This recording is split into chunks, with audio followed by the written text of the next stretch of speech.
Hello everybody, a very good morning to one and all. I hope that everybody is doing absolutely fantastic and everybody must be able to watch me and hear me properly in this lecture. So myself Abhishek Singh Rathore, I welcome you all to the StudyIQ IAS English channel, and in this session, as you can see, that we are going to do something extremely monumental, something which has not been done before on this channel. We are going to cover this entire course, entire syllabus of Indian history, which is based upon the NCERTs ranging from class 6th to class 12th in this single session. Yes, of course, there might be a little bit of breaks in between, like 2 minutes or 4 minutes breaks, but that session will continuously be live on the YouTube starting from 10 a.m. and up to the 6 p.m. We will be trying to finish this entire syllabus of Indian history based upon NCERT. So make it sure that all of you, those who are here watching the session, all of you must share this session with all of your friends and any aspirants whom you know, because this is going to be something very significant. We also have used some of the images, some of the maps, etc. However, the focus will be more upon developing the flowcharts and interlinking the things so that it is easily graspable for all of you. All right. So good morning to everybody. Good morning Mahi Pandit and Mavi. Good morning to all of you, those who are here live with me. So before proceeding, let me just tell you about one more important thing, that is StudyIQ IAS is offering its new foundation batch, prelims to interview, that's P2I, available in the English and Hindi, with the varying subscription models like silver, gold and platinum with the distinct periods of validity, and these will be having like a one-stop solution for all of you. So make it sure that if you are having a serious dream to become a civil servant in the upcoming couple of years, then join these courses and use my code ASR Live for the maximum benefits. The batches are going to start, the first batch is going to start from the 10th of October 2023. This is the evening batch. Okay everyone, and the content etc. whichever is there in this class, that is available on my Telegram channel. You can join the Telegram channel as well. So let's get started with the topic. What will we learn first of all? So before proceeding, we will understand that what is history, the history of which area are we going to study, what are the sources to learn this, and how do we classify this. Okay everyone, so let's get started without any further delay. So first of all, how do we define history? So history is something which has already happened. This is basically a layman term, right? If we talk about the definition of history in a very simple word, a definition for the layman, some people will say that, sir, anything which has happened in the past, that is history. But the students must learn that history is basically the record of, or the compilation of the interaction between the factors of change, all right everyone, factors of change, and the changes incurred upon the human beings. So basically, when we say that there are certain factors of change, when we consider a long time period, suppose several thousands, several lakhs years ago, from that time period up to present, we have been the witness of several factors of change. For example, at present, if we are trying to connect this definition with the present scenario, we can say that at present the artificial intelligence is a disruptive technology. It is a major factor of change right now. So artificial intelligence, it will change the way of interaction of the human beings among each other, as well as the interaction of the human beings with the society, with the technology, with the administration, with the economic factors, isn't it? So anything which is there to change the pattern of interaction, the pattern of connection between the human beings and the other factors, socio-cultural, economic, political factors related to the human life, then this type of interaction takes place, and when we compile the entire record, then this is called as the history of the human, of the society and of the people. So it is very important to understand that we should not and we do not study the history of the king, the queens and the important people only. No, we study the history of various factors of changes. This is why you will see the questions in UPSC, they seldom ask any questions related to the life stories of any king or any queen.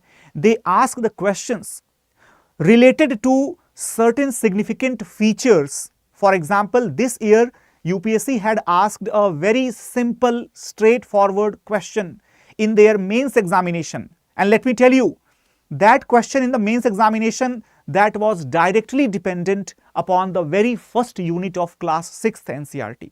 What was that question? The question was the role of the geographical factors in the development of history. That's very easy to understand. Okay, so basically this is the history which we are going to study. Right, everybody? Good morning to all of you, those who are joining in the session. And after that, the history of where. So this question is very, very important. Very, very important. Which place? How many of you are, very much fantasized to the idea of Akhand Bharat? Anybody who knows about what is the meaning of the so-called Akhand Bharat? We all must have seen, right now, that nowadays there are various websites or various people who are promoting this idea of Akhand Bharat. Why? Because when we study history, we study the entirety of the subcontinent. The entire subcontinent is covered when we study the history of India. And when we talk about the entire subcontinent, right, remember that we are actually concerned about, right, we are concerned about this particular area, right, this particular area, okay, and not only this area, but also we are concerned about certain parts of Afghanistan. And when we are talking, right, when we are talking about certain parts of Afghanistan, we are also talking about the certain parts of Nepal. We are also talking about the Sri Lanka, and almost you can say the entire geographical area covering the whole Indian subcontinent pertaining to the ranges of Himalayas, okay, Himalayas in the north, and Hindu Kush and, right, Hindu Kush, Suleiman and Kirthar, etc. in the northwest, and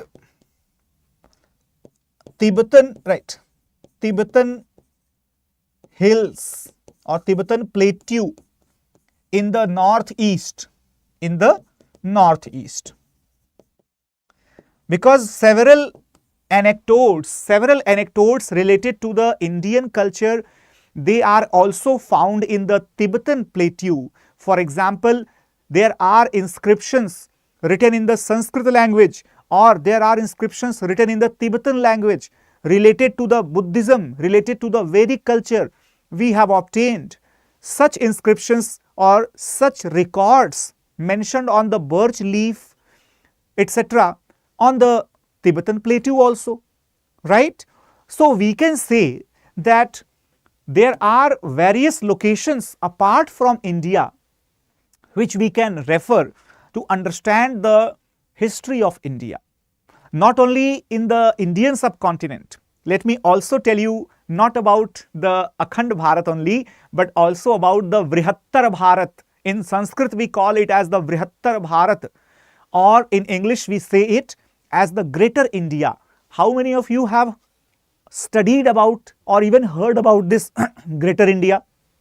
Guys, if you consider the Southeast Asia, okay, Southeast Asia, even Southeast Asia also provides the great source of information, or provides great information related to the Indian dynasties, Indian art and architecture, and also related to the Hinduism and Buddhism, particularly Hinduism and Buddhism. Right now, so we can say, for example, after the decline of the Gupta Empire in the 6th century, 5th century, we started having the shifting of our art and architectural features similar to the Guptas. These features started shifting towards the Southeast Asia via the contact between the South Indian dynasties, particularly with the Southeast Asian dynasties. Right? So we will try to understand this correlation as well. Most of you must have heard about the places like Angkor Wat, right? Like Borobudur. So particularly even today, if you see Bali, there is a place Bali in Indonesia that is still having a significant impact of the Hindu culture. Similarly, if you observe several places in Malaysia, several places in Cambodia, in Thailand, even in the southern Myanmar, you will observe that these places are still carrying the evidences, the remnants of the ancient Indian culture. So that is why we are able to understand, I hope, that if we study the history of India, at certain point in the history, we will also learn about the connectivities of the Indian culture with the Southeast Asian nations. Okay, everybody. Now moving further, what are the sources of study history? Sources of studying history. So there are numerous sources, but which are the major ones? So if we talk about the sources of the history, right? Sources of historical studies. So let me tell you that these sources include mainly the archaeological sources, okay, archaeological sources. They are the written sources,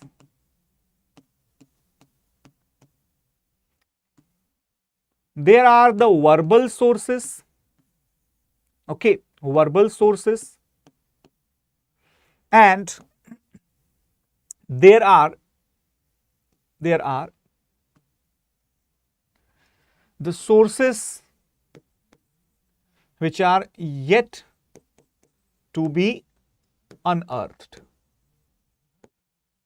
So usually we can say that there are three major types of the historical sources: archaeological, written, and verbal sources. When we talk about the archaeological sources, let me tell you, archaeological sources, they include the excavated sources related to the common life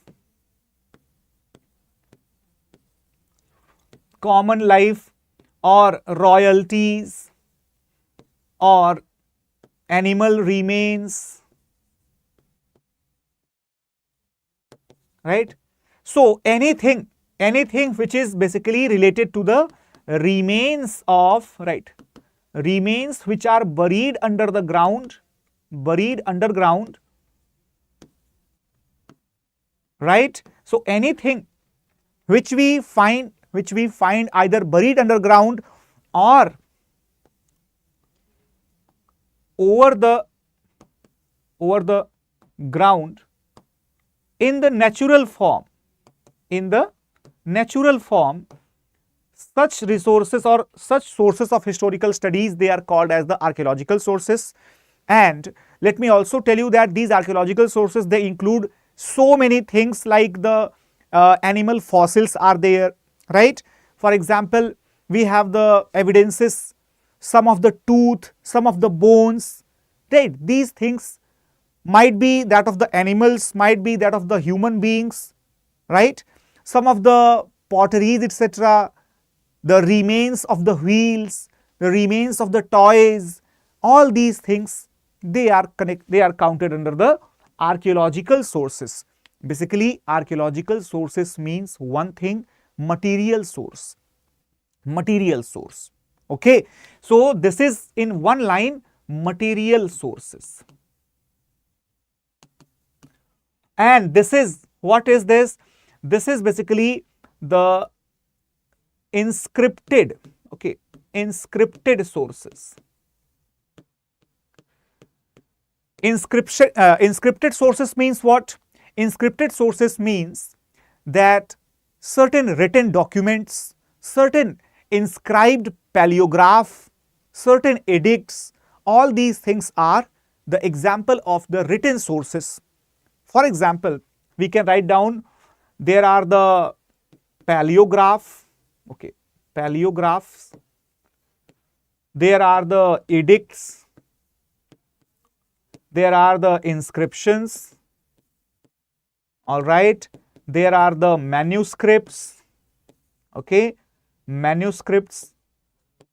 What are these things? Some of you might not be aware about the meaning of paleograph. So, paleograph is anything which is a type of old writings, that old writings usually found on the rock surfaces or certain old walls, okay, certain mountain surfaces. So, paleographs. When we talk about the edicts, what are the edicts?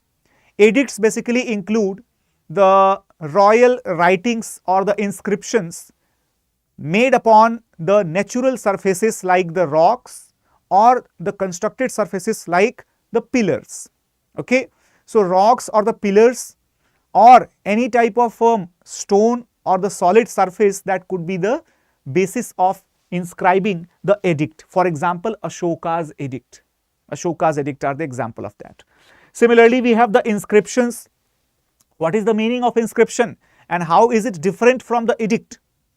So, edict is essentially on a stone surface. However, the inscriptions, they could be on the stones, they could be on the metals, and they could be on the wood, okay.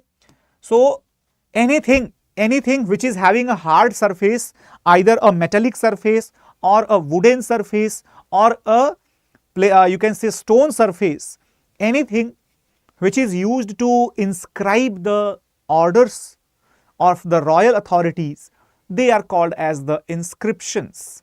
For example, the Sohgaura copper plate inscription of Ashoka.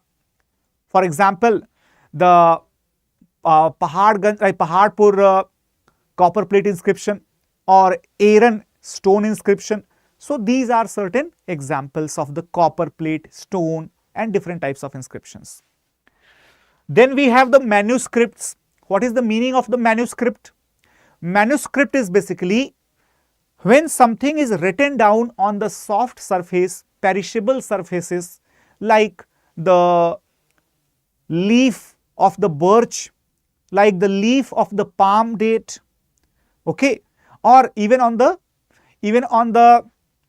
shells of certain trees, such things, even on the coconut shell also. So, we have certain type of manuscripts, right? We have certain types of manuscripts available as a very ancient source of the historical reconstruction.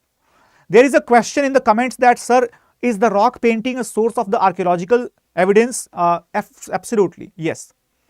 Rock paintings are the archaeological sources, okay, because they usually do not have any written symbols as such. They have the images, right? They have the images. So they are primarily regarded as the archaeological sources. However, if we say that certain symbols are painted, then it becomes a little bit dicey.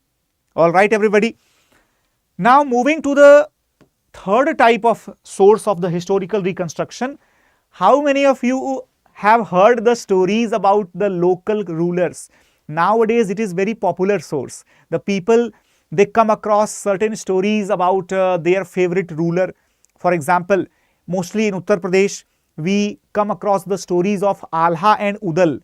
How many of you have heard about the stories of Alha and Udal? Or how many of you have heard the stories of Chandrakanta? Anyone? The story of, the legendary stories, the folk tales, which don't have the written evidences to prove, which don't have any inscriptions to prove, but they are popular as the historical undersayings among the masses for a long period, since a long period of time. So this is why they must be having some sort of historical realities, right? All of you must have heard about the very famous stories of the Vikram Betal. Vikram Betal. But do you know that Betal Bhatt, he was a court member in the kingdom of Vikramaditya II, or sorry, Vikramaditya I or Chandragupta II, the same person. Okay, so this is how the stories are formulated out of the historical fact. This become a fiction. This become a fiction. Okay, so this is why you can believe that in the Puranas also, our ancient sources include the Puranas. There are many stories about that. Once upon a time there was the huge flood on all over the earth, and entire earth started sinking in the water, and then there was a Matsya avatar, right? So these type of stories are there. However, some of the stories, they have the element of historical realities as well. Okay, and our Puranas are the best kind of example for the for the third type of source. All right, everybody. There are certain stories in all the religious literature of the world, be it the Bible, be it the Quran, be it the Puranas, and also the fables of Buddhism known as the Jataka stories. Yes, exactly, the story of Noah. In fact, that story of the great flood where the water was just plowing the earth, this story is found almost in every ancient culture, even in the Mayan civilization, even in the Inca civilization, even in the Nordic civilizations, particularly the Vikings, even in the Chinese story, Persians, Mesopotamians, every civilization, they have this element of the great story of that flood, the great flood. Okay, so we can understand that our sources of the history, they are dependent upon the archaeological sources, written sources, and the verbal sources. And most importantly, the first two sources are more reliable. The last one is also having the symptoms, the elements of history, but it is very difficult to extract out the historical facts. One very important source which is not mentioned here, which is studied separately, that is the numismatics. That is the numismatics. Okay, everyone? What is the meaning of numismatics, guys? Numismatics means the study of the coins, okay, coinage. So coins are very significant source of the historical understandings. And why so? Because the coins provide the valuable informations. For example, if we observe that there was a coin minted during the period of any ruler, so the image of the ruler would be there. If not the image, then the symbols would be there. All right.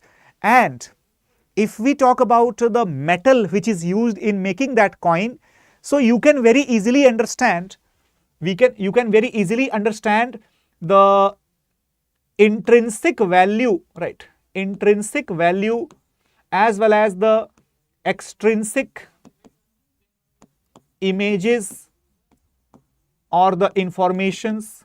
Both of them are very, very crucial to understand the historical sources. So if the coin is made up of the gold or any valuable or any bullion metal like gold or silver, then we can assume safely that yes, this particular culture or this particular ruler must be very rich. His kingdom must be very, very prosperous and wealthy. That is why they were making the coins in the gold. Now tell me one thing, when is your kingdom prosperous? There are two conditions. Number one, either you have looted the wealth from other kingdoms, only then you will get the gold. Number two, when your kingdom is very peaceful, very prosperous, very prosperous due to the trade business, where the business and commerce is proliferating, there is the possibility of prosperity and wealth creation. This is why whenever we have the evidences of the gold coins, we can assume that this empire was the prosperous, proliferating and wealthy empire. For example, Gupta period, for example, Kushan period. Okay, so these are certain examples which can recreate or which can help in the recreation of the history. Okay, everyone. Now I will also talk about a new part which is not mentioned in the NCERT. That is the sources yet to be unearthed. Remember guys, history is not static. There is a very common myth that people think that history is very static in the nature. It has already happened, so there is no scope of any improvisation. There is no scope of anything new. It's absolutely a misconception. For example, let me tell you something very interesting. How many of you have heard about the archaeoastronomy? Anybody in the class? Archaeoastronomy. I hope that most of you must not have heard it. When we talk about such sources which are or such incidents which are noted down in the religious scriptures or in the fables or the legendary tales like the Puranas, etc., or the Jataka tales. So when we note down these things, there are certain events, particularly the Indian epics like Mahabharata, like Ramayana. In the historical tradition, they have been called as itihasa. Itihasa means what? History in English. But when we say that it is itihas, but we don't get the evidences to prove the itihas, that's why we are considering them as the epics, like any other epic which is compiled by or composed by any great poet, right now. But when we have the new technology, when we have the new understandings, eventually developing with the time, then we would be able to take out the better meaning of those instances, right? For example, if you might not have heard about Sinoli, how many of you have heard about Sinoli?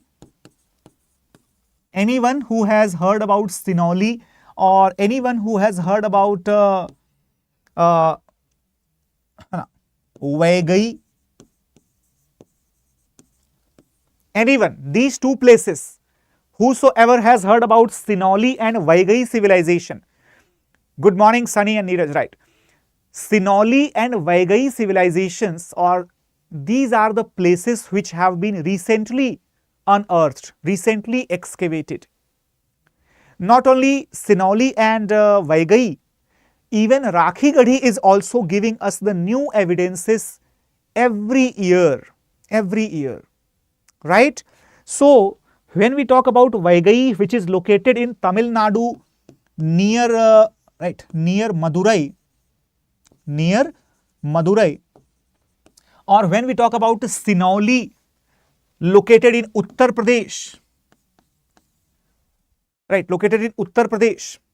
So these places are giving us the new evidences. Till now, we must not have heard, we must not have studied, even NCERT does not count that the place like Sinoli, which belongs to a specific period, approximately 2000 BC, right?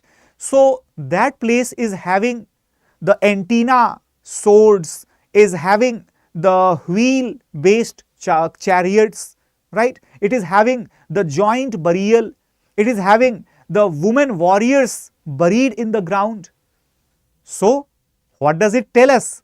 It tells us that there were certain communities living in the Gangetic plains, and those communities were the warrior communities. They had the knowledge of the swords, they had the great knowledge of chariot making, they had the great knowledge of fighting traditions. So we may see in the upcoming times, we can see these things in the books also, right? UPSC will be very much interested to ask the questions from such type of new topics as well. Got it? So this is why it's very, very important to understand the sources. Now, so sources we have studied. Now let us understand the classifications. Let us understand about the classifications of the historical period. Okay, everyone? So when we talk about the classifications,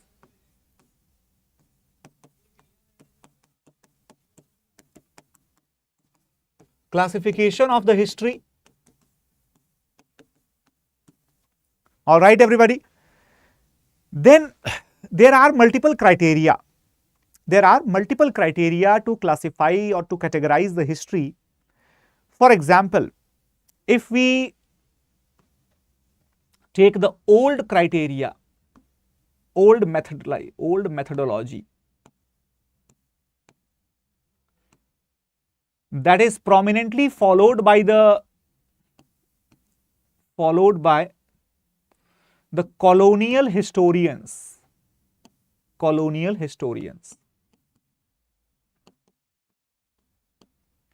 Guys, we need to, in fact, we must understand it, very, very important part, because this will give us a very solid concept that how is history written, how is it classified.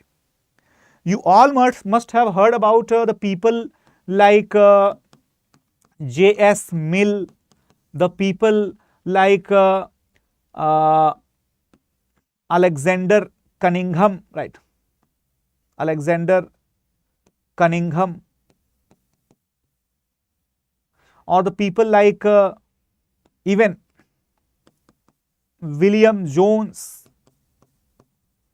the people like Vincent Arthur Smith. You know what?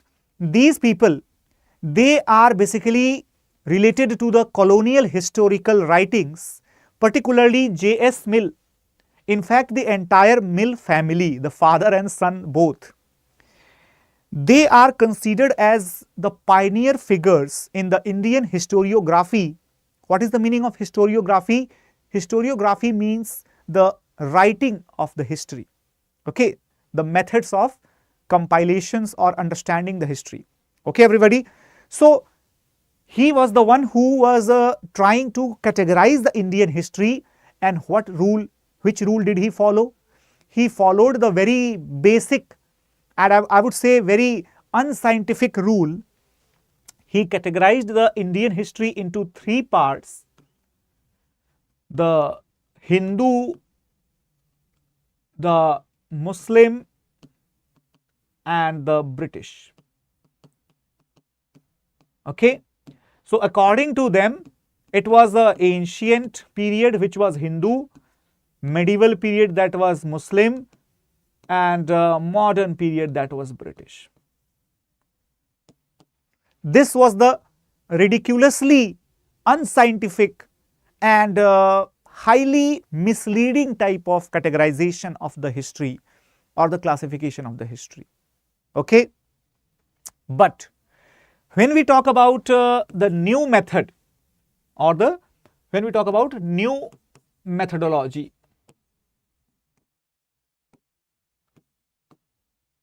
then here we categorize the historical timeline on the basis of the resources and certain features of creation. For example, here we categorize the history first of all in the prehistorical period. All right, everybody. Then we categorize it into the proto-historical period. And then we categorize it into the historical period. Okay. In the historical period also, we have the ancient period. That means here basically it includes the formative stages, stage of empires. Then we have the medieval period. Okay, everybody. Medieval period means the alternate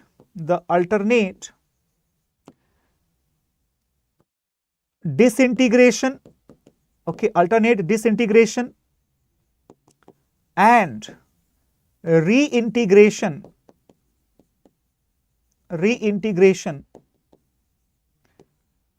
due to the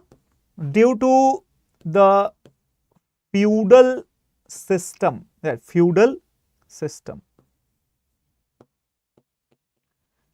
and then we have the modern age or modern period, which includes the emergence of nationality or nationalism and modern values. Guys, try to understand the difference here. Okay, this is very, very simple, Okay, here basically prehistorical period is when we don't have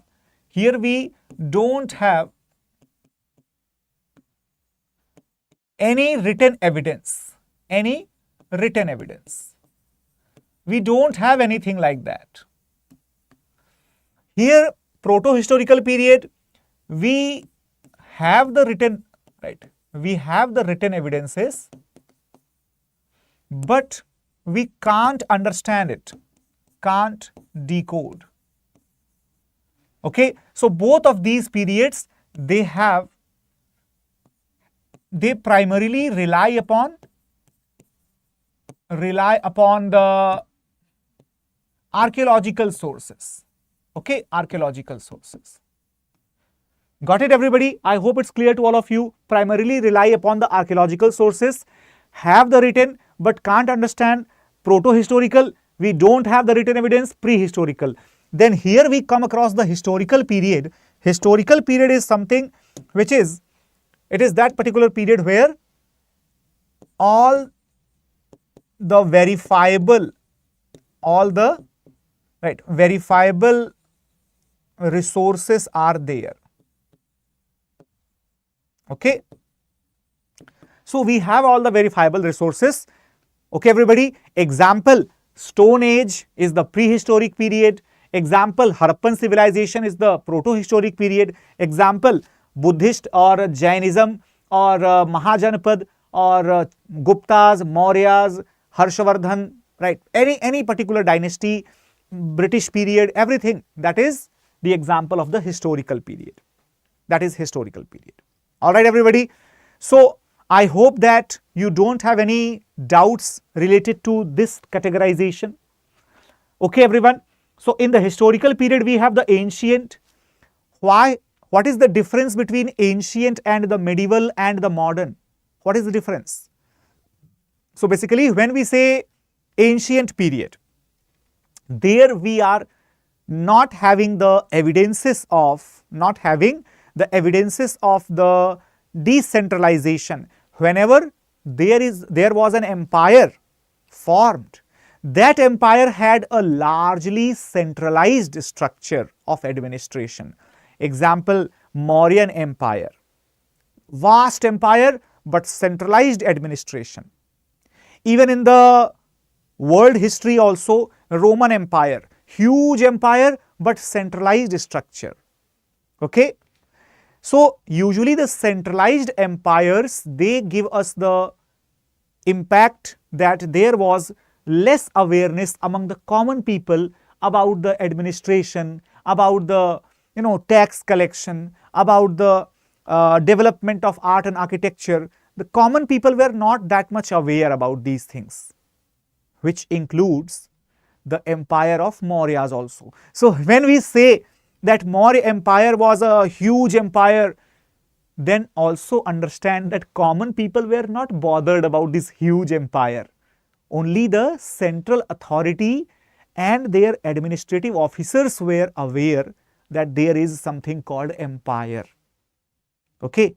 Today we are all aware that yes, there is something called government.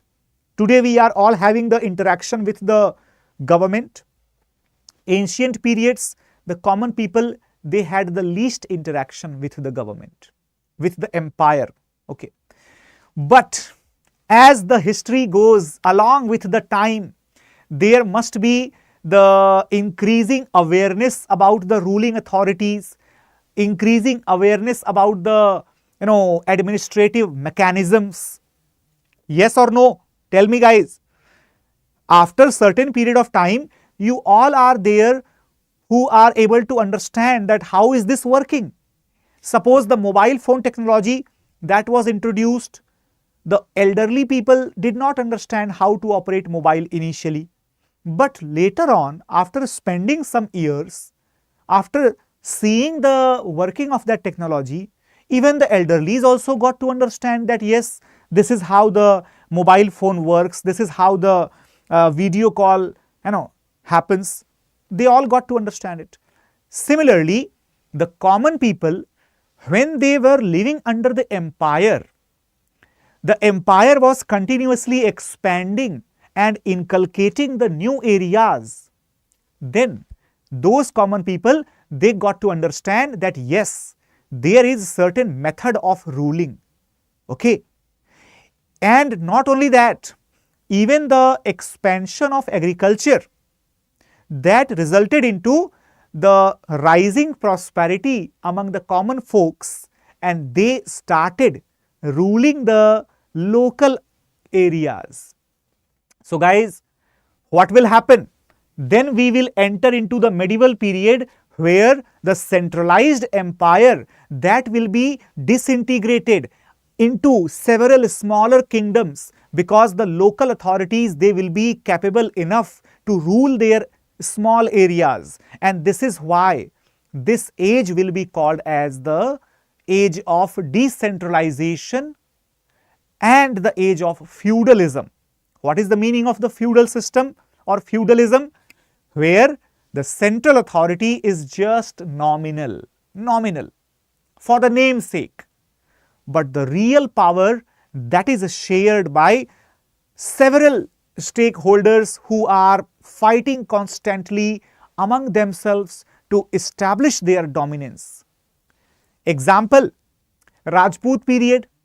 You must understand that Rajputs were the example of the feudal system. Why? Because there were hundreds of the kings. All of them were fighting among themselves. All of them were saying that yes, they are the best, they are the powerful, right? Disintegrated phase. However, one of them or some of them might be more powerful than the others, and therefore ultimately there would be the formation of large kingdoms. But that large kingdom, it will have the continuation of the local authorities ruling in their respective areas. Alright everybody, so this is the meaning of the medieval period. The meaning of modern age, when the common people get the access to government, when the common people start participating in the decision making, right? What is that called as? That is called as the democratic reforms. When the common people, they get the representation, they get the independence, they get the liberty, they get the right to equality, right to education. When the individual becomes more important than the God, right? Then we call it as the modern period. But the most important thing to understand is the timeline, my dear. Timeline. Very, very important thing to understand, the timeline. So, some people might be thinking that, sir, how can we exactly categorize? Was there any specific year when there was the transition from the ancient to the medieval, medieval to the modern? Is there any specific year? My answer is no. History is not disintegrated. History is not discrete. It is continuous. Okay. So, let us assume that the time immemorial is beginning from this point, and we are here reaching into the prehistoric phase. Okay, this is basically the prehistoric phase. Let me just mark it with a separate. Okay, so this is the prehistoric phase. All right, prehistoric phase. Then we have the proto-historic phase. Then we have the historical, right, entire historical period. So guys, try to understand it, that when we say the prehistoric period, right, prehistoric period,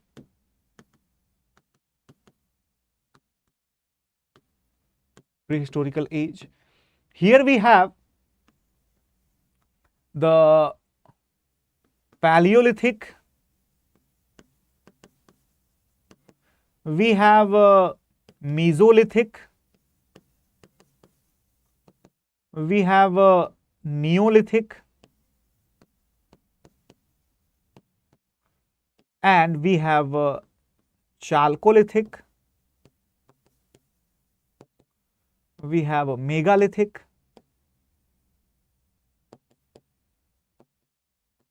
right? Different time periods are there. Got it, everybody? And when we talk about the proto-historical period, this is the proto-historic period. Okay, here we have Harappan civilization. Harappan civilization. Guys, remember one point, that there is not any specific dot, any specific point from where it would start. This is basically overlapping upon each other. This is basically overlapping upon each other. All right, everybody. And then we have the historical time period. So, in the historical period we have, now I will start giving the time frame, right? Because the prehistorical age, that cannot be given a specific time phase. For example, suppose we are talking about the Paleolithic. Paleolithic means the old stone age. So, in India, certain places are there where the old stone age is having the specimens as old as like 50,000 or 1 lakh year. There is a place called Bori in Maharashtra that is as old as 14 to 22 lakh years.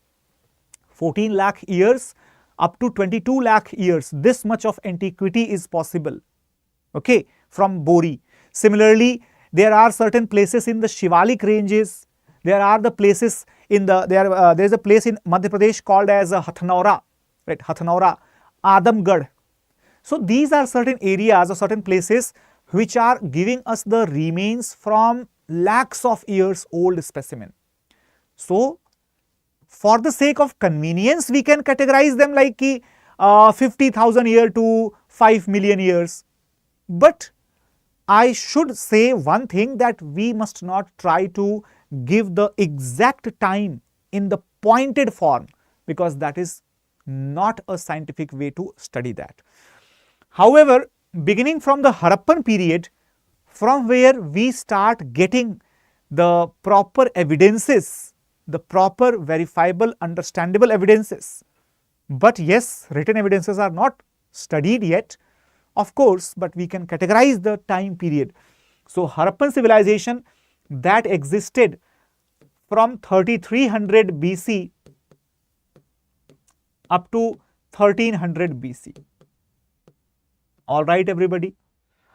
Then we have the historical period.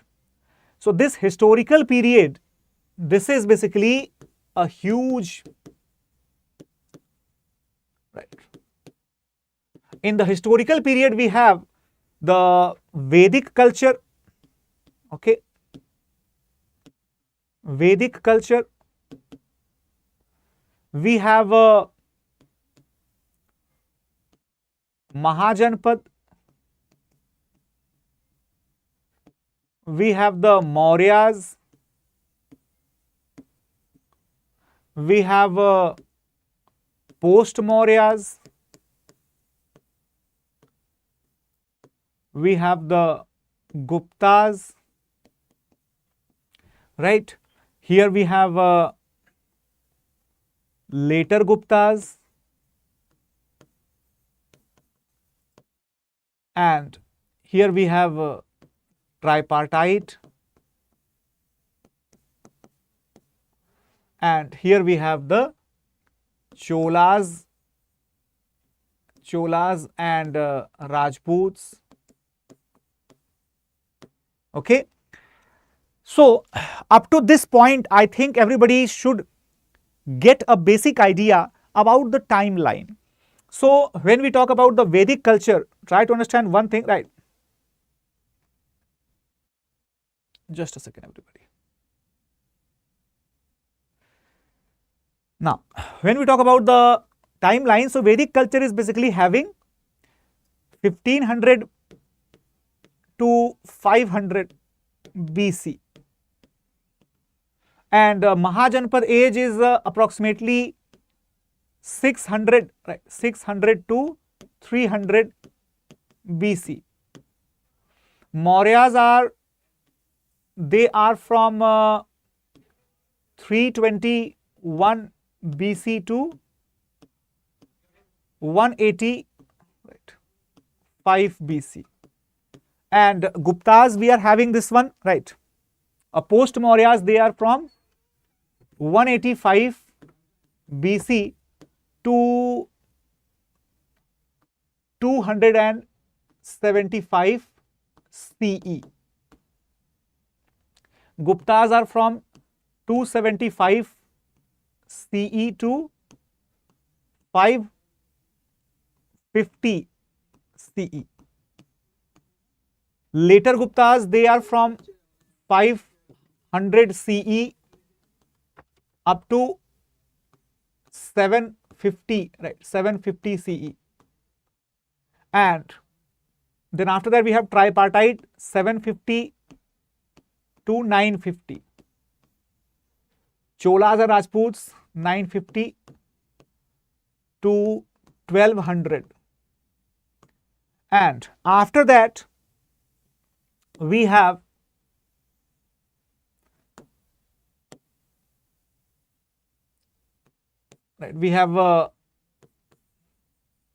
Delhi Sultanate.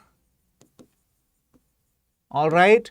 We have Vijayanagar and Bahmani. Vijayanagar and Bahmani. And we have Mughals. Okay. So basically, when we talk about a timeline, we have certain pointers, certain dots, which are the specific events, specific era on the historical time scale, but do not misunderstand that the ancient history is only from that point, or medieval history is only from that point. History is not going to start from any point. Basically, history is always studied in the form of a span. It is like a historical span. Okay, everybody?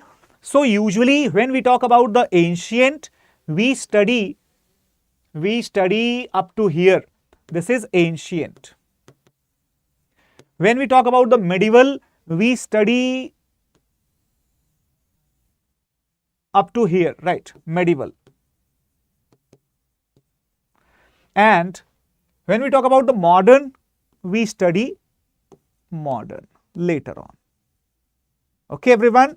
So, this period where Guptas and later Guptas, they are ruling, Guptas and later Guptas, we can say that their rule was the transition phase from the ancient to the medieval.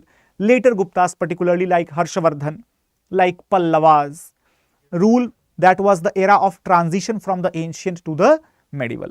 Okay, everyone? So, I hope the basic things are absolutely clear to all of you.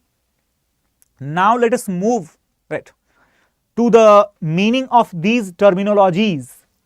Paleolithic, Old Stone Age; Mesolithic, the Middle Stone Age. Paleolithic is approximately from 50, right, from the 50,000 years, and earlier than that, everything is counted under the Old Stone Age. Mesolithic, basically the period of approximately 12,000 years or older than that, but not older than that, approximately 40,000. That is the Mesolithic period. However, when we talk about the Chalcolithic, right, and Megalithic, Chalcolithic age is basically when the use of the metals started. Okay, that is Chalcolithic. And what is Megalithic? Megalithic is actually the part of copper and iron age, but still it has the prominent use of the stones as the symbol of bravery, when the stones, large stone pieces called as the nattukals, right, called as the nattukal. So, what does it mean? It means that the people might be fighting the battles, they might be having the warfares, but they were not aware about the proper settlements. However, the latest excavations at the Vaigai, this excavation has proven this entire theory completely wrong, right? So, that is why the megalithic age of history, it has become a little bit contested part, a little bit disputed part. All right. Namaste Maheshwar ji and Abdullah Aftab ji, Saturday. All right. So, I hope that everybody got a basic idea. So, let's get started with the first part of the understanding here. And this is the map of the subcontinent where we are going to see the entire development of the history. And not only this, but also you must get an idea that the settlement of the cultures would be mostly around the rivers, So, why there is a question in the mind, that why are the earlier settlers or the early human beings, why did they use to settle? Why did they use to settle only on the river banks or in the foothills? What is the reason behind it? How many of you can answer this question? Anyone? How many of you can answer this question?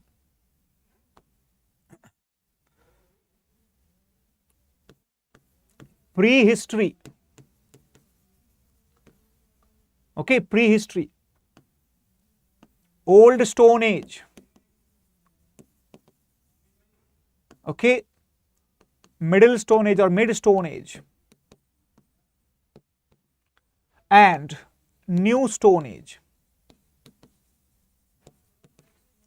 Old Stone Age is further classified into three parts: Lower Paleolithic, okay, and Mid Paleolithic, and Upper Paleolithic. Right? So my simple question, why did they settle in the foothills of the mountains or smaller hills? There are replies also. Because of the agricultural possibilities. Hello Ram Kumar ji, hi. Then agriculture, then water sources, agriculture, and easy to transport through the rivers. Very hi-fi answers are coming. But let me give you a little simple perspective. Guys, whenever you go and search for any house, whenever you go and search for any place to live, what do you try to find? Basic things first. You don't know anything, right? Suppose I am a basic human person, I do not know anything about life. So I will look for the safety, okay, look for the safety, and look for the shelter, and look for the food, look for the, right, protection, isn't it? So whenever I am going to settle at any place, right everyone, I must look for the safety, which includes my shelter, my safety of body, that is food, my protection from the wild animals, my protection from the weather conditions, isn't it? And where are all these things available? These are available in the caves, nearby the rocks, nearby the boulders, where we can simply hide just underneath the boulder and we can take a shelter, we can take a nap, we can actually avail the small huntings also, right everyone? Good morning everyone. So I hope that most of you would be able to understand that whenever we talk about the early human beings who did not have any resources to help them in survival, they only had one resource, my dear. That resource was stone. Okay, that was stone. So in the age of artificial intelligence, where would we like to live? We would like to live in certain places which are highly enabled with the artificial intelligence. In the age of IT, information technology, we are seeing that people are flocking towards the cyber cities like Gurugram, like Bengaluru, like California in the US, that is state California. Okay. Similarly, when in any period the element of survival that is available in certain areas, we will settle in that area only, like stone. In the Stone Age, everything was dependent upon the stone. The stone rocks were there, the stone tools were there, and the possibility of hunting, possibility of breaking the, or plucking the fruits, everything. So their food, their shelter, their survival, their protection, everything depended upon the availability of rocks, stones. That's why they lived in the foothills. This is how we must interpret, we must connect the dots to answer the questions even in the mains as well as in the prelims examination. Okay, everybody. So when we talk about the different periods about lower Paleolithic, middle Paleolithic and upper Paleolithic, guys, try to understand it that when we talk about the lower Paleolithic,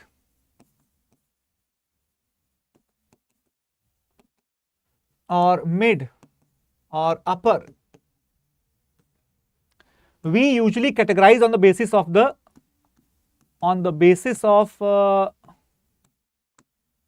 number 1 tools used by early humans, and number 2, their habits of survival. So guys, in the lower Paleolithic, what did they use? In the lower Paleolithic, they used, right,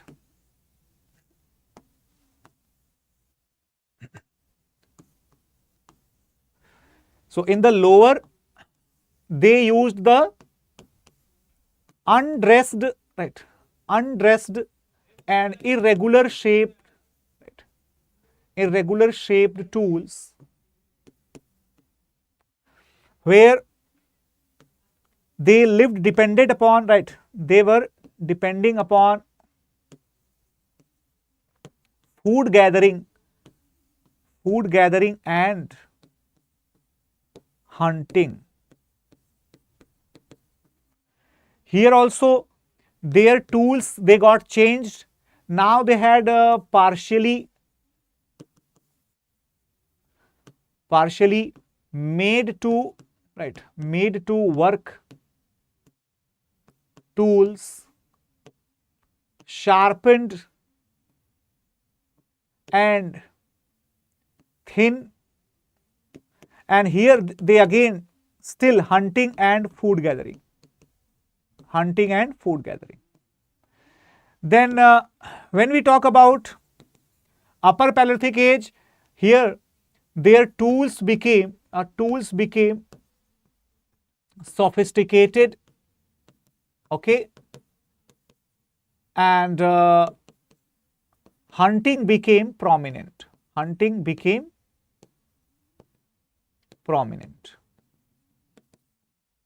Okay, everyone. So now let us understand this thing.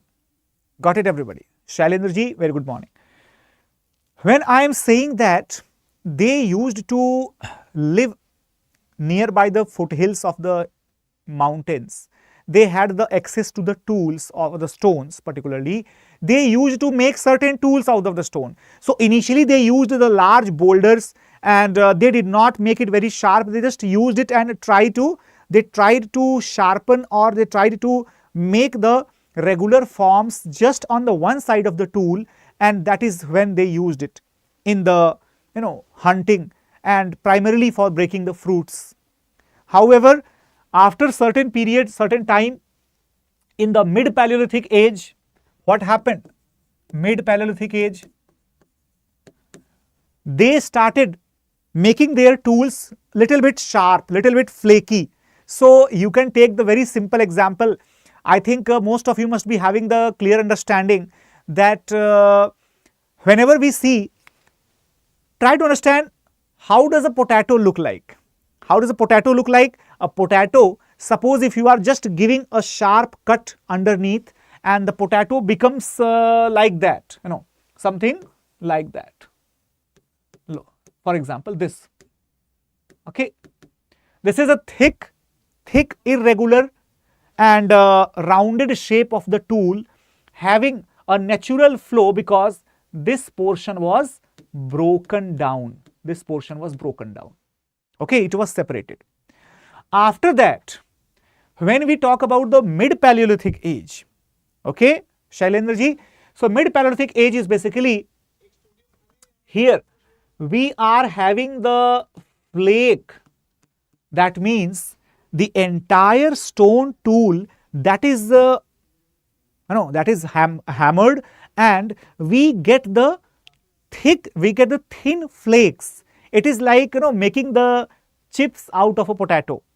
That is basically the basic example to understand that earlier potato, when we are just making certain cuts to give the edge to the potato, then we are making the entire flake looking like a chips. So now tell me, using your common sense, if we are using the stone looking like a chip, or when we are using the stone which is irregular in the shape, which is more useful to cut the animal? Of course, the one which looks like a chip that is more useful to cut the throat or more useful to cut the skin or to cut the entire flesh? I hope it's easy to understand. Even that is easier to cut the shoots where the fruits are hanging. So even those stones became the basis of the life in the mid Paleolithic. When we talk about the upper Paleolithic, now the humans are getting intelligent. They started using the sharp burials, for example, French fries, right? So potato to chips to the French fries, that's how it goes. So now their stone tools were looking something like that. Okay, something like that. So now tell me, don't you think that it looks like a dagger? It looks like a dagger, like a knife. It was easier to hold it into the hands and then simply insert it into the bodies of the animal. They might be killed. And this was not very small. Okay? These were the larger tools, large tools. So you can also see this place. This is the place called Bhimbetka. You all must have heard about Bhimbetka, that is located in Madhya Pradesh. All right. This is one of the finest examples from where we have got the evidences of the Stone Age. The paintings are there. Even the tools are also found. But this is not the only place, right? So where are the other places from where we have got the examples? So guys, you can just have the look on the paintings, right? You can see the paintings of the herd of animal, the herd of the animals. Okay, everyone? So we can say one thing. We can say one thing, that when the human beings were able to sharp their tools, when they were able to make the better use of the stone in hunting, then they must be able to grab the animals, they must be able to fill their stomach easily, isn't it? But this is not the complete truth. There was also another reason behind it. What was the reason? Let me tell you. Now, this is something very, very interesting to note, that when we talk about the transition from the old Stone Age to the mid Stone Age, that is from the Paleo to Meso. What was the reason behind it? There is a very important point to note down, that Paleolithic is basically existing in the Pleistocene. Okay. Pleistocene is basically a geological time period. Alright, everyone. And from where we are moving to the Holocene. Alright, everyone. So Pleistocene was over and Holocene. What does that mean? If we don't understand the meaning here, it's not that important, because when we say Pleistocene and Holocene, just in simple words, try to understand one thing, that the temperature of the earth, earth system, that started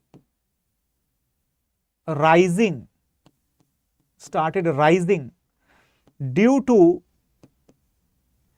geological factors. All right, everyone. And what happened? This led to the end of the Ice Age.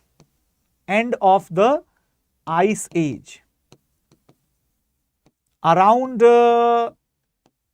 12,000 or 11,700 years ago. Got it? So when the Ice Age started ending, then what will happen? Now tell me one thing, you will get all the answers of the historical changes in the geographical factors, all the answers.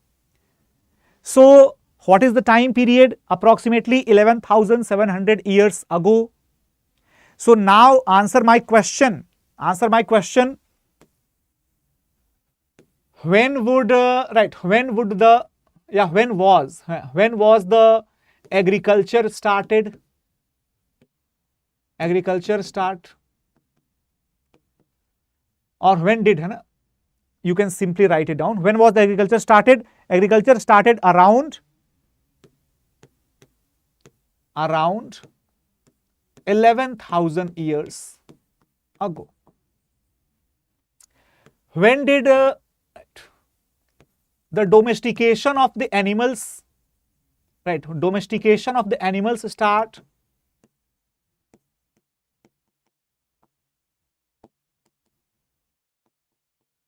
Started around 11,500 years ago. Right, everybody? When did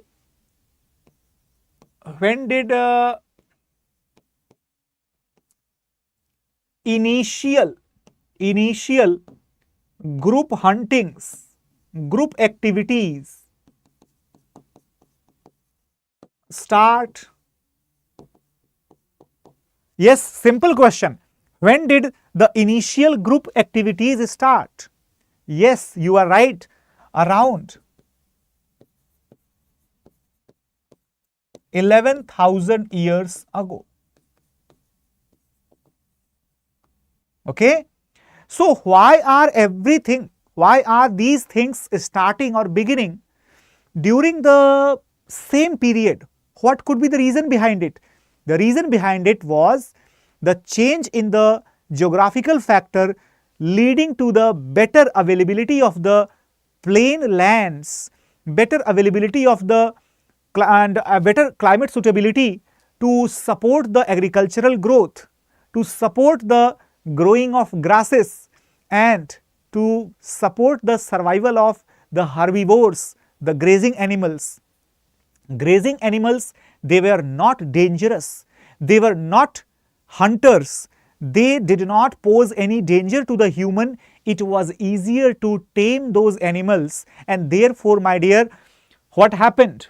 The entire cycle of the human survival, human living, that started getting metamorphosized, that completely went under the metamorphosis, and we simply witnessed the emergence of collective living, cumulative and group livings. And eventually what will happen? Eventually we will witness the Neolithic period. Neolithic period. So this is why, my dear, transition is not very huge. Transition is not very large or very long in the time. Remember one thing, transition is always over a small span, over a brief span of time. This is why the Mesolithic period, it has the least span of the time. Right, everybody? So very soon we will see, look at the evolution of the weapons or the tools. Initially we had the undressed, then we got the flake-like tools. Okay, look at this one. We got the flake-like tools, and then we have the upper Paleolithic tools. Look at this one, sharp, very sharp, looks like a dagger. Sharp, okay, looks like a dagger. This is what I was telling to you. And here we have the Mesolithic period. Mesolithic tools, right? Mesolithic tools are called as the, right? Mesolithic tools, they are called as the microlith. Guys, these microliths you can see here, they are hardly 4 centimeters, right? 4 to 6 centimeters long. Okay, these are the microlithic tools. Then we got to see the Neolithic tools, and the Neolithic tools here, let me just tell you, they have the composite tools. Composite tools, right? So we have to understand that where are the places. So what is this? This is basically the place called as Burj Home. Okay, this is the place called as Burj Home, and this is located in Jammu and Kashmir, and this is basically a pit dwelling house. Okay, pit house. All right, everyone. Pit house is located where? It is located in Burj Home. All right. Now we must understand the important sites, important facts which we should remember these facts for the examination purpose. So, where are the sites located to the Chalcolithic age, right? And the sites located to the Neolithic and Paleolithic age. Guys, when we talk about the Paleolithic age, try to understand the Paleolithic sites are located here, right? Bhimbetka, okay everyone, Belan Valley, Sohan Valley, all right, then Shivalik ranges in nearby Dehradun, okay. Then we have the places in Andhra Pradesh, particularly Kurnool, okay, so Kurnool is there. Then we have right, the places Karimnagar. We have the places in Rajasthan also, right, Bagor. We have in Karnataka Piklihal, okay, Piklihal. All right, we have in Madhya Pradesh Adamgarh. So all these places are related to the Stone Age. Got it, everyone? Some of them, they have the features from all the period of the Stone Age, particularly the Old Stone Age. Then there are certain Mesolithic sites, right? Mesolithic sites include which one? They include the sites like Bhimbetka, okay. Then the Mesolithic sites are also found in the place of Chhattisgarh, particularly in the Sarguja region, okay, Sarguja. Mesolithic sites are also present in the places of Karnataka called Piklihal, and also in Madhya Pradesh we have the Adamgarh as one of the important sites of the Mesolithic age. But the most segregated sites or important sites related to the Neolithic age, they are present in Jammu and Kashmir, called as Burj Home, and located in Bihar called as Chirand, and the Neolithic sites are also located in Meghalaya, Khasi and Garo hills, okay. These are the Mesolithic, Neolithic sites. However, when we talk about the sites in the later period, that means after Neolithic, then we start getting the numerous places. In fact, all over the country, we find the prominent sites related to the Chalcolithic age, but maximum number of the sites related to the Chalcolithic period, that is the copper period or the use of the copper, which started approximately around 7,000 to 6,000 years ago. There we get the places in Maharashtra, particularly in Malwa region, and also we get the certain places in the Telangana, right? But primarily this area is the most crucial area where we get the Chalcolithic period, okay. However, Chalcolithic sites are also present in the Gangetic Valley. So let me just write down all the famous Chalcolithic sites so that you can make it as a easy source to refer, okay. Important Chalcolithic sites, okay. Number one, in the northwestern India. So there we have Mehergarh, we have Amri, we have Jhukar, we have Ravi, we have places called as Kotdiji, right? Important places in the central India, central western India. When we say India, that is the subcontinent, because Meher, that is in Pakistan, Amri is in Pakistan, Jhukar is in Pakistan, Ravi, that is in India and Pakistan both, Kotdiji is in Pakistan. Okay, so primarily the northwestern sites related to the Chalcolithic period, they are located in Pakistan. Okay, but we are understanding it as the part of India only. That was important to understand because historical India included that all region. Okay, in the central western India we have Kayatha culture, Aran culture, Malwa, all of them they are in Madhya Pradesh. Then we have Ganeshwar, we have Ahar, we have Banas, all that is in Rajasthan.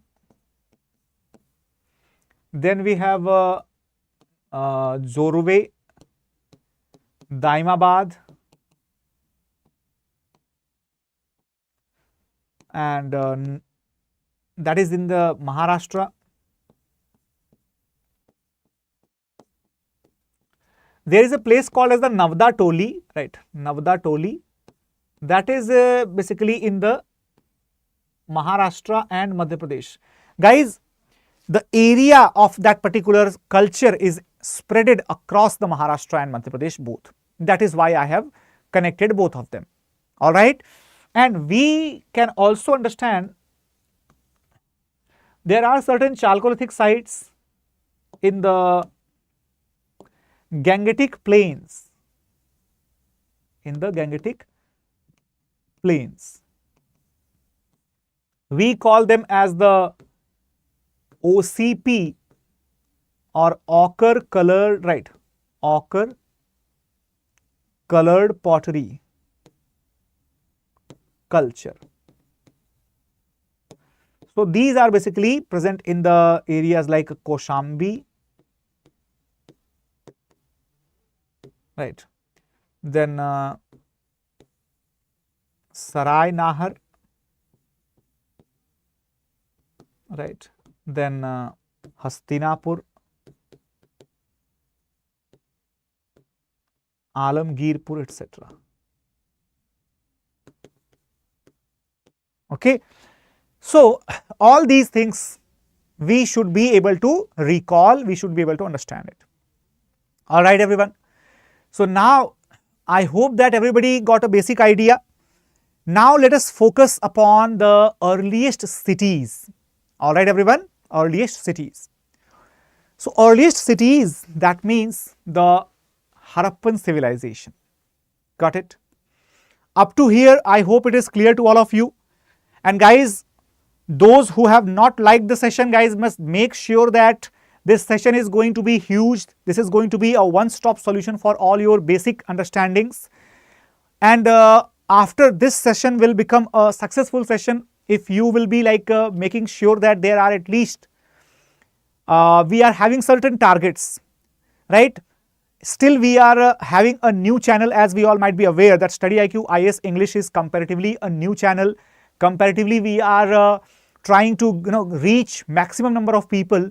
So my target for this session is that if you are able to cross the 10,000 views in the 1 week, then in the next week I will be coming along with the numerous factual data based upon the historical underpinnings from the same chapter. Okay, so these all conceptual things, they will be supplemented with the factual data in the next part if you guys are supportive enough. Okay, so that depends upon you. Anyways, now let us understand about the rise or the emergence of the earliest cities, bricks and beads. Guys, class 6th NCERT and class 12th NCERT, both of them, they have this particular information, this particular chapter. So this is a picture from NCERT only, right? Picture from NCERT only. And it is saying that the Indus Valley civilization is also called as the Harappan culture. Archaeologists use the term culture for a group of objects distinctive in the style, right? All these things are written here.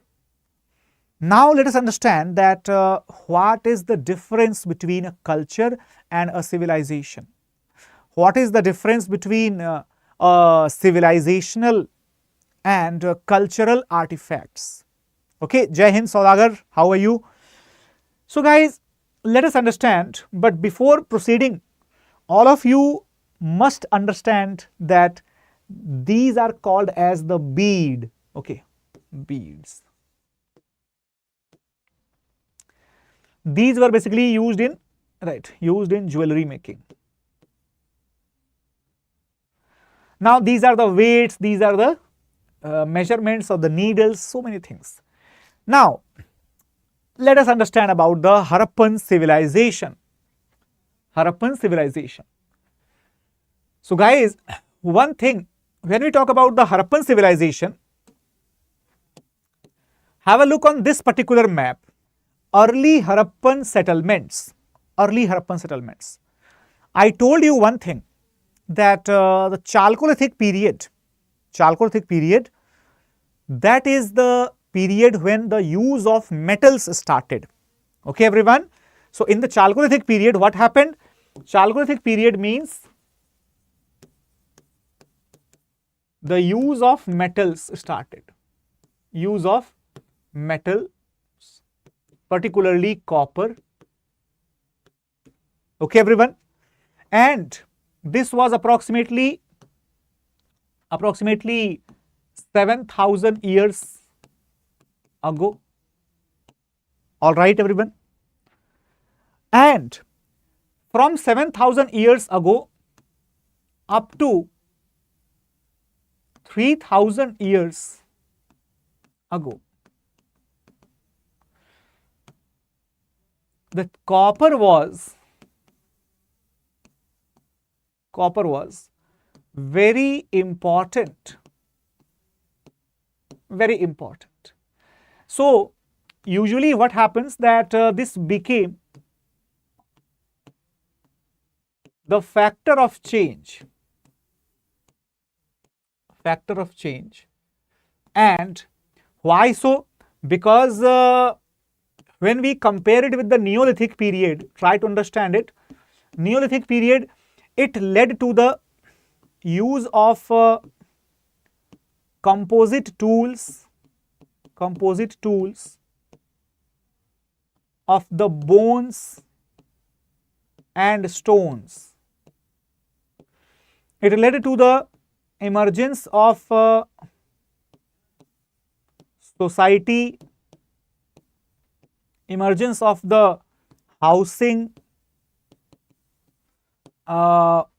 emergence of the rituals, emergence of the family. Okay, then it led to the spread of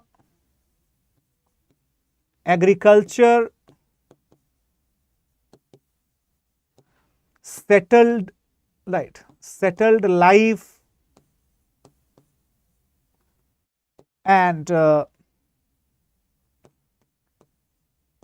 permanent place, right, habitat. So overall, the Neolithic factor of change, that was here, the factor of change, that was the temperature. Okay, this is what we have already understood. But when we talk about the Chalcolithic, Guys, here what happened? The use of metallic tools resulting into the better cultivation, okay, better cultivation and better production,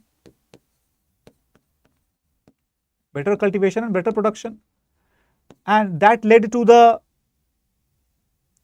settlement of the villages,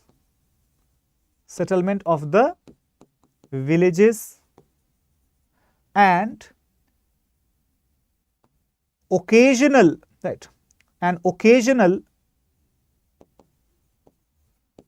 trade and commerce. Okay, trade and commerce. Now guys, let me just tell you one thing. Whenever we have the production from the agricultural activities or from any other activities, and after that we start living in the area of production, then the next natural thing that will take place, that is the transportation of the produce, the transportation of the product, the transportation of the human beings who are using that product, who are producing that product. Okay, everyone? So, therefore, let me just tell you one thing. That in the Chalcolithic period, there was the beginning of basic trade and commerce, primarily based upon the barter system, exchange. Okay, everybody? Now, what will happen when we have the metallic tools, like metallic tools made up of the copper, when we have the better cultivation and better production, and when we have the settlement of the villages taking place in the nearby areas of the copper production, then why don't you think that there would be a possibility of what? There might be the possibility of the discovery of, right, zinc and tin and other such minerals, other such metals. So what happened? Ultimately, there was the finding of tin, okay, and this finding of tin, what will happen? The copper with the tin, that will make what? That will make bronze. All right, everyone, and this will be the rise of Bronze Age cultures. Okay, everybody. So this is why we can say that Harappan civilization is just the outcome or the result of the Chalcolithic growth and development. Therefore, my dear, it's very easy to understand now that when we talk about, when we talk about the Chalcolithic age, right, we must get that Chalcolithic sites were located in the northwestern parts of India. And some of you might be thinking that, sir, you just told that Chalcolithic sites, they were also located in the western part of India here as well, right, in Gujarat, Rajasthan and Maharashtra, etc., etc. So why only that part of northwestern India where the Bronze Age started? Why? The answer is that for making the bronze, we need to have both the things, copper as well as tin. But tin was not present. Tin was not present here, right? We did not have the tin. No tin was there, guys. And when we don't have any tin, what will happen? The copper will continue to be the most important metal, isn't it? However, the areas nearby Afghanistan, they had the tin.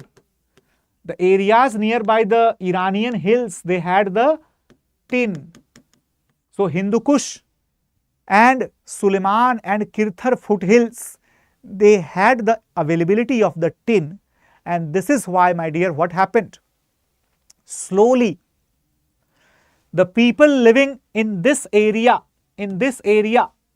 they had the copper, they got the availability of tin, and somehow they were able to learn the metallurgy, learn the science of metals, and they became able, or they became aware about manufacturing the bronze, okay, the alloy.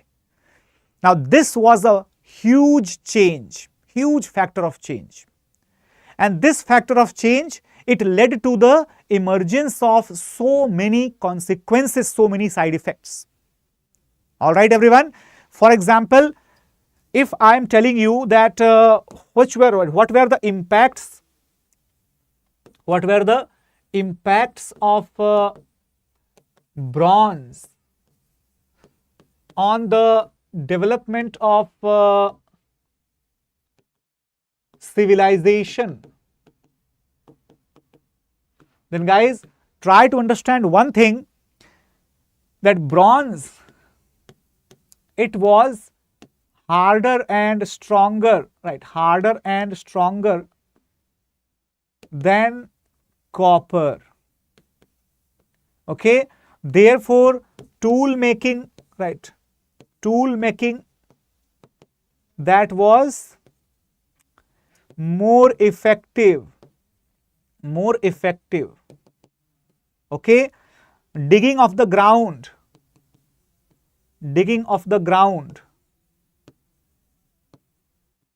for example, making the axle and rivets of the wheels and the cart, making the utensils, right? Utensils for making weapons, agrarian tools. Okay, so guys, overall we can understand that all these things, they became easier to manufacture, they became stronger to exist, they became more effective. Okay, good morning Mahi. So they became more effective. So what was the result? The result was that slowly, what will happen? Slowly there will be the multiple consequences. There will be the multiple consequences. And what are those consequences? Number one, growth in agricultural production.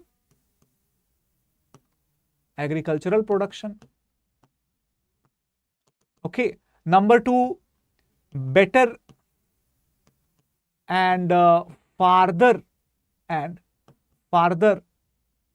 transportation of the goods and people, and there would be better possibilities of construction. All right. So guys, these things will lead to the emergence of, right,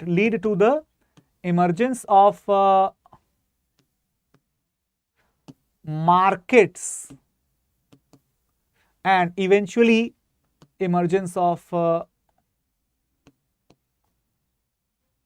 civilization. Okay, so this is how the entire process took place.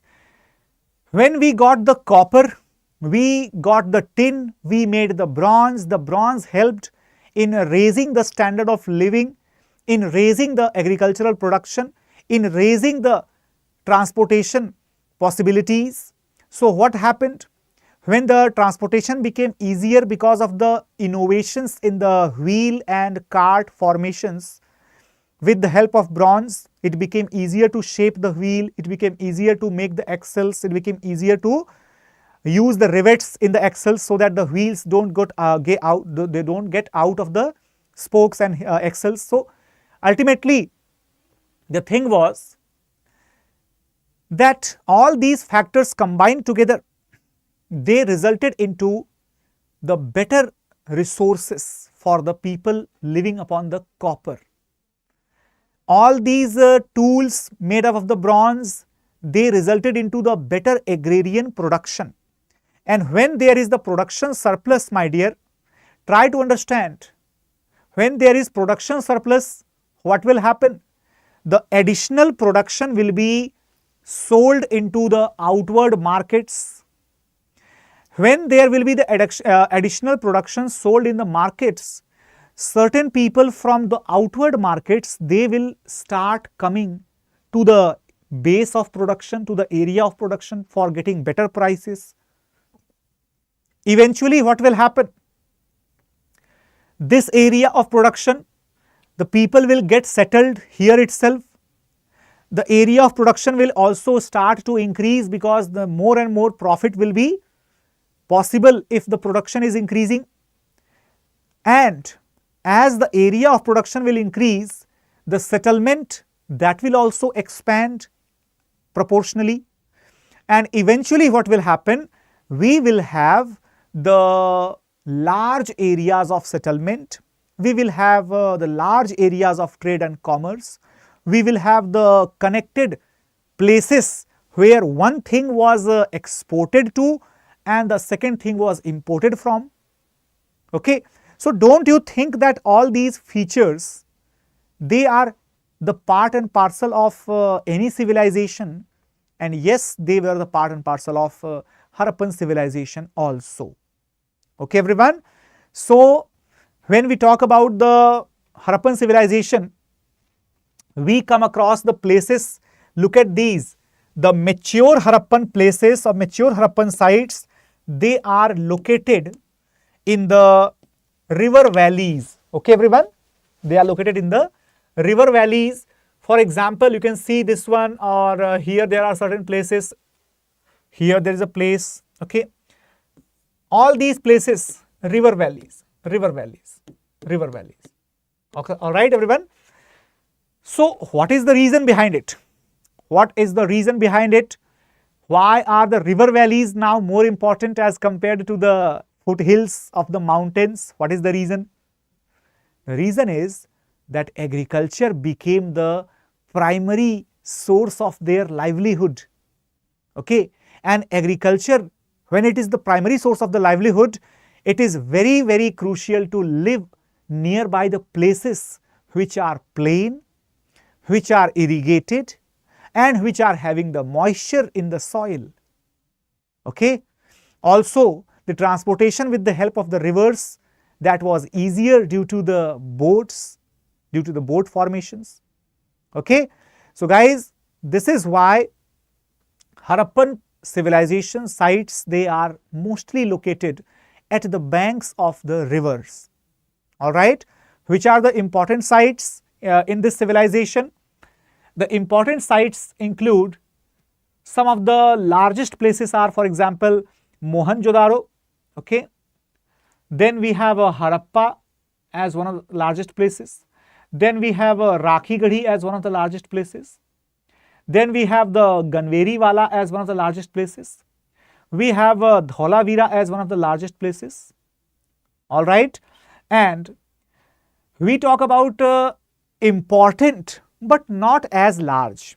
Important place but not as large place. Then we have, for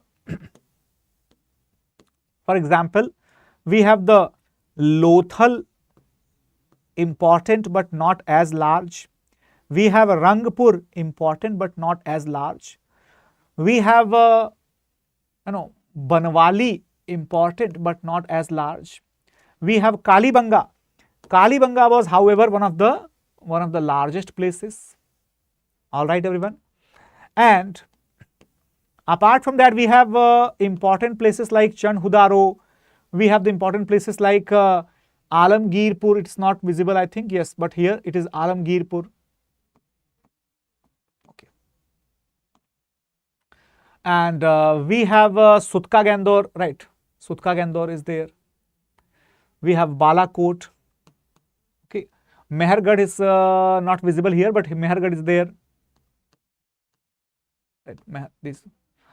And there are certain places which are the seaports or which are the river ports, the ports where the ships and the boats they used to participate in the trading, right? So the trading ports in Indus Valley civilization, the Lothal was one such place where the port was located. Balakot was one such place where the port was located. Then Sutka Gandor was one such place, right? Sutka Gandor was that one such place where it was the port. Similarly, we have certain places in Gujarat, For example, you must have heard about the place called as Surkotada, right? The place called as Surkotada. So Rangpur is also a site and Surkotada is also a site in Gujarat. Nageshwar was a very important port location. Okay, got it? So these are certain areas which are important to locate on the map to understand properly, because these might be the source of your question in the preliminary examinations. Right, everybody? Now let us talk about the features of Harappan civilization. The features of Harappan civilization. Okay. So first of all, the planning and the extent. The planning and the extent. When we talk about the extent of civilization, we already have the idea, right? Nageshwar important for being the seaport. When we have certain basic things, planning. Number one, it was a urban civilization. Number two, it was a chess board or grid pattern of town planning. Number three, two distinct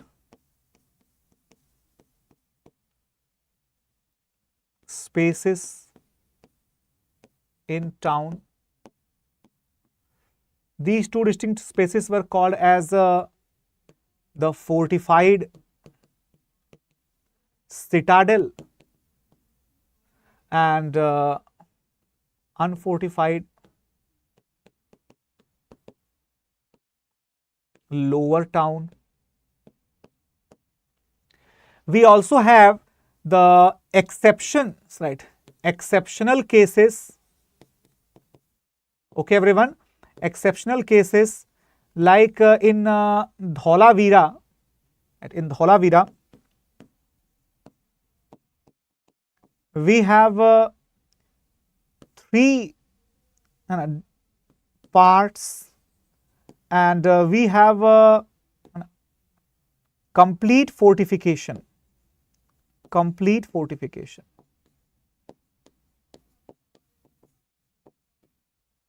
Okay, like similarly we have the Lothal, right? We have Lothal, where there is a complete fortification. Okay, we also have the fourth feature, that is the arrangement was in the east, in the west to east direction. Okay, in the west to east direction. Okay, everyone. And not only that, right? Not only that, we also have the exceptional case in the Lothal, where the Lothal was basically north-south arranged. Okay, north-south arrangement. Okay, everyone.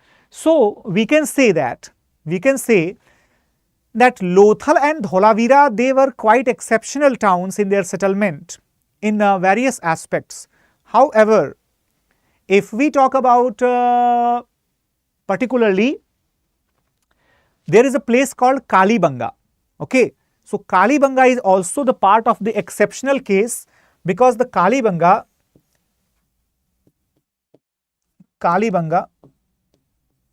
Here we have the use of the mud bricks and no citadel, or sorry, we can say no or damaged citadel. No or the damaged citadel. So there might be a citadel, but that is not surviving anymore. All right, everyone. So we can say that there are certain more features in the town planning, like the west to east direction was the direction of construction. Then we had the presence of public works. We have the use of burnt bricks.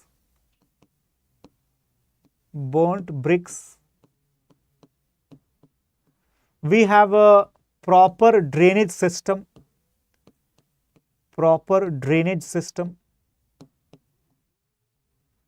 Drainage and street lighting was also there. Street lights. We had the footpath and streets. Okay, and we had the double-story buildings.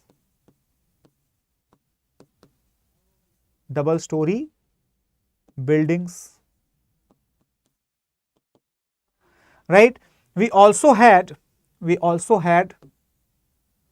the unique and large granaries. All right. So there were various features related to the town planning.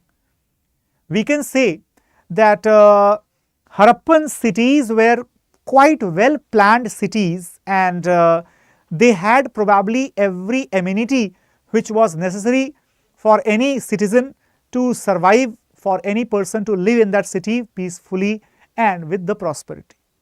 Okay. Now, why is this topic important? Because there was a question asked in the mains examination that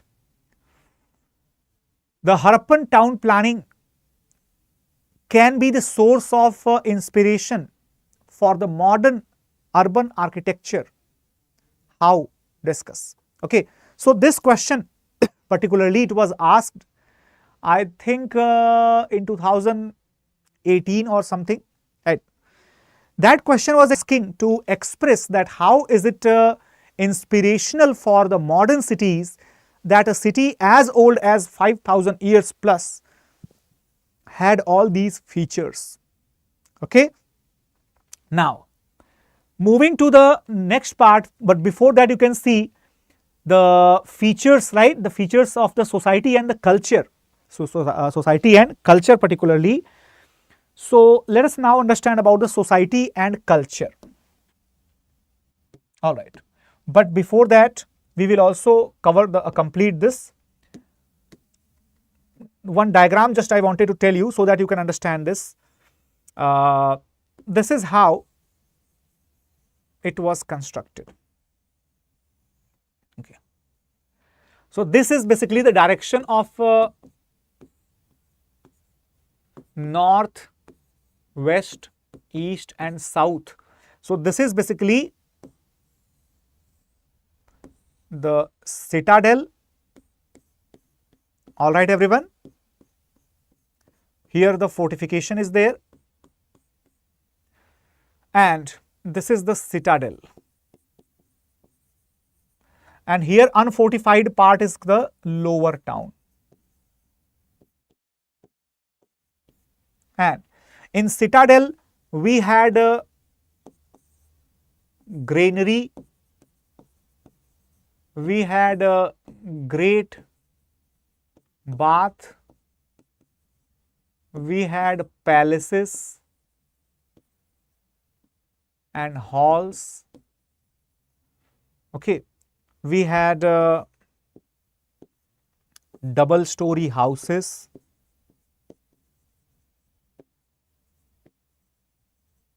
we had street lamps, all these things. Whereas in the lower town, we had the coolie lane. We also had the inferior cemeteries. Okay, so guys, this clearly tells that there was the class discrimination in the Harappan civilization.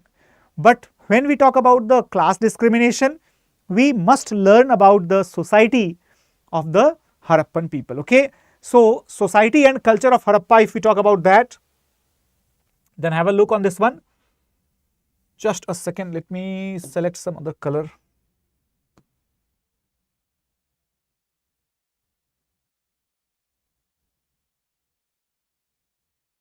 All right. Society and culture. So here, Harappan society, if we talk about it, guys, society included the religion or society, that means, sorry, not society, but culture. So society, basically, it tells about the composition. Composition was supposedly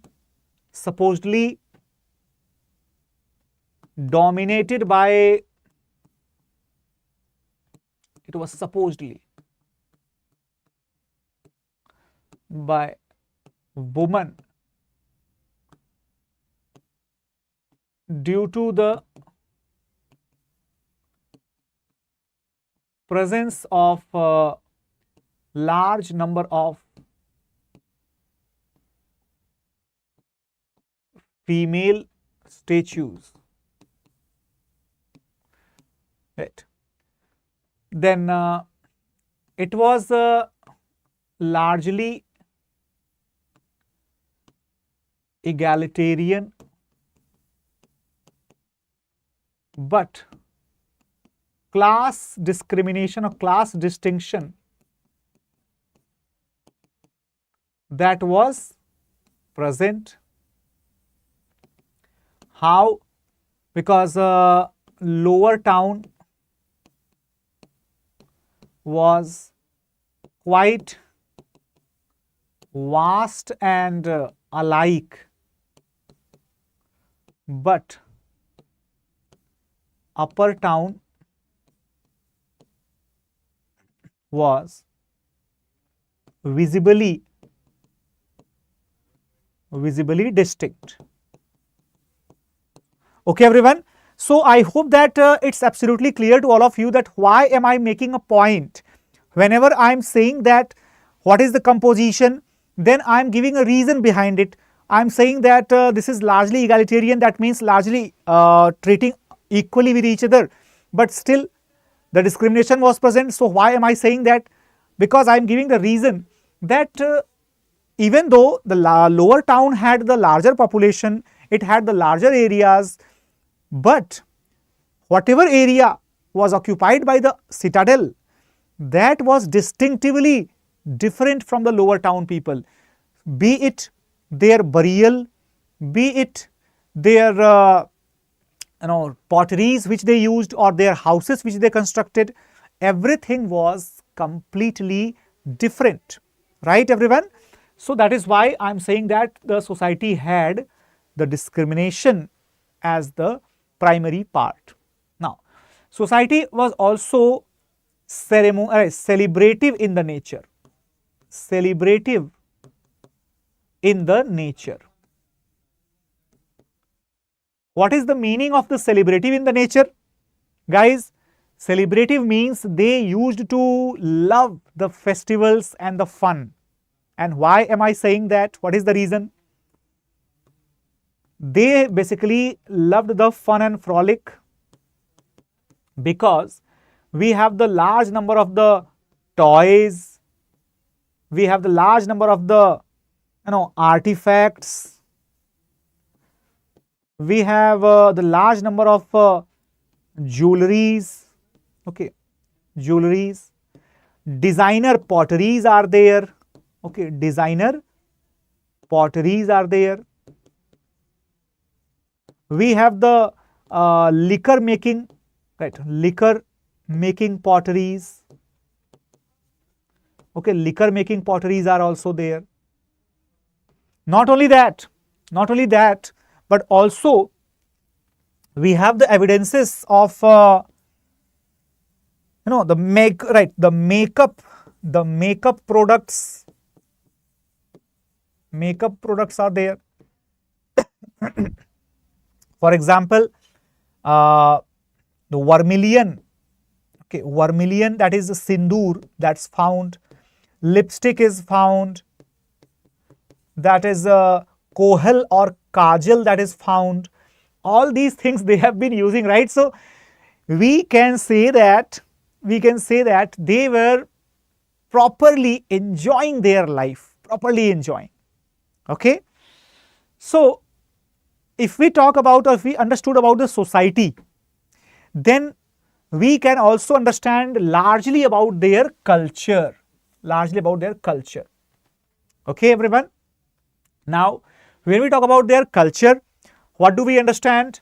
We should understand one thing, that they had the features of, we can say ritualistic and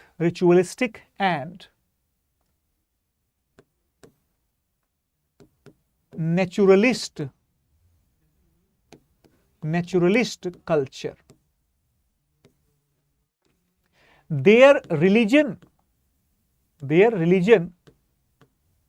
was not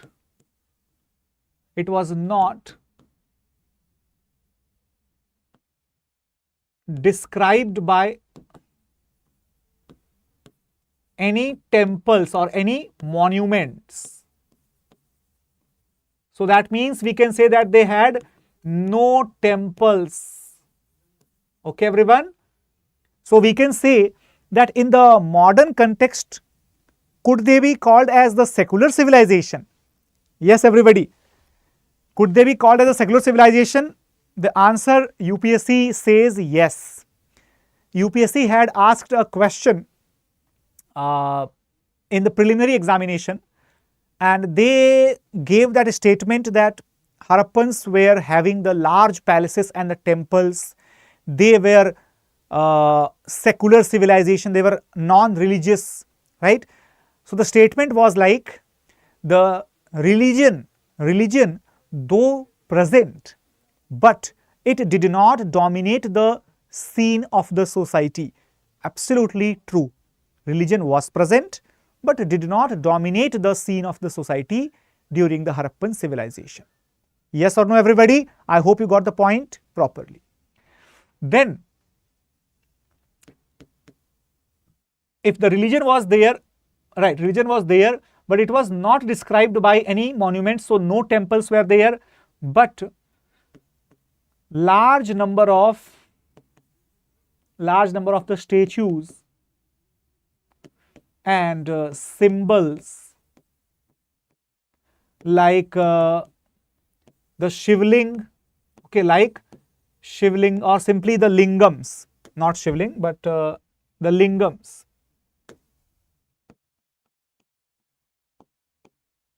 Guys, lingams are basically obtained from Kalibanga.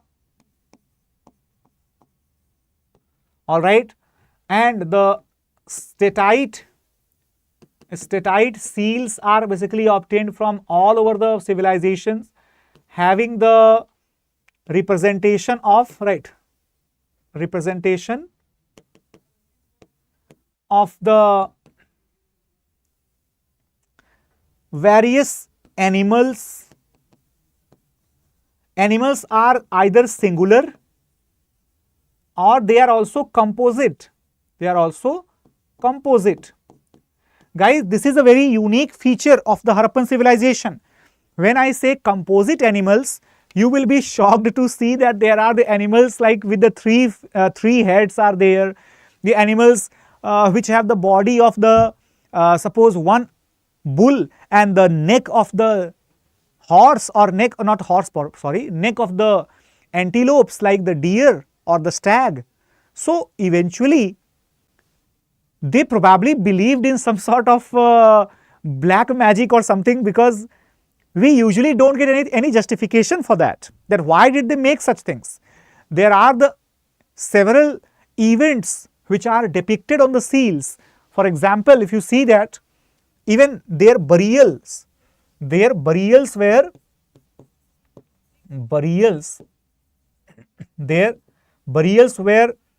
very unique type of burials. All right. So for example, if you see this one, the Harappans, they used the potteries. You can see that these potteries which they used, they were buried along with the dead bodies. Right, everybody? Buried along with the dead bodies. And not only that, these potteries were buried in the rich graveyards, okay, and these were basically in the graves of the poor. And how are we able to segregate it? Because these are glazed potteries with designs,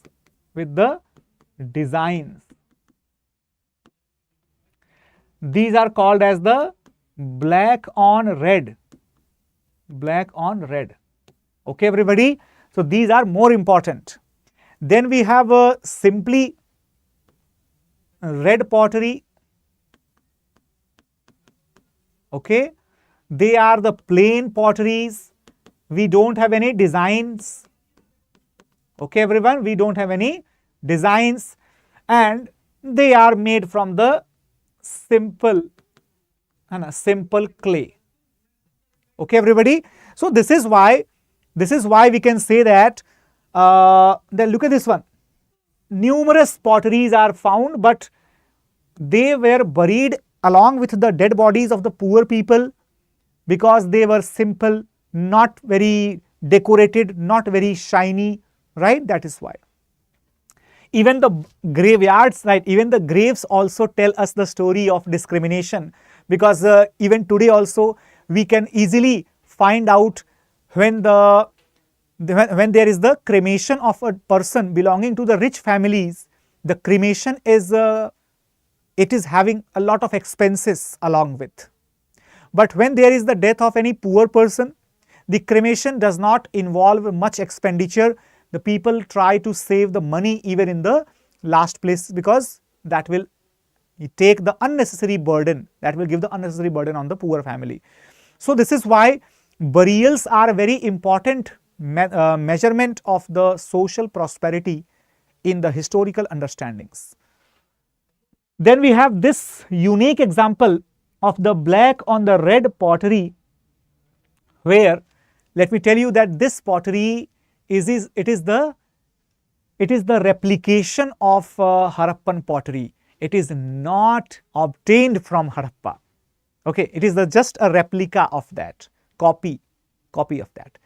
So Harappan potteries, they somehow looked like that. The symmetry was not very great, but it was fantastic as per their standards. And the image of the humped bull is very, very common as a motif on the potteries, on the seals, on the other paints, right? And then decoration with the help of the geometrical lines are there. Then the floral images, they were used to decorate, right? So guys, we can say that if there is a question related to the Harappan pottery and it has the statements like humped bull was the common motif, leaf and flowers were the common motif, or the vegetative decorations were the common motif, or the geometrical lines and shapes were the common motif, yes, all three statements would be correct. Okay, everyone?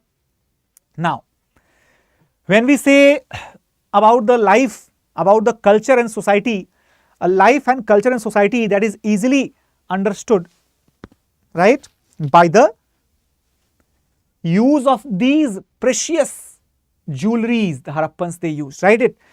So you can see the necklaces, the beaded jewelries, the rings, etc., and the girdles, the buttons. These are the buttons, not simple buttons. These are the cuffings. Okay, these are the cuffings. So basically, these cuffings were basically used, and here you can see the beaded jewelry, right? This same beaded jewelry is here. This is the one. Small beads were also used. So the materials which were used in the construction of these jewelries, they included gold, copper, okay, then bones, statite, and some of the other semi-precious stones,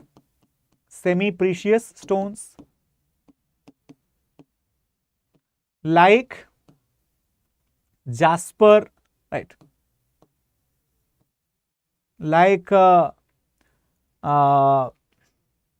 cat's eye, like lapis lazuli, okay. So all these things were used. Got it, everybody? So these were the common things.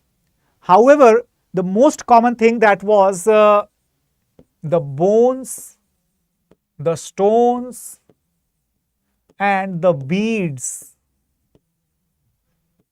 of the metal and bones. So there is a place called as Chanhudaro. There is a place called as Chanhudaro. Okay, everyone. Chanhudaro is that location where the factory of beaded jewelry or factory of beads manufacturing, that is found. Okay, everyone, that is found. So we can say that all these things are very, very important to know. Good afternoon, Sanjeev. And books for the serious examination. You can actually rely upon any general knowledge book that is important. Okay. However, now if we try to understand about the, yes. Now this is what I am talking about. This is also a very important thing to see. This is this is actually the girdle ring, the girdle rings and bangles. Girdle rings, basically when we when we wear the arm rings just on the upper part of the arm, okay, everyone, and when we wear the bangles, right, when we wear the bangles, so you can see that there are two different bangles, probably made up of the gold or the copper, but these are the special jewelries which are worn on the forehead by the ruler or by the head of the family. We have the tops to be worn in the earlobes. We have the mang tikas, right? These are the mang tikas basically to be worn here, right?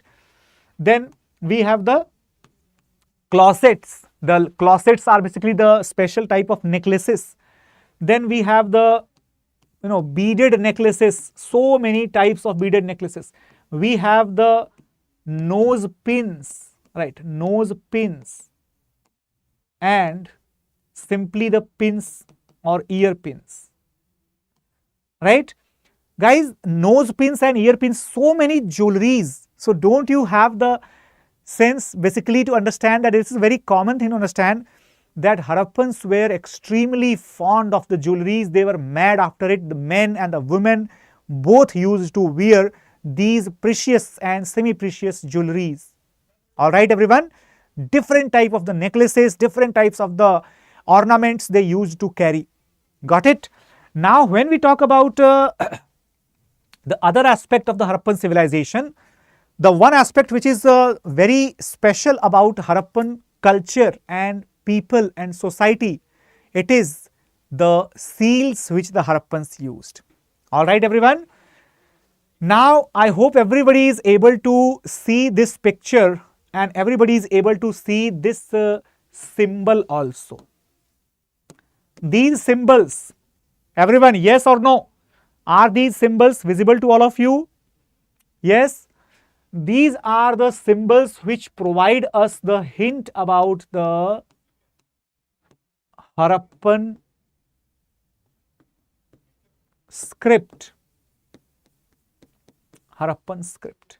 And believe me, the Harappan scripts, they are having 400 plus symbols. 400 plus symbols. Okay. Not only that, right, not only that, we are still unable, right, we are unable to decipher it even by the use of artificial intelligence or by the use of the advanced supercomputers. We are still unable to understand. Because why are we using the computers to understand it? Because let me tell you that any type of script, any type of language, that is basically a type of coding. Okay, that is basically a type of coding. All of you must have watched that movie Bahubali, right? I think all of you must have seen, right? All of you must have seen that scene of the war where Rashtra, just tell me something kind of, then some unique type of dialogue delivery was there by one of the actors and who was playing the villain, right? Kalkeya, right? So Kalkeya had a different set of language. How many of you are aware that the language which was used by Kalkeya in the movie called Bahubali, that language was actually a newly created language by the producers and the makers of the movie. So they had properly inscripted, they had properly encoded the words and the sounds and the meaning of those. So that basically tells us that even the Harappan language, that might be very similar to any type of codings, right? Still we are unable to understand. Still. And have a look on the seals. The seals are probably the most amazing structures, amazing contributions from the Harappans. Have a look on this one. This seal tells us about the swastika, okay, swastika image. Okay, have a look on this one. This is actually a 3D structure, right? And this is the swastika. Then we have this unicorn. The unicorn was the most popular, most revered probably. Then we have the humped bull. Humped bull is the most common, and this is the most sacred. Okay.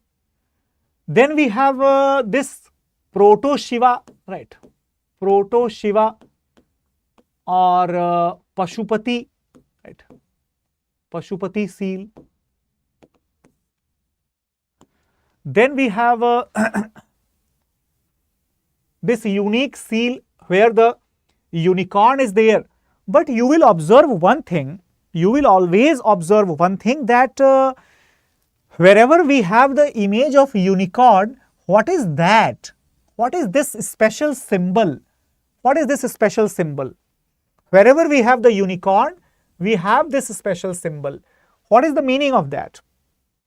This special symbol, it looks something very unique, right? It looks something very unique. It looks like, suppose if we have this type of symbol, and over it we have a cylindrical structure, right? Cylindrical structure. Okay, so this is a very great query, right? It's very great query in the getting the meaning of this entire symbol. Okay, everyone. Now, if we are talking about the other aspects, how many of you can recognize this particular thing which looks like the sign of a plus? But if you will observe it very carefully, you will also observe that it looks more like the pyre of a sacrifice. Basically, the sacrificial pyre or the yagya kund, it looks something like that. Looks something like that. Okay, everybody. Now, apart from that, we have the presence of the animals like elephant. We have the presence of the animals like tiger. But what is this? Wait a minute. What is this story? Some of you must have heard about the stories related to the Panchatantra. Guys, have you ever heard the fable in the Panchatantra where we come across that story that there was a man, a villager who was not very highly educated. He had some friends who were highly educated, and those friends, they knew the knowledge of, they knew the art of making any person, any dead body alive again. So they had probably made the lion alive once again, and the lion or the tiger, when it was alive, it immediately attacked and hunted down those people, whereas the person who was illiterate, he was waiting on the tree just because he was having the common sense. He had the basic sense that if these guys are showing off their knowledge on a lion, on a tiger, immediately as soon as it will rise up, it will immediately attack. So this is a similar type of depiction. You can see similar type of depiction where a tiger is standing under a tree, and probably a lady who is having a hair bun, and she is probably sitting on the tree and holding the tree branch with one hand, right? Pay attention to these type of things. So guys, we can say that if there is a question, suppose in the mains examination, NCERT could be the source of that answer. If the question is like that, there was a question already asked that contrary to the civilizations of the Greece, Mesopotamia and Egypt, the civilizational aspects of India in its cultural ethos has largely been continuous since the Harappan civilization, Harappan period.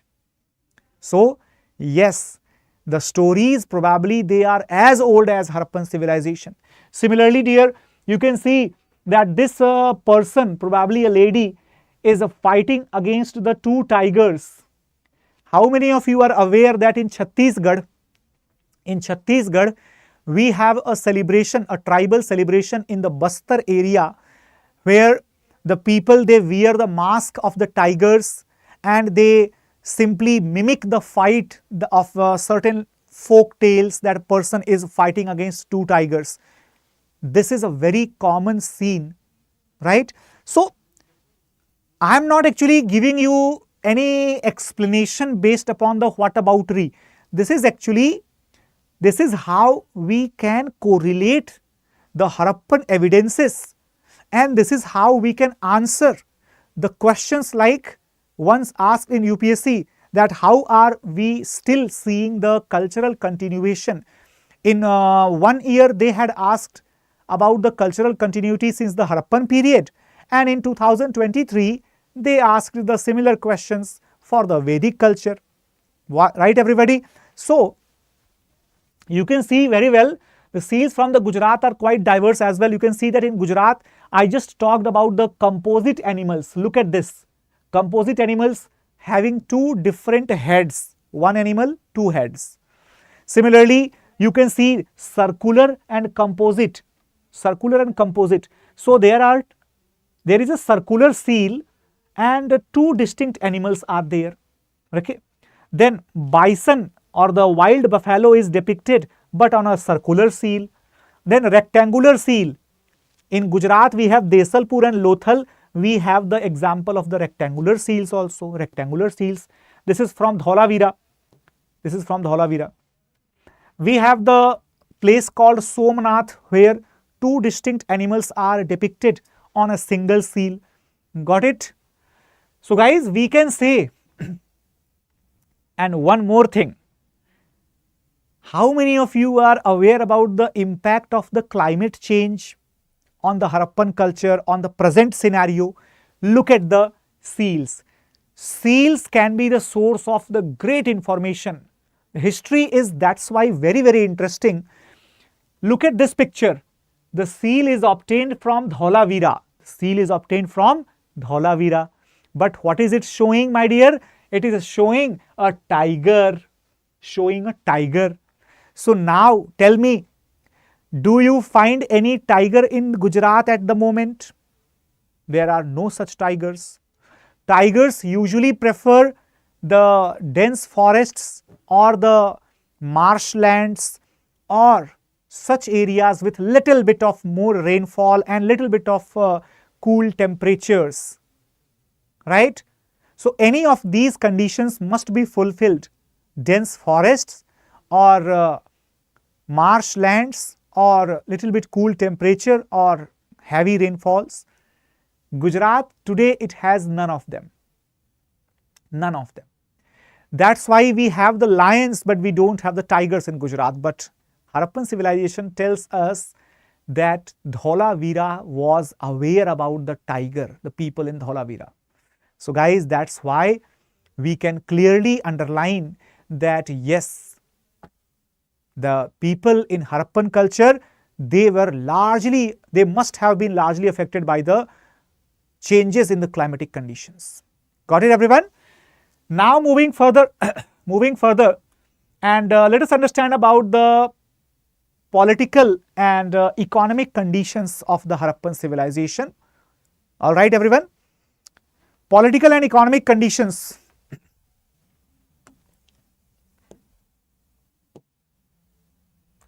Okay, everybody.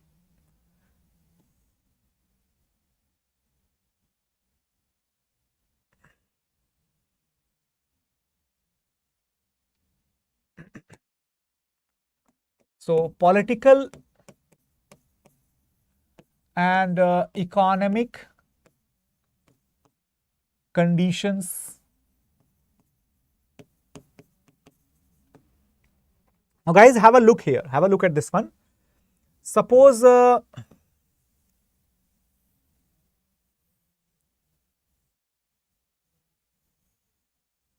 this is Africa, and this is right.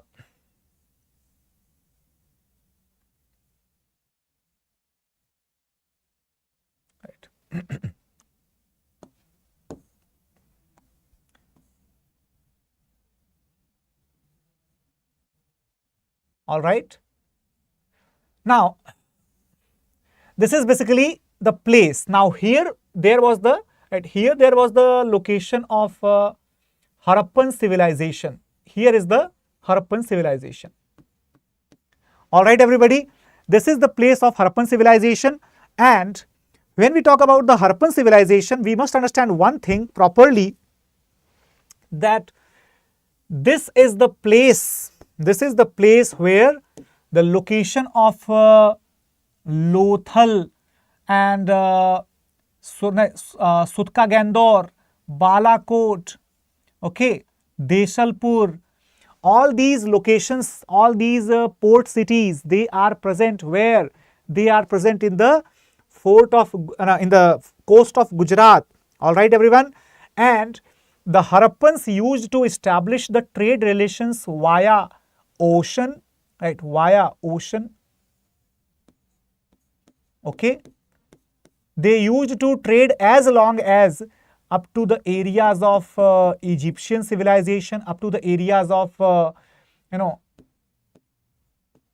Mesopotamian civilization.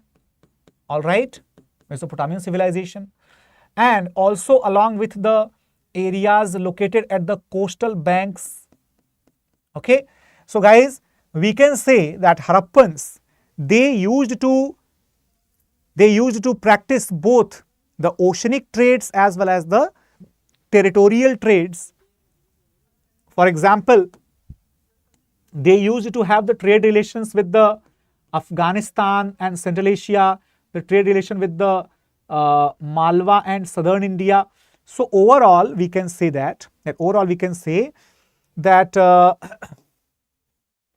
just a second, okay.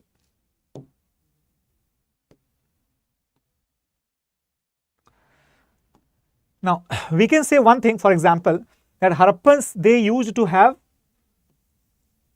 economy that was largely agrarian economy, okay, and based upon the trade and commerce.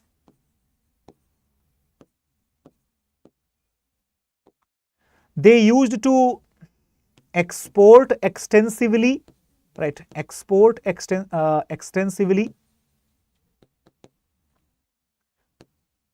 and they also imported some basic materials. Now, what are the exact things? So their exports included what? Their exports included the things like food grains, okay, jewelries, all right, terracotta, and toys, etc. Whereas their imports, it included the tin, the gold,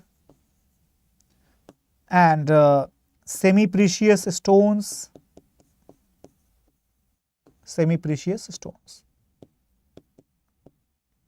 The various places which were in the trade relations with the Harappan people, those places included the Afghanistan, for example, imports, right, imported silver, gold, imported gold from Deccan, from southern India, copper from Khetadi in Rajasthan, tin from Afghanistan, okay, then precious stones from Persia, right, and exported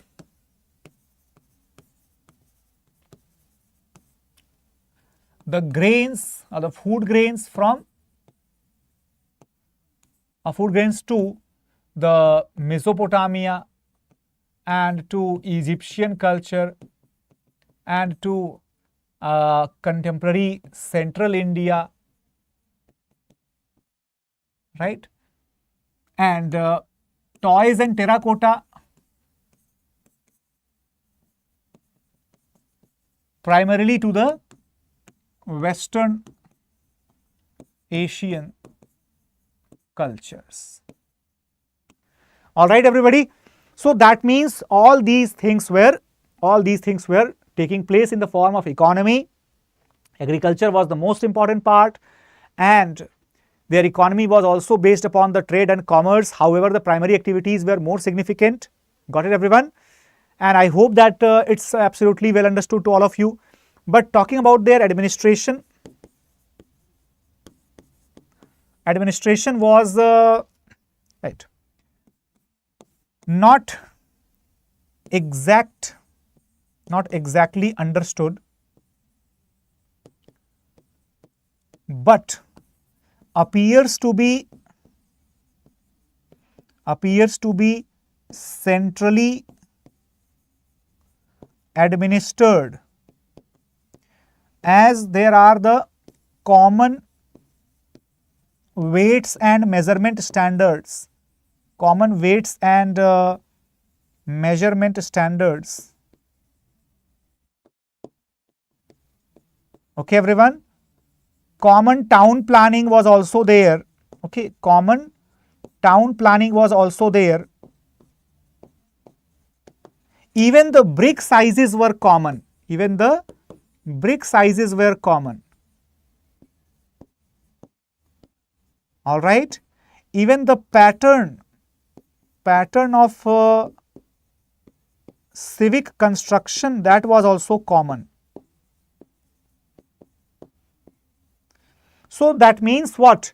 That means all these features, they prove that Harappans, they had a common administration also. All right, everyone. Now moving further, and let us understand about the other features. For example, you can see this one. The Harappan people, they had a lot of artifacts, lot of evidences. This is the cart made of the clay, and this is the Pashupati seal. This is the statite statue of the priest king. One of the images of mother goddess. Guys, if you might have watched that movie called as Tumbad, in that movie the image of mother goddess of Hastar, something it looks, it looks something same, right? Something similar. Probably the producer or director might have taken the idea from Harappan images. Now this is the image of a dancing girl. Okay, so bronze image of dancing girl in the Tribhang pose or Tribhang mudra. All right, so these things are very much important. This is also another example of the sculpture art in the Harappan civilization, guys. This is actually the terracotta image of a couple, right? Probably a goddess and a god, and this appears to be like a serpent god or something. Then this is the image of a male torso obtained from Harappa. This is made up of the red jasper. Okay, red jasper. It's a very shiny stone. Okay, then if we talk about the Harappan period overall, what can we conclude? That Harappan period actually started to develop somewhere at the end of the Neolithic period, somewhere down the end of the Neolithic period, when people had the knowledge of food production. But after a certain period, approximately 3300 BC to 2600 BC, what happened? The early Harappan phase is there. All right. After that, from 2600 to 1900 BC, we have the mature Harappan phase called as Indus Valley Civilization or Harappan Civilization. And after Harappan Civilization is over, then towards the end we have late Harappan, also called as the cemetery H culture, also called as the Rangpur culture, also called as the Jhukar culture, Amari Kotdiji culture. These are the different names. All these are the parts of OCP or late Harappan phase. Got it, everybody? So overall we have three distinct phases. This is early, right? And this is mature, okay? And this is late. All right, this is later. Got it?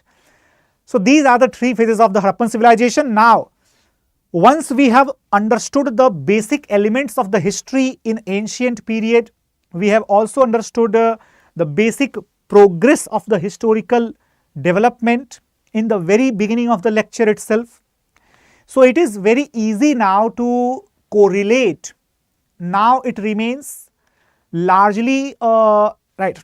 You can say the chain of events, the chain of the factors of change, which will consequently impact the changes in the dynasties, the changes in the ruling and influential cultures, right?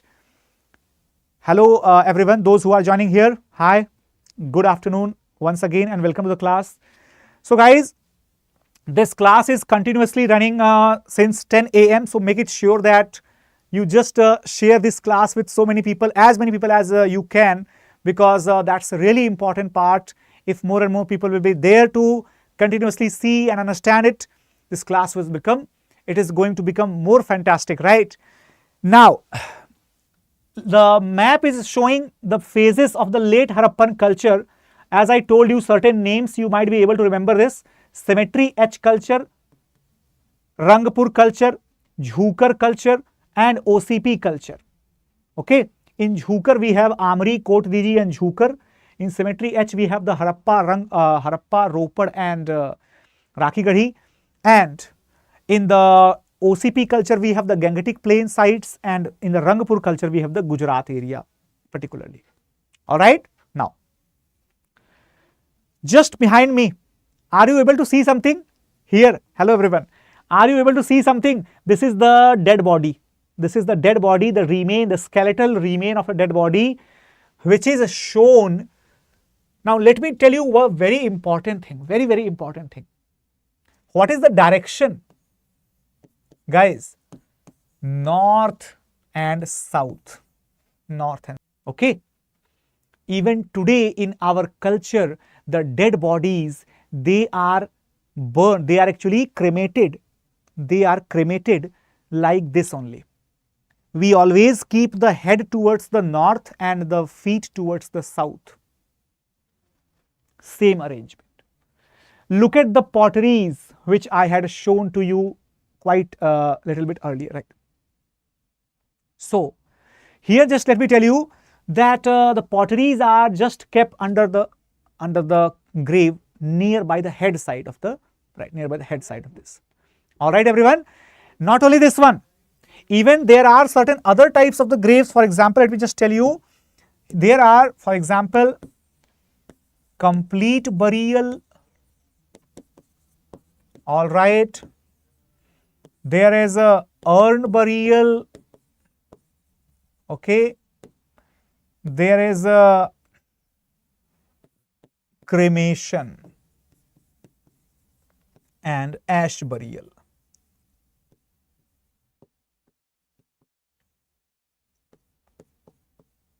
Partial. Okay, so basically three distinct types of the burials are observed in the Harappan culture. In one, we completely bury the dead body like this one. In the second one, we cremate the dead body and then we bury the ashes, like this is called as the cremation and ash burial. Then we have the urn burial, where we just open the dead body, we just keep the dead body in the open space, and those dead bodies are eaten up by the animals. Only the skeletons are left, and then we bury the skeletons in the grave. Now, use your common sense, use your general knowledge and tell me, don't you find the similar type of practices in the Hinduism, where we burned the dead body and use the ashes? Some of the ashes, some people, they use the ashes in the deposition, some other people, they use the ashes in the rivers. Okay. And then we have the similar type of burials in the Parsi or the Zoroastrian communities, where we have the practice of keeping the dead body in the open. Got it? So we can say that the dead bodies, right, dead bodies, basically they are, right, they are buried and they are cremated as per the traditions coming before the arrival of any religion, right? So only religion does not decide the cremation or the burials. It is much more than that. All right. Now, so now just have a basic timeline. These all things are available in the NCERTs. That I think even NCERT has given something by mistake. NCERT is also having certain mistakes. Okay. So 1921, actually, if we talk about 1921 and 1922, this is a D.R. Sahni and this is a R.D. Banerjee. these two people, they had excavated the two earliest sites, right? Two earlier sites of the civilization. Got it? Now, let us understand about the next important part in our history. So, guys, some of you are like, some of the person is saying a suggestion that most of the time is taking only for writing, it's better before prepare PPT. No, actually, first of all, let me tell you that my purpose is not just showing you or scrolling the PPTs and just giving you the lecture. I actually want you to learn that how to correlate the things. How to correlate the things, right? So that's why I'm just giving you you can say live instruction, and when we are in the live instruction, it is much more convenient, much more better to have a live demonstration that how are the things being developed. This is how you will get the grasp of the things much better, right? So even if the time is taken is a little bit more, that does not matter, because what is more important, that it should be understood by all of those who are watching it. See, I have given the time up to 6 p.m. It may take up to 7, up to 8, I don't care, right? But the most important part, that once you see this thing, you are able to correlate entire history, because the facts could be learned from anywhere, man. Facts could be learned from anywhere, right? Now let us talk about the Vedic age and Mahajanapad age. Okay, Vedic age and Mahajanapad age. So have a look on this particular image. Okay. So when we talk about this,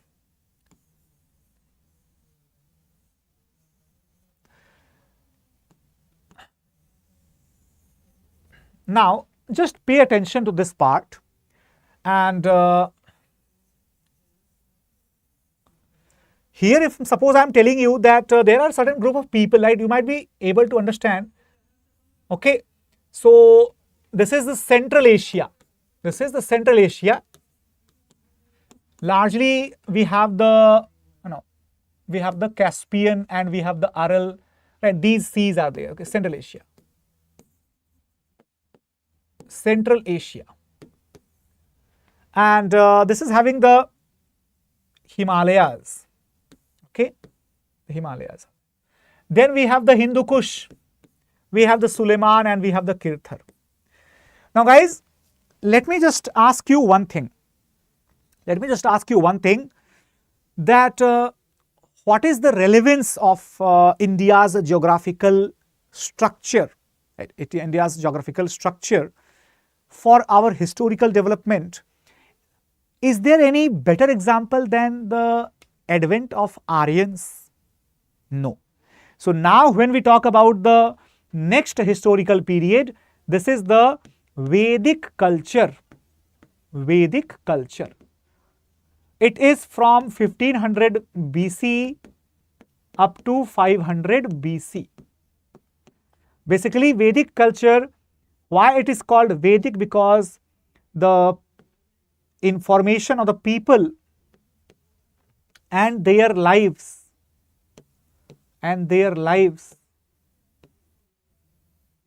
that is known by the help of the Vedas. All right, known by the help of the Vedas. And when we say the Vedas, what is the meaning of the Vedas? Veda is basically related to the Ved. Okay, Ved. What is the meaning of the Ved? Ved is basically to know something. And therefore, the Ved means the book of knowledge, the source of knowledge. All right, everyone, source of knowledge. So basically, we can say that the Vedic people, they were the people of or the society or culture of knowledge, we can say, the Vedic people were, they exhibited the culture of knowledge.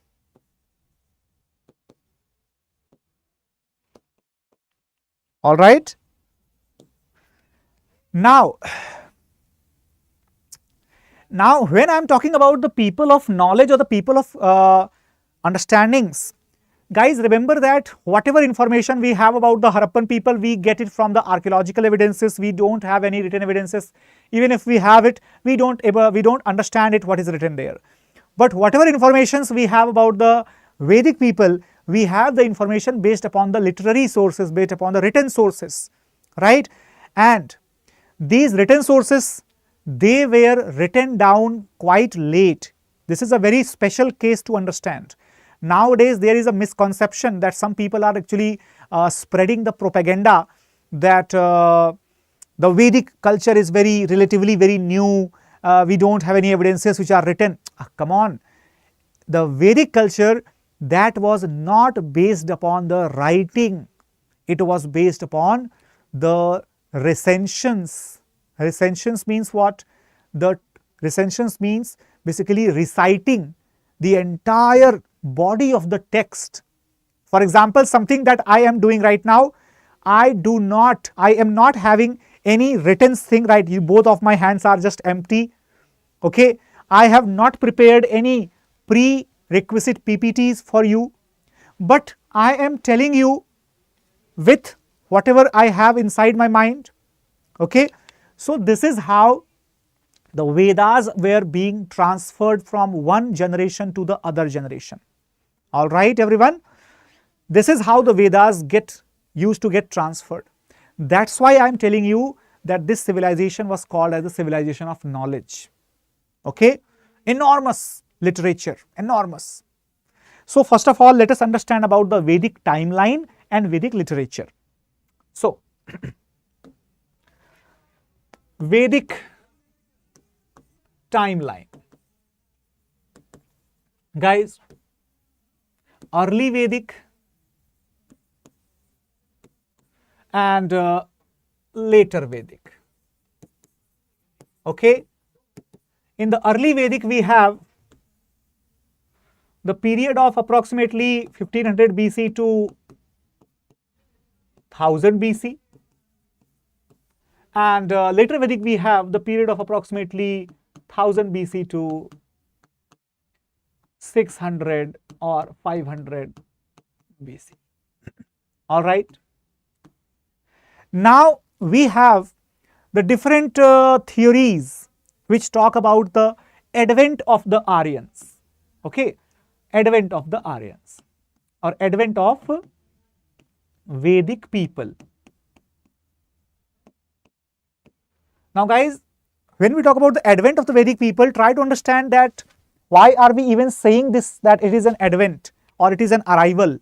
It is because from the obtained evidences as per the present scenario, we don't have any evidence to support the presence of the Vedic people in the places where they have described in their Vedas. We don't have any evidences of their presence before 1500 or 1700 BC as such. Got it, everyone? So that is why we should understand about the advent of the Vedic people. So there are two types of theories. Okay, there are two theories. All right. Two theories include the outsider theory. All right, everybody, outsider theory and the native theory. So when we say that Vedic people were outsiders, there are various opinions. For example, Gangadhar Tilak, Bal Gangadhar Tilak, he says that the Vedic people were from the North Pole. Dayananda Saraswati, right, Dayananda Saraswati, he says that Vedic people were from Tibet. Max Muller says that Vedic people were from Central Asia. And this is the most acceptable hypothesis. Okay. Then we say the native theory. Now there was one Ganganath Jha. He suggested that the Vedic people are from the Brahmadesh. That's basically the Gangetic Basin, Gangetic Valley. All right. So there are various hypotheses, various postulations supporting and opposing the advent and the location of the Aryans in the India or outside India. These are the endless debates going on. Recently, there is a place in the Pune, right, where we have the study of paleoarchaeology. That means the old archaeology. When we say that, basically recent discovery was there from Rakhi Gadhi. A joint burial was discovered at Rakhi Gadhi, and the DNA samples obtained from that burial, they had a very specific gene missing from the body. That was R1A1 gene. R1A1, this gene, it is actually present and it is considered as the Stepes gene, the Central Asian gene present in the body of a large percentage of the North Indian people. So it is believed widely that the North Indian population, they have a good amount of impact of the Central Asian genes. However, the Harappan dead bodies, they did not have it, which means that probably the Harappan people were the indigenous people, and the present people living in the northern India, they have the Central Asian connections. Guys, this could be possible that because Central Asian advents, they are very real. From the time period of the Kushanas up to the time period of the Turk invasion, up to the time period of the Afghan invasion or the Mughal invasion. So we have been the North Indian population. But yes, the conclusions are multiple. Of course, the people take out the conclusions as per their convenience. So UPSC is usually interested in the prelims examination only to ask about such trivial informations rather than asking in the mains. Now, talking about the other aspects, right? Talking about the other aspects as well. Just a second, everyone. Okay. So I think it's visible now. All right. So here, when we talk about other aspects like early Vedic people and their literature. So their literature was the Rig Veda. Literature was Rig Veda. And their literature was Rig Veda, and their society, that was the egalitarian, okay, pastoral. Pastoral means they were animal herders. Got it, everybody? They were animal herders, and they also had religious and naturalistic or nature worshippers.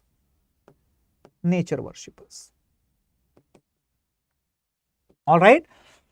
So all these things were the features related to the Vedic people. Got it, everyone?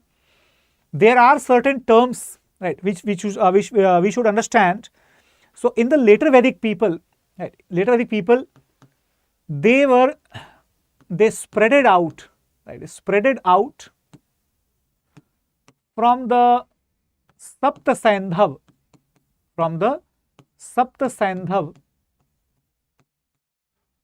towards the Ganga plains or Gangetic plains. All right, everyone, towards the Gangetic plains. So Saptasandhav is where? Saptasandhav is basically the modern northwestern India including Punjab in India and Pakistan.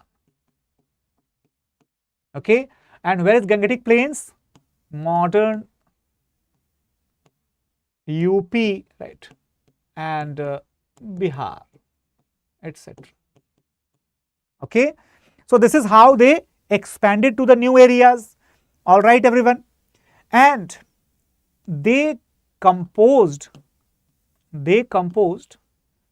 a great detail of literature, great and detailed literature, including the other Vedas and all that, right? We will see which literature. Then after that, their society, it started to develop. It developed as agrarian society, right? Developed as agrarian society. It became right. Society became the discrimination, right? Discrimination was there. Discriminatory and Varna system, right? Varna system became rigid, right? Became rigid, and society was also ritualistic and complex. Ritualistic and complex.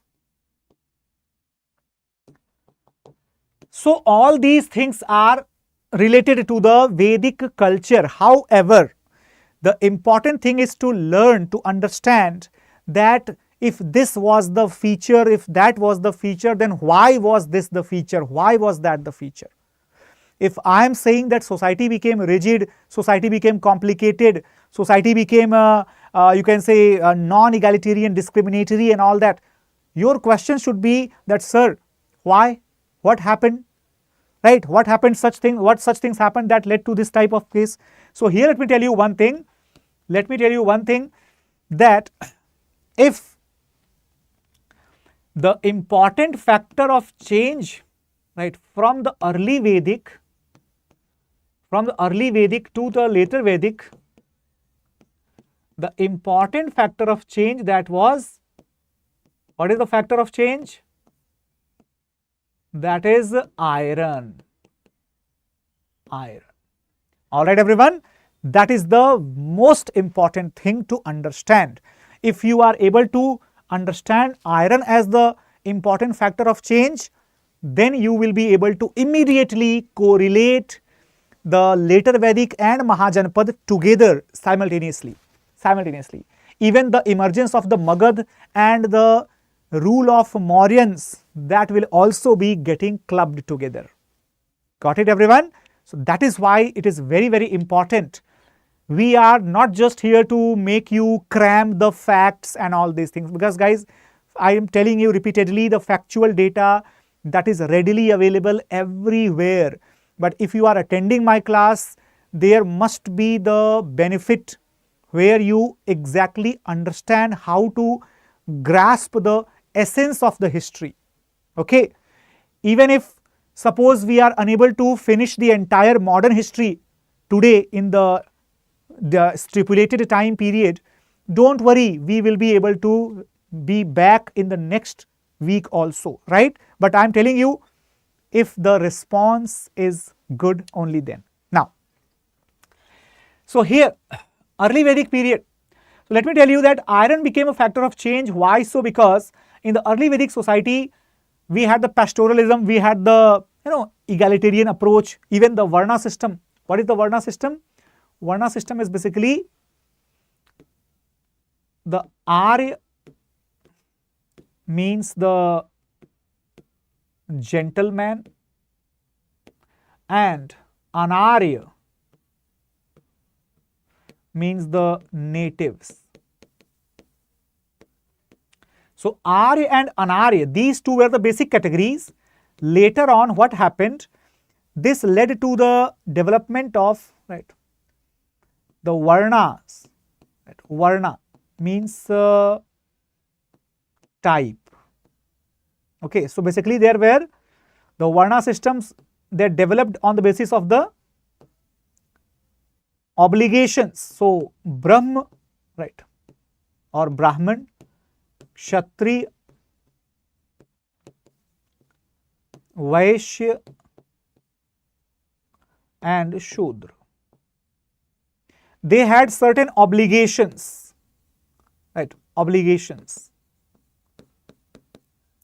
and duties, like Brahmins to impart, or who, है ना, the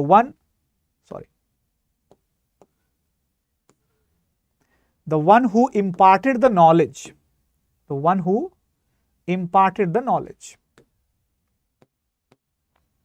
who imparted knowledge, okay, the one who protected the people, the one who provided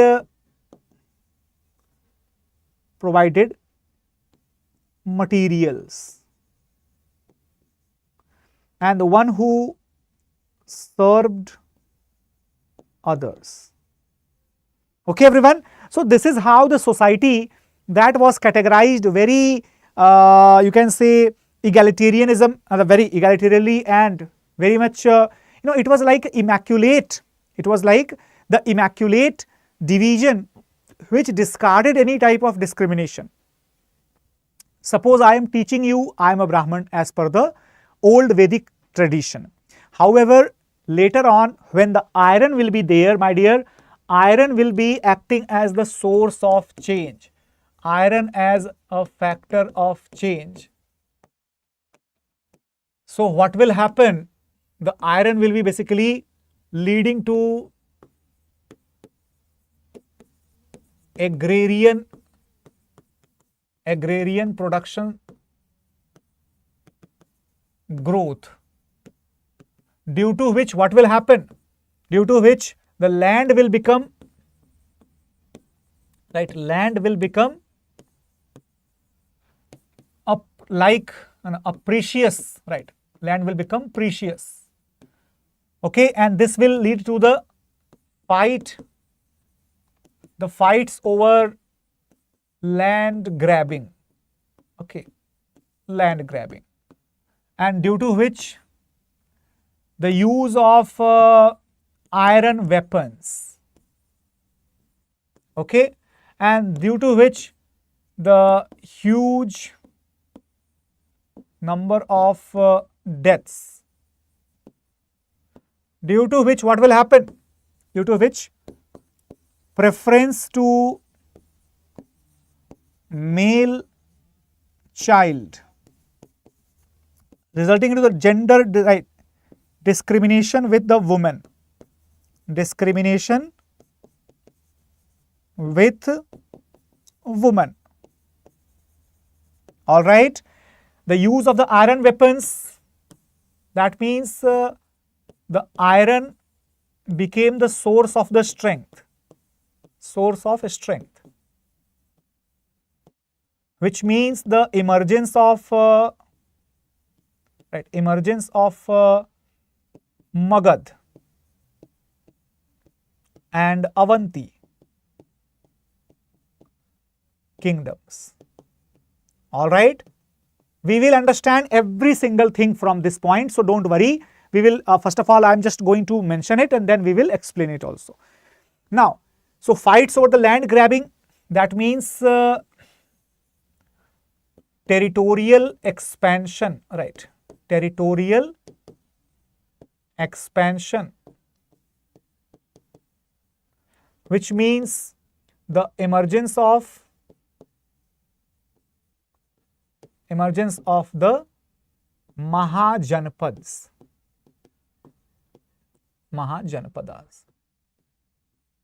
All right, Mahajanapadas. Not only that, when the land will become precious, so what will happen? This will become the source of income. right? That means beginning of taxation is there, right? Beginning of taxation is there. All right, everyone. And when there is beginning of taxation, that means we have the position of king. The position of king becomes or became strong, and therefore he will be able to, right, able to have army, permanent army. All right. So I hope that it is quite easily understood by everyone that the single factor of the advent of iron, the beginning of the use of iron approximately around 1000 to 800 BC, this single-handedly changed the entire scenario, where the people, they became agriculturist, the cultivation became their primary profession, and the production was quite good, resulting into the production surplus, resulting into the deposition of the extra production at the hands of king and his supporters. That means the wealth was deposited at the near the king, and when the king had the wealth, king was able to give the additional, the share of that additional income to the people who were ready to fight for him. So the king got a permanent army. When the king got a permanent army, so what will happen? He will fight more and more, right? More and more battles. Okay. So more battles. Okay. And more battles means what? Guys, remember one thing. When there will be more and more battles, what will be the case? What will be the case here? The case will be that more and more battles will lead to the social unrest. It will lead to the social unrest and violence, right? And violence. Got it, everybody? So here battles are happening, use of the iron weapons that is taking place. So that means the iron became the source of the strength for the emergence of the several dynasties, particularly for example Magadha, and eventually it will lead to the rise of the Maurya Empire, right? Maurya Empire. All right, everybody, that will be the rise of Mauryan Empire. So this is how we can say that just by one simple beginning, one simple change of the iron, we got the position of the woman, right? Position of the woman decline. So position, you can say that several factors, for example, the child marriage, and you can say polygamy, etc., that became quite common. So I hope that it is quite easy to understand that how were all these conditions changed just by the advent of iron. And now let us get some basic facts about the Vedic literature.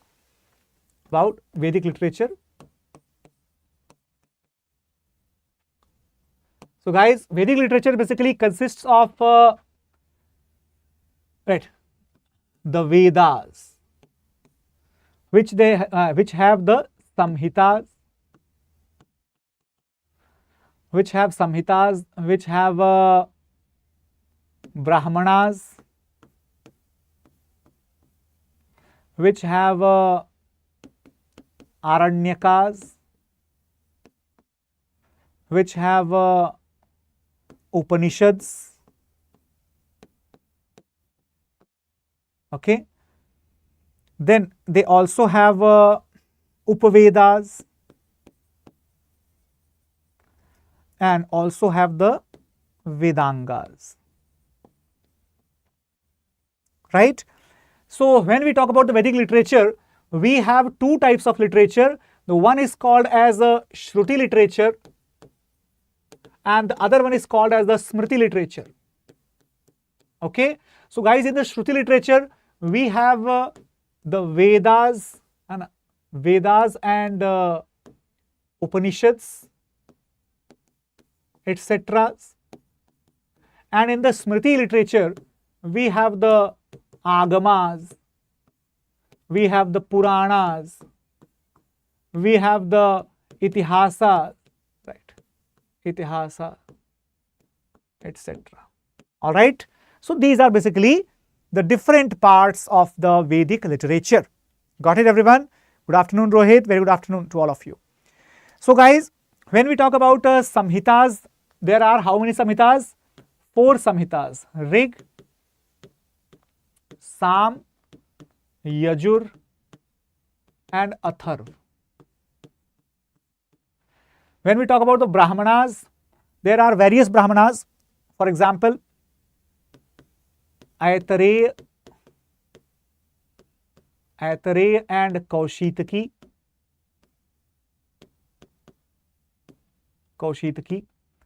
Then we have Jaimini and Panchavish. We have Shatapath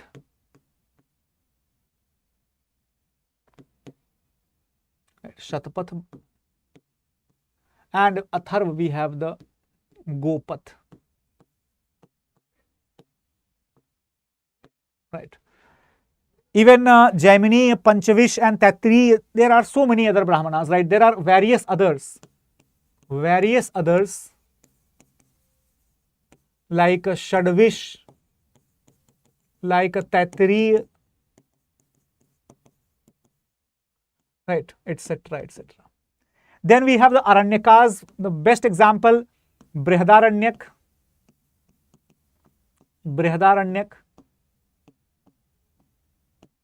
right? We have the Brihadaranya is the best example. Now, we have the Upanishads, right? For example, we have Keno Upanishad, right? We have Kathopanishad. We have Isha Vasopanishad, right? Isha Vasopanishad. We have Mundakopanishad. We have Chandogya Upanishad, right? Chandogya Upanishad. All right. So we have so many Upanishads also. There are a total of 108 Upanishads, right? Total. All right. Then we have the Upavedas. Now, Upavedas are specifically linked to the Vedas. For example, the Rig Veda, it has Ayurveda. Yajurveda, it has Dhanurveda. If we talk about the Samaved, right, Samaved, it has Gandharva Ved as Upaveda. If we talk about Atharva, so these are basically, this is having two. One is Artha Ved and one is Shilpa Ved. All right. Then we have the Vedangas. Vedangas are total 6 in number: Siksha,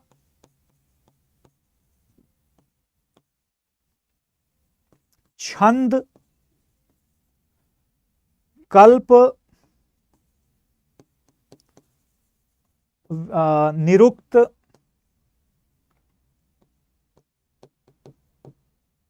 Vyakaran and Jyotish. All right. These are certain features related to the Shruti literature part of the Vedic culture, particularly compiled during the Rig Vedic and the later Vedic period. Only the Rig Veda or the Rig Samhita that was compiled during the Rig Vedic culture, otherwise everything else is the compilation which took place during the later Vedic period.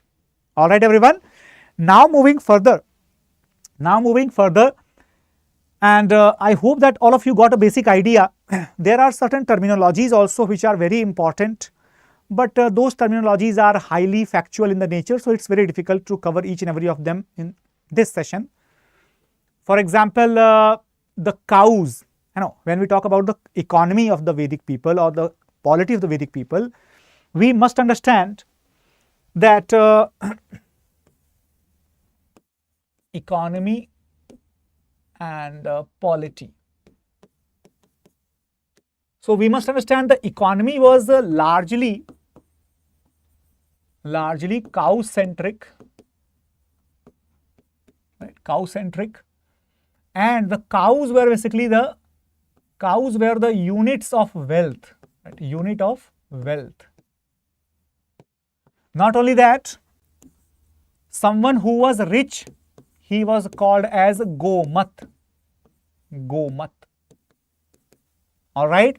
Someone who was the ruler or the leader, he was called as a Gop. Right. Even the Purohit was called as Rashtra Gop. Okay. So we can say that their economy was largely based upon the pastoral and some agrarian activities. Namaste Kajal ji. Now, when we talk about the other aspects, guys, remember that they were largely having the cultivation of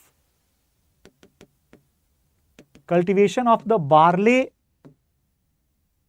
and the wheat during the early period, right, early Vedic, but in the later Vedic, barley that was replaced by the wheat and the rice, pulses, oil seeds, etc., etc. That is during the later Vedic. All right, everyone.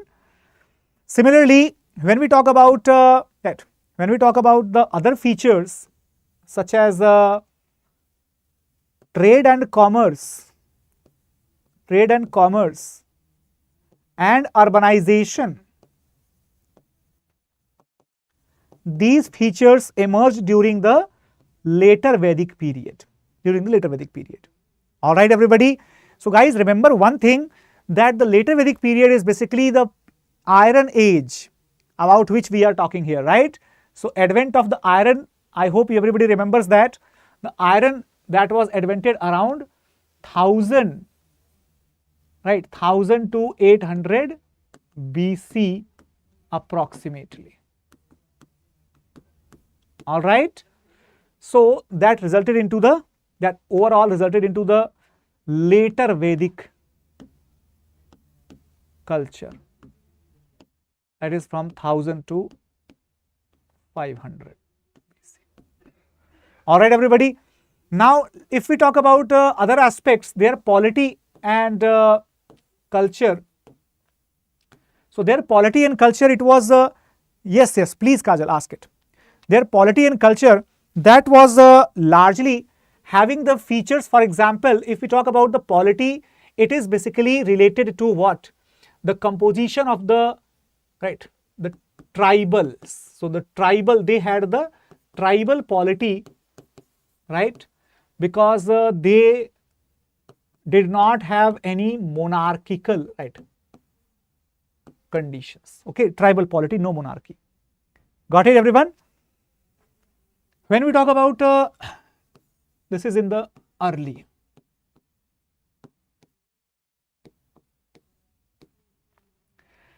They had the tribals called as Jan. Okay, and the area was called Janpad. Janapad. However, the smaller area was called as the Vis. Even smaller, right, or the smallest area was called as the Gram. And unit of society, that was called as Kul. That was the unit of society. Kul means family. Now this was headed by, right, this was headed by Rajan. Right, this was headed by Rajan. Vish was headed by Vishapati. Gram was headed by Gramani. Kul was headed by Kulapa or Kulap. Right, everyone? Later on, however, what happened? In the later period, right, later Vedic era, the large Mahajanapadas, they came to existence, and the true monarchy emerged. All right, everyone. Not only that, if we talk about the Vedic religion also, right? First time आपकी classes देखी हैं, कोई specific class के lecture करवा रहे हैं आप, so basically this is the complete history, right. I will try to finish the complete history of basically based upon NCERTs in the single stretch. Complete 8 to 9 hours of program will be there. It's going on since 10 a.m. in the morning, and we are about to reach to the end of the ancient, right? So don't worry. So here, now let us talk about the religion, Vedic religion. So when we say religion, in the early Vedic and in the later Vedic, religion was quite different. Here, it was based upon the worship of gods of nature. Right? Example, Indra, Varun, Agni, Som, Aditya, etc. Right? Here it was based upon the worship of the gods of creation, that is Prajapati, gods of nurture, Vishnu, and destruction, Rudra. Right, Rudra. So all these things, they actually took place, or they actually emerged during the later Vedic period. They were not present in the early part. Right, everyone? However, what is the reason behind it? So when we talk about the early Vedic part, so primarily the hymns and the sacrifices, they were the basic method of the worship. Sacrifices were quite easy, right? Sacrifices, they were easier, right? Easier, and offerings, right? Offerings were voluntary, right? They were voluntary. Offerings were called as the Bali, right? Called as Bali. Got it, everyone? And the Bhag, that was the share of Rajan. Share of Rajan. Okay. However, now what happened? The hymns and simple sacrifices, they were replaced by the complex rituals, right, everyone? Complex rituals and animal sacrifices, remember the point, animal sacrifices, they became very common, okay. That is why, right, that is why what happened, the animal sacrifices, these resulted into, right, these resulted into the loss of agriculturist people, right, agriculturist people.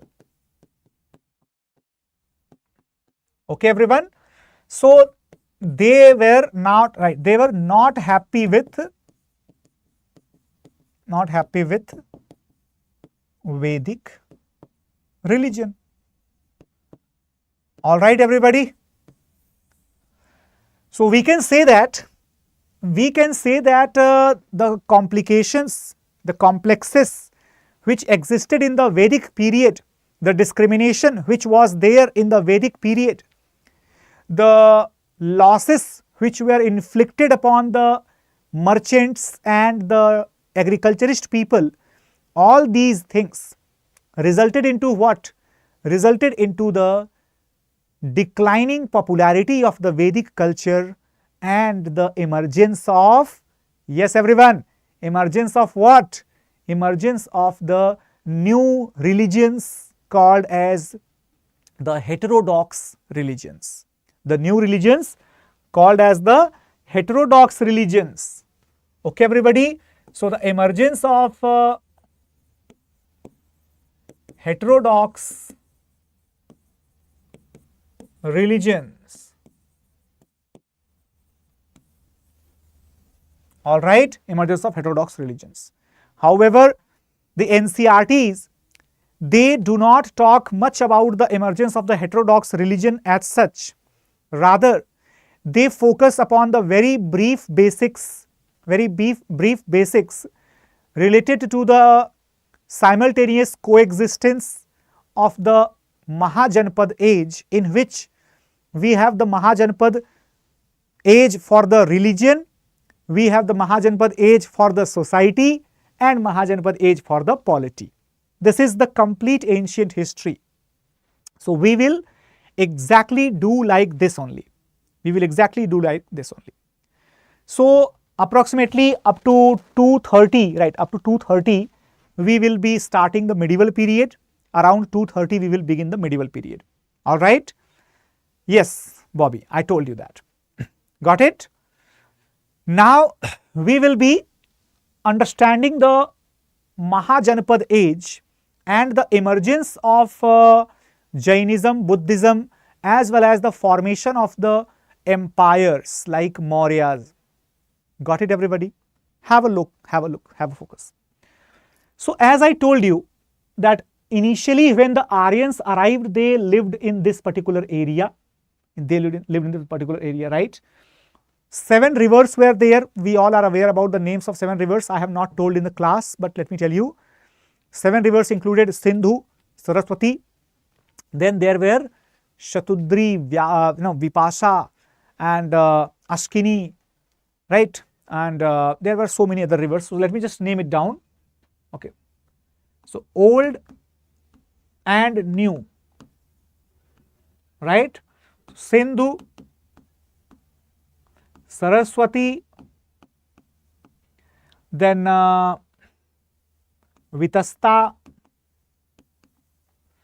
Ashkini, Vipasha, Shatudri, right? And this is still called as a Sindhu only. This is still called as the Saraswati or a Ghaggar Hakra channel. Then we have a Vitasta or Jhelum. We have Ashkini or Chenab. We have Vipasha or Byas. And we have Satudri or Satluj. We have Parushni or Ravi. So this is also a factual thing. You can remember these things, right? Now, As I told you, due to the certain changes, the people started hating the Vedic culture, the Vedic religion. The people did not like it as such. Similarly, what was happening there, guys? Due to the invention of the iron, the advent of iron resulted into the decline of Vedic popularity, and it also resulted into the emergence of urban and large territorial empires. Right, everybody? So this will lead to the rise of Jainism and Buddhism, and this will lead to the rise of Mahajanapadas and Magadha Empire.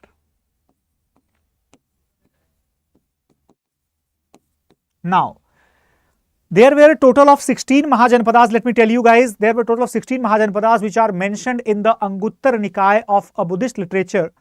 That is a Buddhist literature. Anguttara Nikaya talks about it. Apart from that, right? Apart from that, which are the other sources? So there are total 16 Mahajanapadas. And we have the mentions in the Anguttara Nikaya.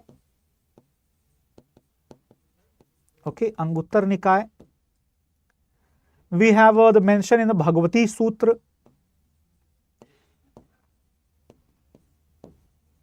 We have the mention in the Mahabharata. Right? All these. So these are the certain sources. Got it? Certain sources. Bobby is asking that sir, आज ही start करेंगे या फिर next day से? The lecture will be continued today till the evening, right? So we will have this lecture continued up to probably 6 or 7 p.m. So don't worry, right? We have ample time, and we will cover everything today only, right? Today only. So don't worry about it. Now, when we talk about it, right? When we talk about it, so Sindhu, talk about it, Mahajanapadas, they have the distinct sources, right? And these sources, let me tell you, they mention about each one of them. Remember the name. How to remember these names? Very, very easy. Start in the direction of the Ganga and its flow. Ganga and its flow. Okay. Start from here. So number one, Ang. Number one, Ang. Okay. Number two is Magad. All right. Number three, that is Vajji. Number four, Malla. Number five, Kashi. Number six, Vats. Number seven, Koshal. Number 8, Chedi. Number 9, Avanti. Number 10, Asmak. Number 11, Panchal. Number 12, Kuru. Number 13, Matsya. Number 14, Sursen. Number 15, Gandhar. Number 16, Kamboj. Okay. So total, how many? 16 Mahajanapadas are located, demarcated on the India's maps. All right, everyone. And now when we talk about these 16 Mahajanapadas, remember a very simple fact, right? That these Mahajanapadas,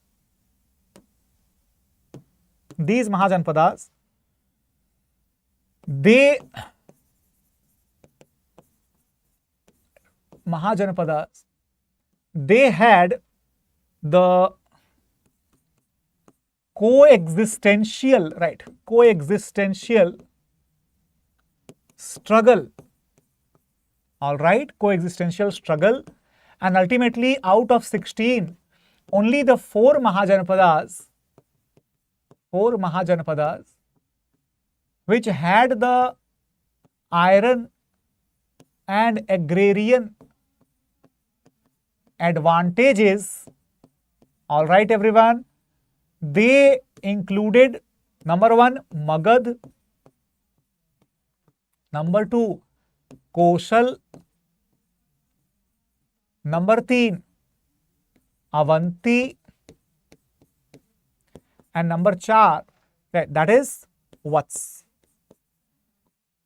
Sometimes it is also said that, right, the number 4, they are sometimes also said that it is Vajji, right? So we will mention it Vajji.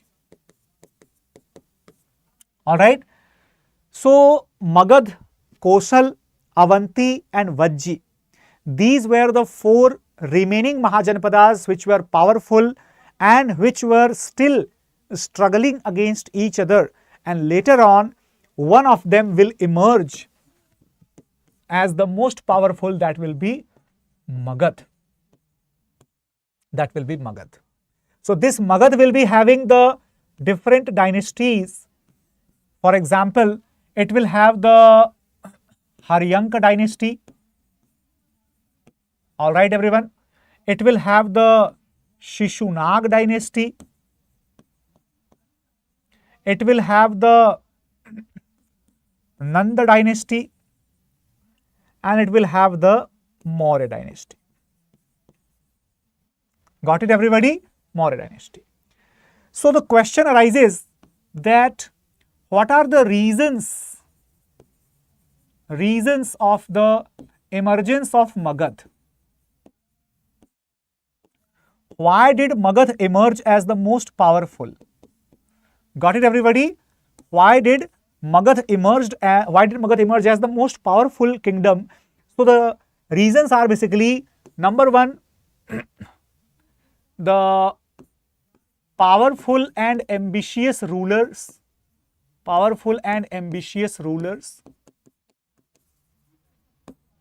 All right.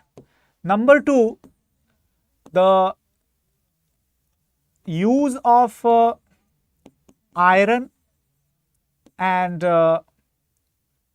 forest resources. Number 3, the location of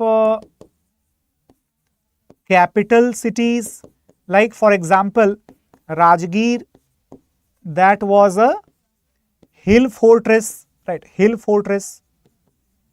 whereas Pataliputra, that was a water fortress. And what do I mean? Remember that Rajgir was basically surrounded by 5 hills, right? Surrounded by 5 hills, that's why it was very safe. And Pataliputra, located at the confluence of Ganga and Son, and even at Budhi Gandak also. So it was also very safe. Okay, it was also very safe. Not only that, Magad also emerged as the most powerful because of the other regions as well. For example, efficient and unorthodox warriors, all right, who were the great archers. So Magad people were the great archers. Then Magad also had the help of the presence of the elephants, right? Magad had the presence of the elephants. Not only that, Magad also had the advantages of excessively great Right. Great agrarian surplus.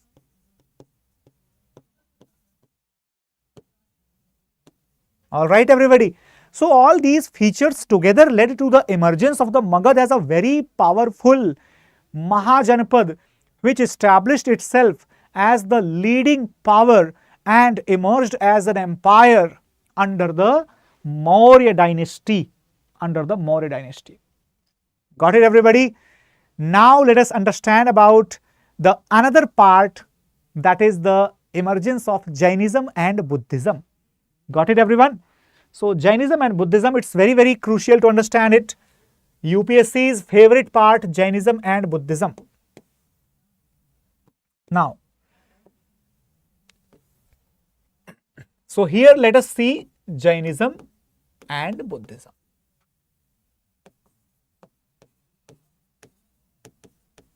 NCERT talks about it in a very brief manner, but we will understand it a little bit from the exam point of view.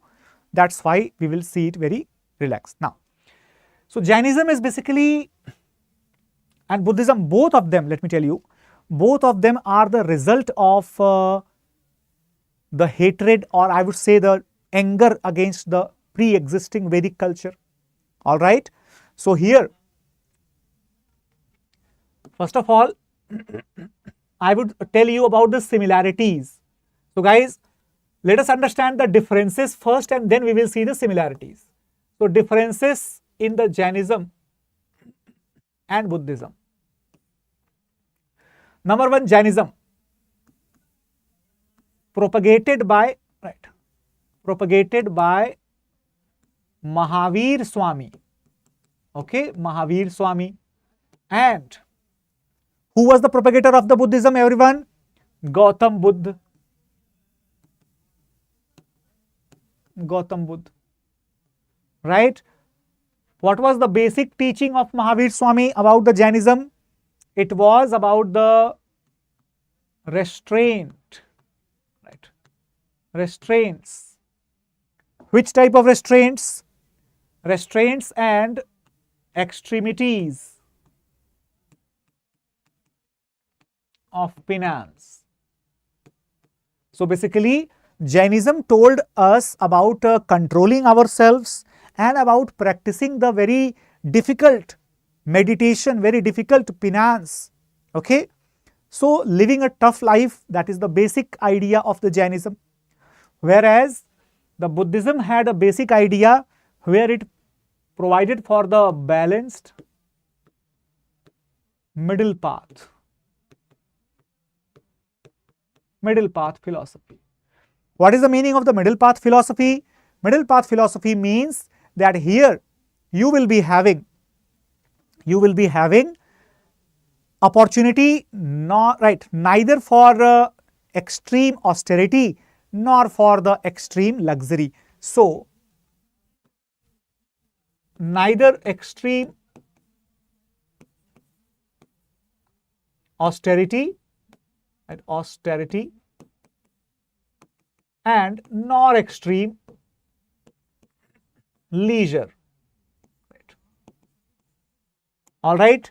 Then in the Jainism we have the Panch Anuvratas, right? Panch Anuvratas.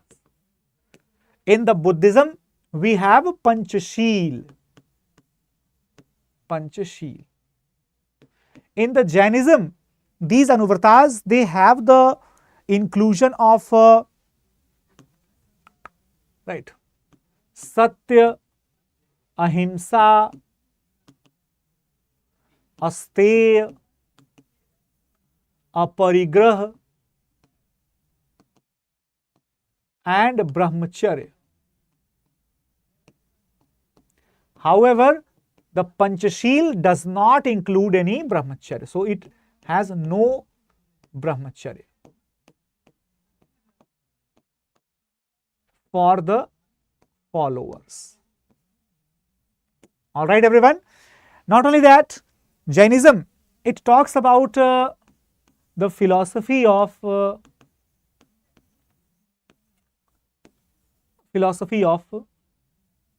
Anekantavad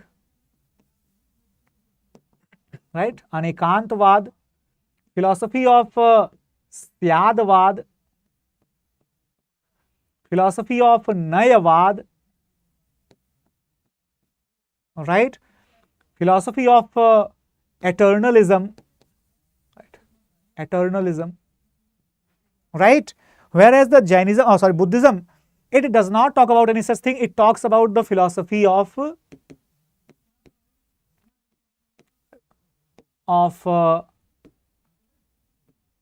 Four Noble Truths, right? Four Noble Truths, where we have Dukh, we have Karan, and we have the Nirodh, and we have Ashtangik Marg or Eightfold Path. Or Eightfold Path. All right.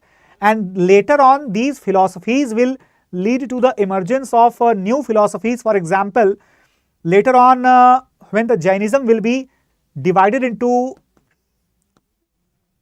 split, and it would be splitted into Shwetambar and Digambar, right? Shwetambar and Digambar. Remember the fact that Shwetambar was basically propagated by, right, Sthulabhadra, right, Sthulabhadra, and Digambar was propagated by Bhadrabahu.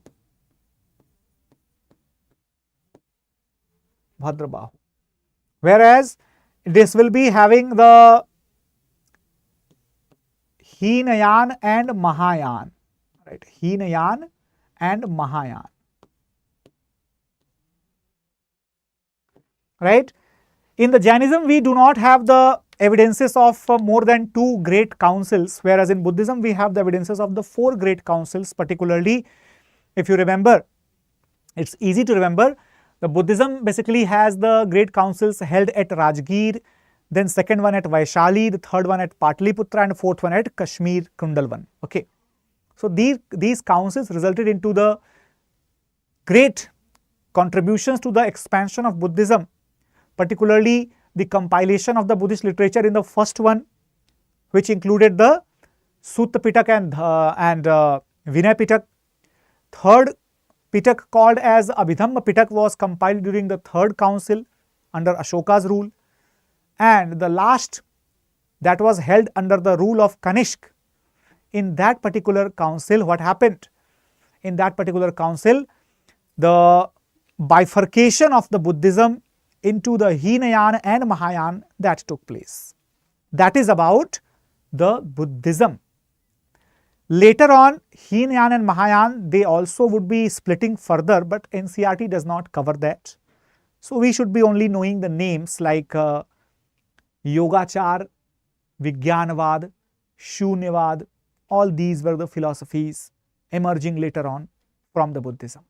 Got it? So, when we talk about the similarities,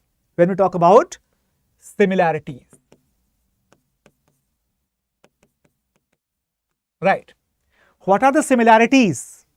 Similarities are basically that both of them were the Kshatriyas. Both of them were the heterodox, that means Nastikas, right? That means non-believers of Veda, right?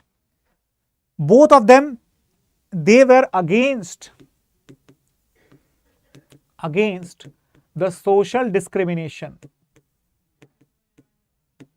All right. Both of them were against the social discrimination. However, let me tell you that Jainism associated it with karma.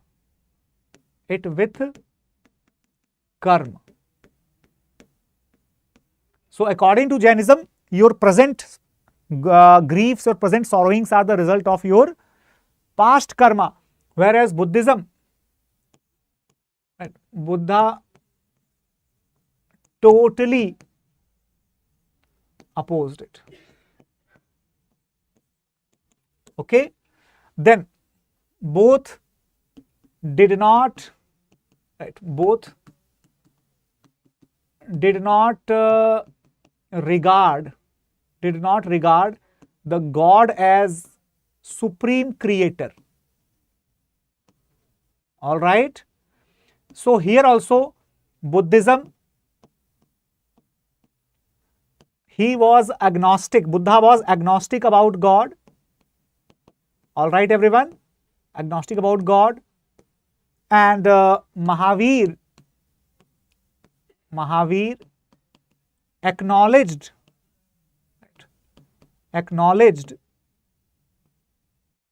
the God, but not as supreme, not as supreme. Then right, if we talk about, so both believed in the reincarnation or rebirth. However, in Jainism, Jains believed on Atma, right? Believed on Atma or soul. Buddhism did not believe on Atma or soul. So Buddhism did not believe on Atma or soul. Right, everybody? Both of them, they had the associations or the Sangh. However, the Jainism, it did not have a great association or great Sangh as such. Got it, everybody? So this is about the Jainism and Buddhism. Now moving further to the Mauryan Empire. All right, Mauryan Empire. So guys, when we talk about the Mauryan Empire, try to understand one thing. Mauryan Empire actually includes the period of 3 great rulers, in fact 2 only, right? Because third one is not great as such. But Chandragupta Maurya, it includes the efforts from Bindusar and efforts from Ashoka the Great. All right, Ashoka the Great. So here if we talk about Chandragupta Maurya and Bindusar and Ashoka the Great, what is the most common thing that they had? They had one thing in common, that all of them were the great emperors. But particularly Chandragupta Maurya, right? If we talk about the political history, right? Now we should understand the political history.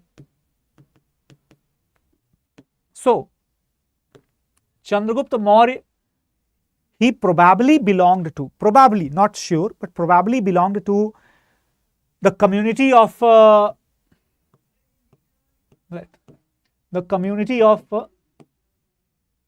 Mura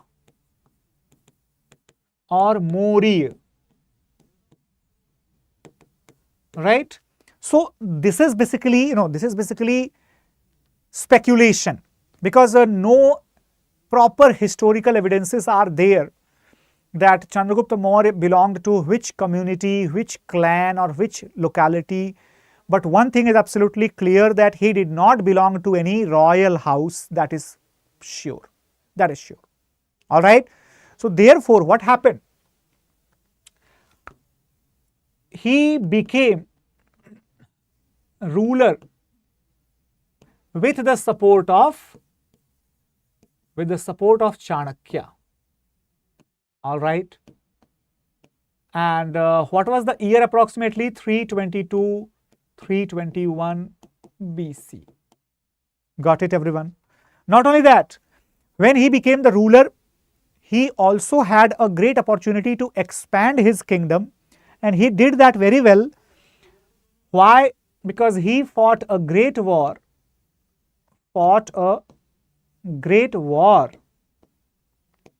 in approximately 305 BC against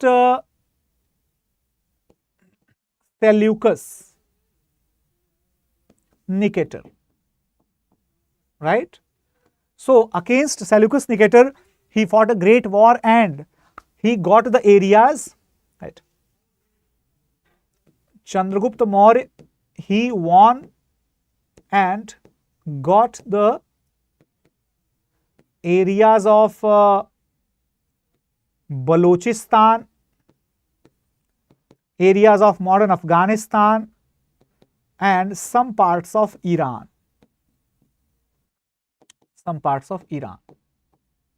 So overall, what happened? If we take the names of that particular period, so Gedrosia, Aracasia, and certain parts of the Persia. So the Greek sources like Strabo and Justin, these mention about this particular war. So sources, number 1, Indica, compiled by Megasthenes, and 2 more writers. So the historians like Strabo and Justin,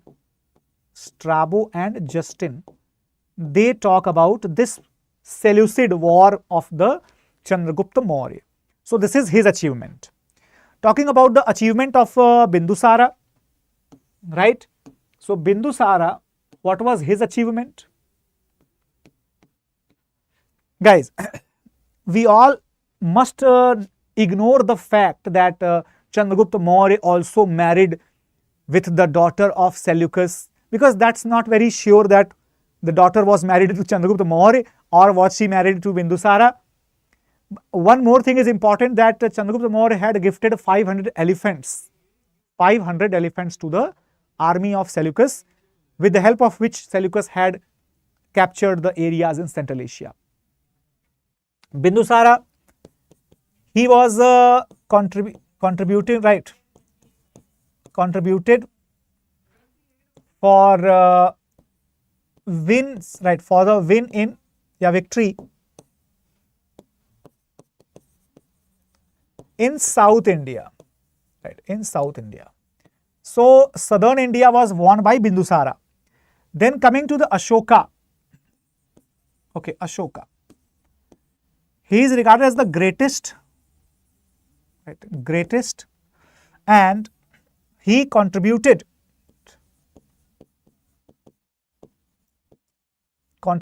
in the popular welfare, contributed in the art and architecture,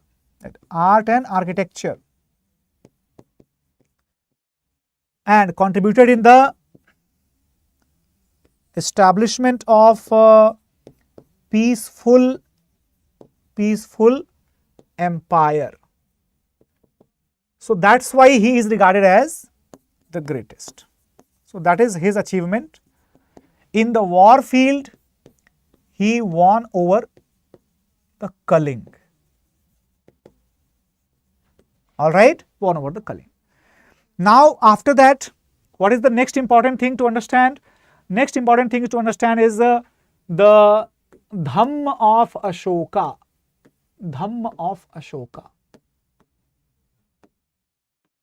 Alright everyone, Dhamma of Ashoka. What is that Dhamma of Ashoka, everybody? Here, the Ashokan inscriptions, they tell us about what? They tell us about the victory of Ashoka over Kaling in 261 BC, and after which Ashoka completely changed his approach towards the humanity in general and became a benevolent ruler, For example, he inscribed the inscriptions, Let me just show you the map of the inscriptions as such. Just a second. Okay. So here are certain Ashokan edicts, right? Ashoka, right?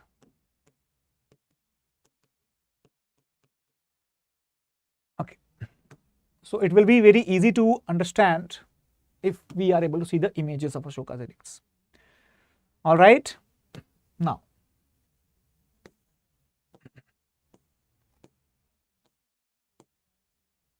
so here you can see this one, right? You can see this one. These are the places, right? These are the places exactly where the Ashoka's edicts are found, and particularly here. I think it's okay.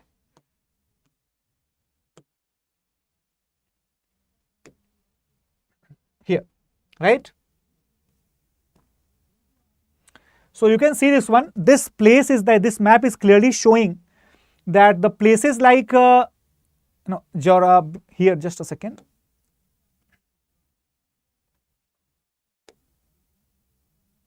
Okay.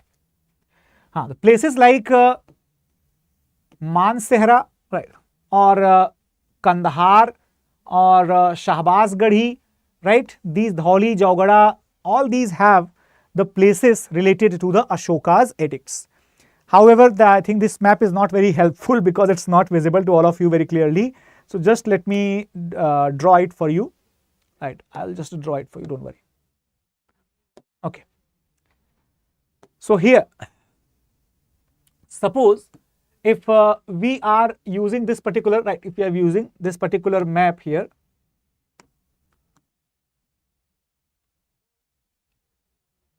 all right.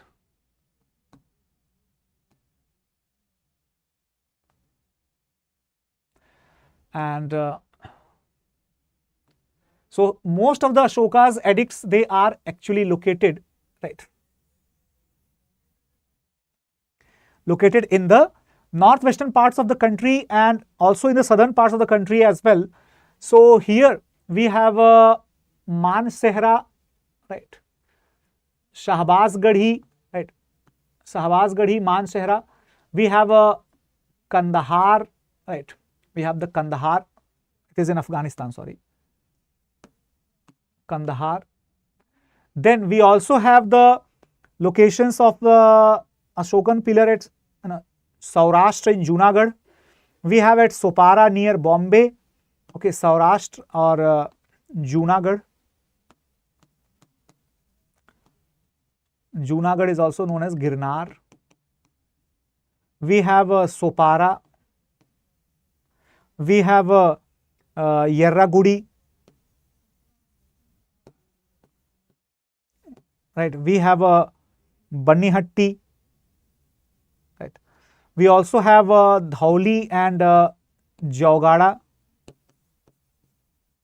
Dhauli and Jaugada. We also have one at Kalsi. Okay, Kalsi. We also have similar type of inscriptions in the form of the pillars. Okay, so these are the major rock edicts, right? When we have the pillar edicts, we have the pillar edicts at the places called as Rummendei, right? We have the pillars at the places called as Sanchi. We have Farrukhabad, okay, and we have Delhi, Topara, and there.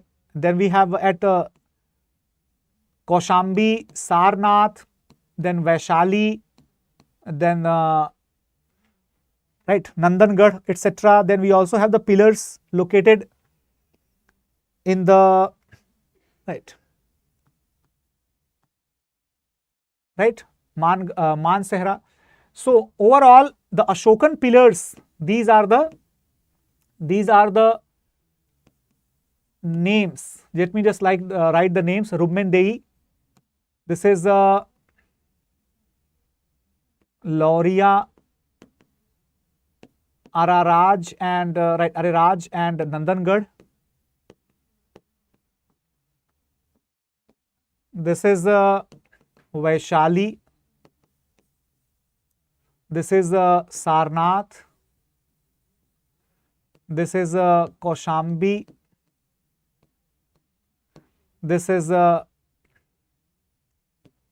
Sanchi. This is Sankisa. This is Delhi Meerut. This is Delhi Topara.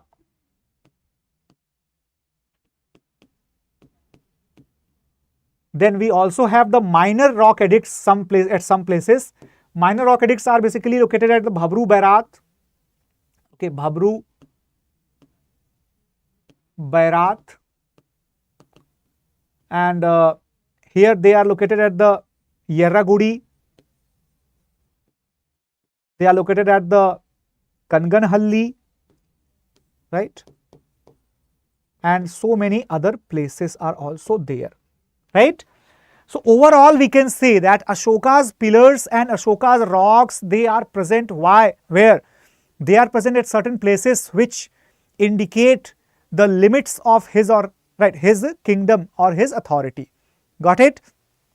Overall, if we observe it carefully, then we can say that his pillars and his inscriptions were largely inspired by the contemporary or predecessing Persian pillars. However, the Ashokan pillars, they are entirely different as compared to the Persian artifacts, because the Ashokan pillars are monolithic pillars, right? They are monolithic pillars having the animal at the top, right?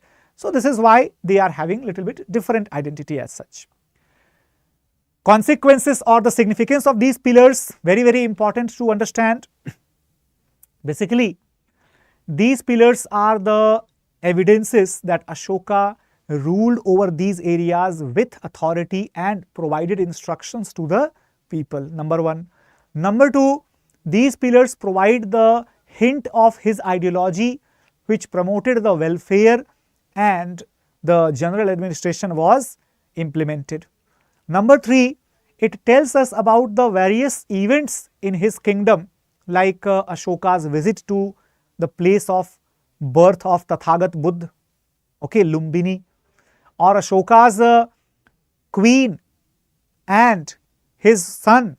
So his queen Karuvaki and his son Tivar, they are named on the Kaushambi pillar, right?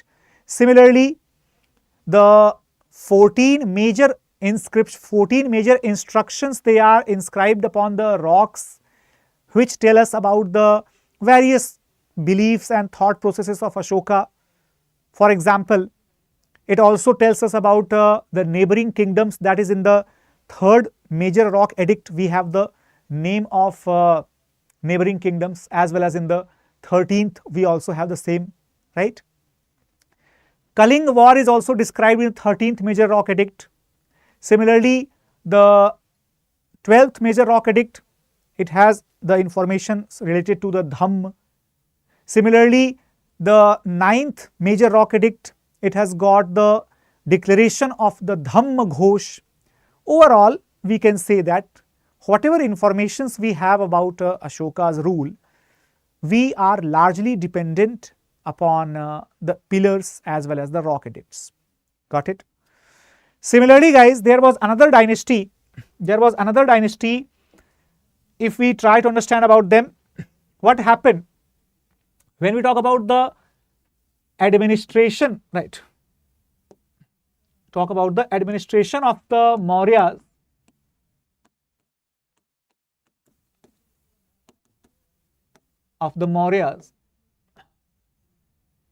Remember one thing, right? Remember one thing, that in this particular part, their empire was centralized. Do you remember the very beginning of the lecture? I had told you in the very beginning that empire used to be very centralized, right? And it was divided into Prachya, Uttarapath, Dakshinapath,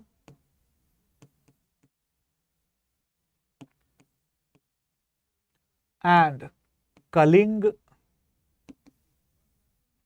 Capital was at Toshali, Suvarnagiri, and Takshila and Pataliputra. Right. Then, if we talk about other aspects, right, remember that point. Other aspects are very, very important. Why so? Because the basis of the Mauryan administration, that was based upon the Saptang, right, the Saptang theory. All right, everyone, Saptang theory. And here, Saptang theory included what? It included the king as the center and ministers, treasury, force, forts, friends, and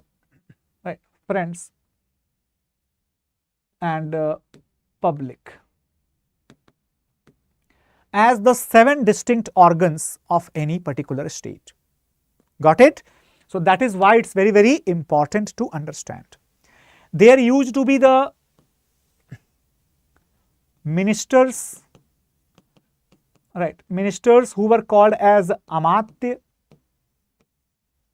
They held the ministries, right, their ministries were called as Tirth,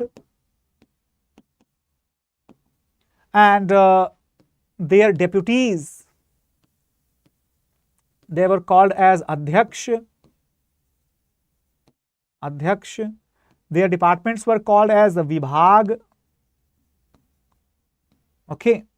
Then municipality, that was administered by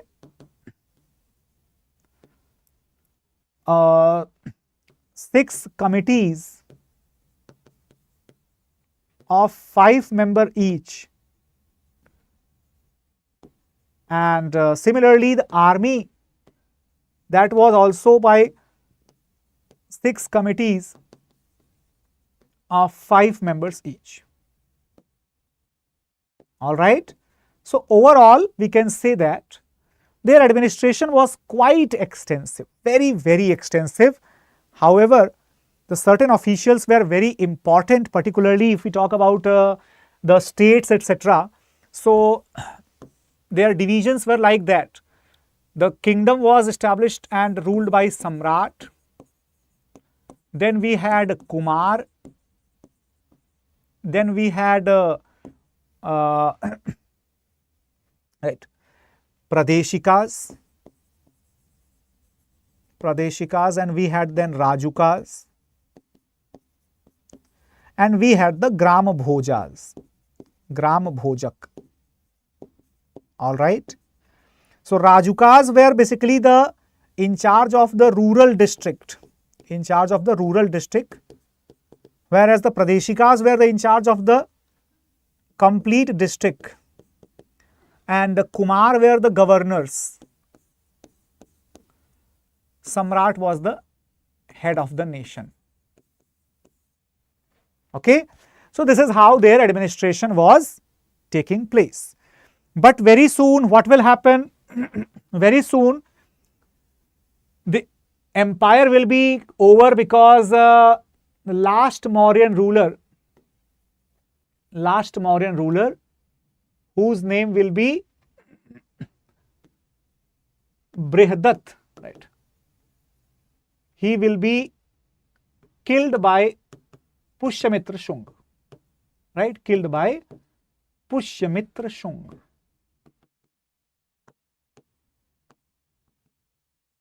Who will be the commander-in-chief of the Maurya's army. And guys, trust me, after that, the entire setup of the Indian subcontinent, that will completely become dissociated. And afterwards, what will happen?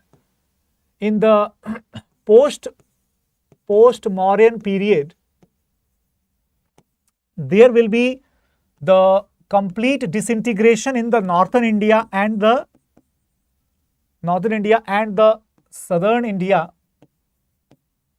right, and the central India.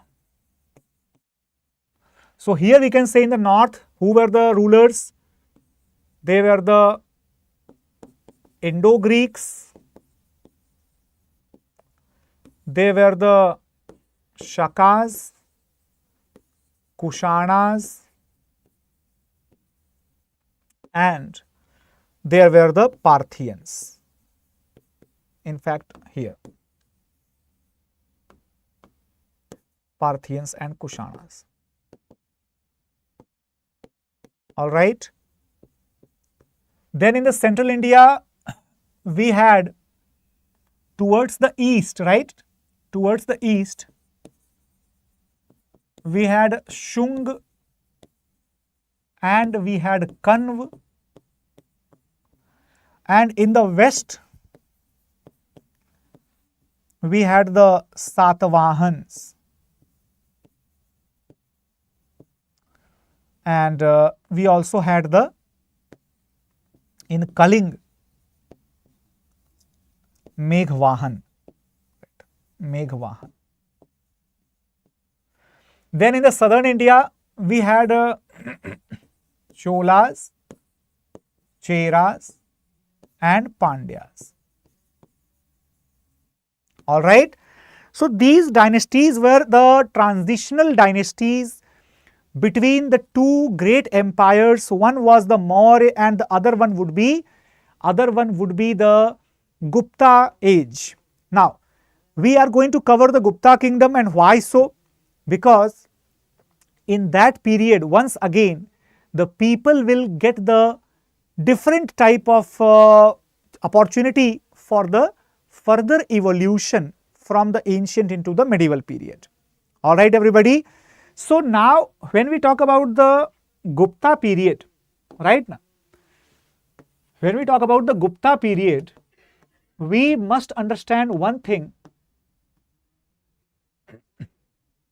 We must understand one thing, that Gupta period will be that era where the emergence of agrarian society that will be re-strengthened, but in a new pattern.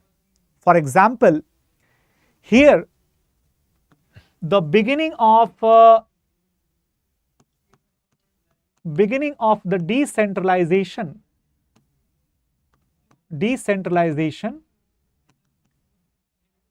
all right. Beginning of the decentralization means the beginning of the feudal system. I have already explained the meaning of the feudal system in the beginning of the lecture itself.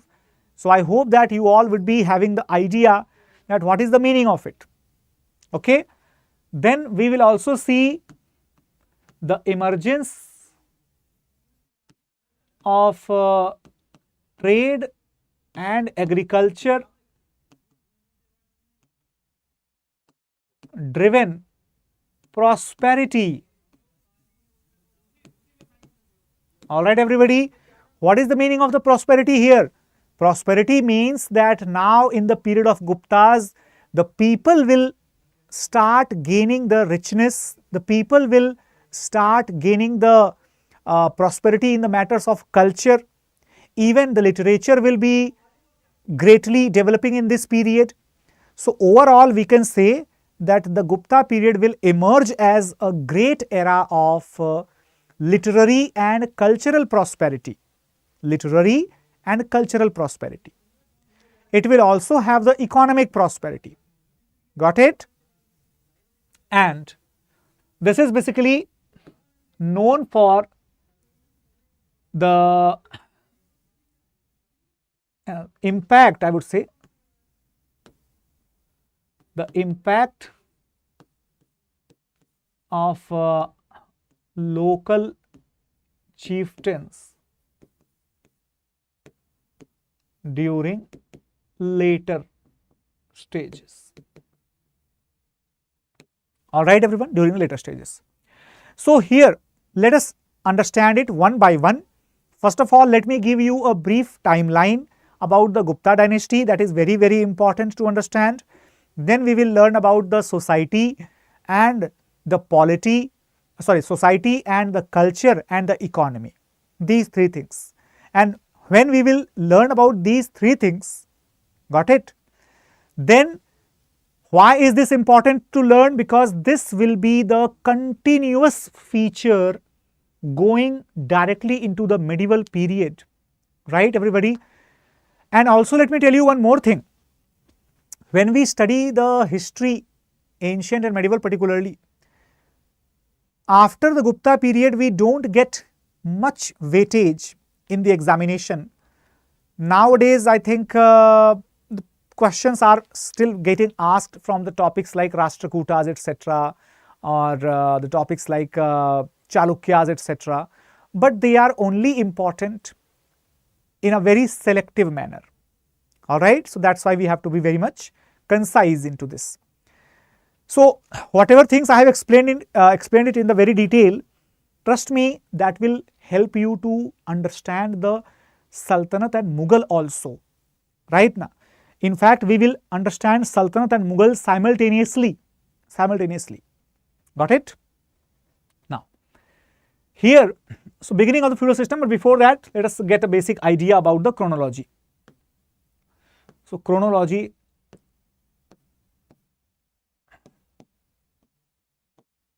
Okay. The chronology is basically here. Number 1, Shri Gupta. Number 2, Ghatotkach. Number 3, Chandragupta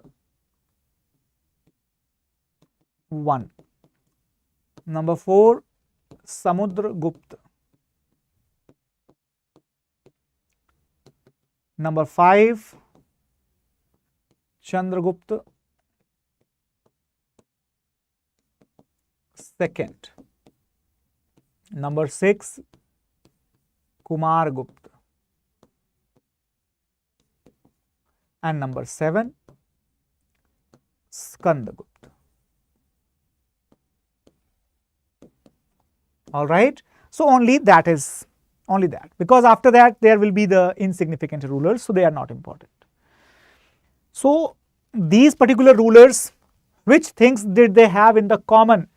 Guys, they will have one thing in the common, that they will be trying to establish themselves as someone with the divine right, someone with the great legacy, someone with ancestral connection, right everybody? So this is very, very important to understand. The NCERT mentions it very clearly that the beginning of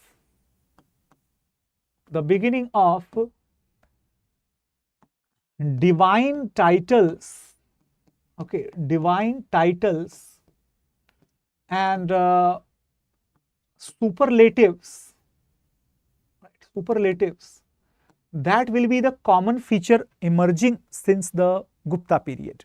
And why so? It is because due to the humble origin,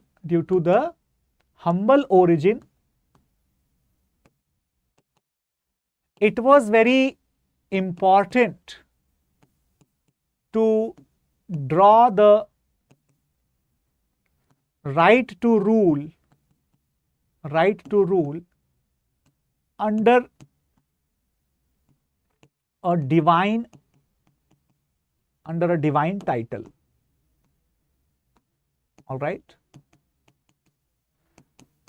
For example, suppose, let us understand it in a very simple manner. Suppose I am going to become the next emperor, and if I am going to become the next emperor, I should have certain basis, certain basis for becoming the emperor. Otherwise, why would people believe? Why would people even think about me as an emperor? So, in order to make the people believe, what excuse will I give? I will tell to them that I belong to the dynasty of that great emperor in the ancient India. Even today also, some of the people, they keep on claiming that they belong to the house of Lord Rama, house of Lord Krishna, house of solar dynasty, lunar dynasty, Suryavanshi, Chandravanshi, these type of things. the house of great Chandragupta Maurya, like that. But the reality is basically that nobody is aware about the ancestral fact. So when these people, they became the rulers, they might have been, like the Guptas might have been the officers or the local chieftains under the Kushana dynasty. It's quite possible. So when the Kushanas, they disappeared from the scene, the Guptas had the power under them, but they did not have the name to become the emperor. So that is why after gaining the power, they decided to take the titles, they decided to conduct the yajna, they decided to conduct the land charities and donations to the Brahmins. Are you able to connect the dots? What will happen?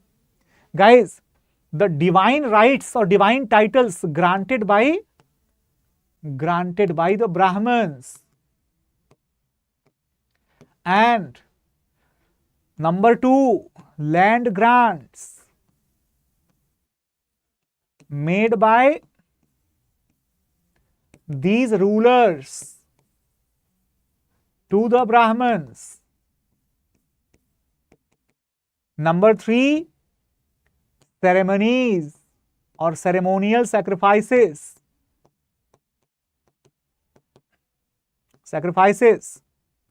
For raising the social status. So guys, this is not only about the Guptas. Do not misunderstand that we are studying only Guptas. We are actually studying about the Guptas, the Vakatakas, Harshvardhan and Chalukyas, right? So basically in their period, in their time, what was the common feature which was happening, which were taking place? The common feature was that the rulers used to claim the divine titles like Vikramaditya. Chalukyas had so many Vikramaditya.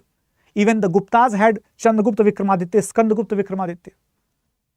They used to take the titles like Vyaghra Parakrama, Narsingh, the titles like Singh Vikram, the titles like Dev, Deva Purush or the Deva Gupta. So what are the titles going to signify? The titles are signifying that these rulers, they have got some authority from the God to rule upon the people. Okay, so this is why the first point is validated. Now the second point, land grants. Guys, do you remember the land grants called as Agrahara, Dev Dan, right, Brahmadeya,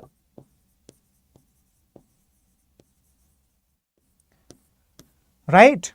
3 different types of the land grants used to take place. Agrahara, Devdana, Brahmadeya, all were gifted to the Brahmins or to the temple authorities. Now look at the point. Till now we don't have the temple construction, but here we will have the beginning of the temple construction also. Beginning of the temple construction also, isn't it? Good afternoon, Saudagar. So guys, till now we did not have the temple construction, but we are going to see the temple construction towards the end of the Gupta period, when the decentralization will start. Why so? What is the reason? It is because the land grants gifted to the Brahmins, that was going to be over very soon.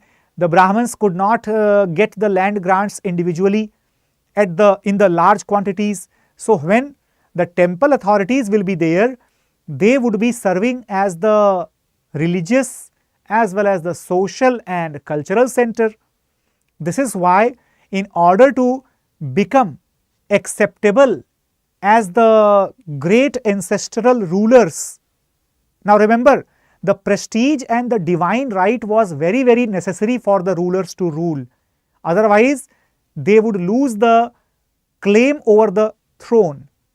The same thing will happen in the Sultanate as well as in the Mughal period. The claim over the throne, claim over the chair of the ruler, that was very, very important, and it completely depended upon the divinity of the ruler, upon the bestowment of the divine right by the god. Do you remember? If you might have heard it, if you don't know, then you should know that in the Sultanate period, this was called as far. It was called as far. Okay, far. Similarly, in the Sanskrit, it's called as devagya. Right? Devagya. Devagya means what? That I am ruling by the orders of the Lord. Got it? So this is how the rulers started to become the representatives of the God on the earth. This was a symptom of the administration under the Kushan rule, where the Kushanas used to take the title of Devaputra title, right? And here the Guptas will also take the similar title, the Chalukyas will also take the title, as well as the Harshvardhan and even the Vakatakas will also have the similar titles. Even the Sultans will take the title like Zilde Ilahi, right? Zilde Ilahi. Got it? So we can say that the divinity of the titles became a common feature. Why so? Because when the Brahmins, they will accept the rulers as the divine authority of the administration, the Brahmins will get the land grants. Similarly, in the case of the Sultanate and the Mughals, when the Maulanas, when they will accept the Sultan and the Emperor's right to rule, they will also get the Waqf. Waqf means the land grant. So guys, the entire medieval period, this will be dependent upon the land grant and the divine right to rule, where a nominal central authority will be having the divine right and the local rulers will be having the practical authority over the people. This is the complete concept of the entire medieval period. I hope it's absolutely clear to everybody. Those who did not understand it, they should listen it once again, and it is very easy.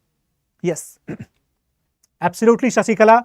And I really want that all the students belonging to the southern part of our country, be it Tamil Nadu, be it Karnataka, Puducherry, Kerala, or even Karnataka, or sorry, even Telangana and Andhra Pradesh, all these areas, they must get the note that StudyIQ IAS English is going to cater a very, very specialized and dedicated help to all the students at a very great level. Yes, absolutely. Thank you so much for that. Now here, let us understand. So we got the concept of the land grants made by the rulers to the Brahmins or to the religious clergies. Now when I am saying rulers to the Brahmins, so or religious clergies, all right, religious clergies. Then here ceremonial sacrifices. Here the ceremonial sacrifices, guys, look at the importance of the ceremonial religious activities. When I am saying that ceremonial religious activities, try to understand it as also the ceremonial temple destruction for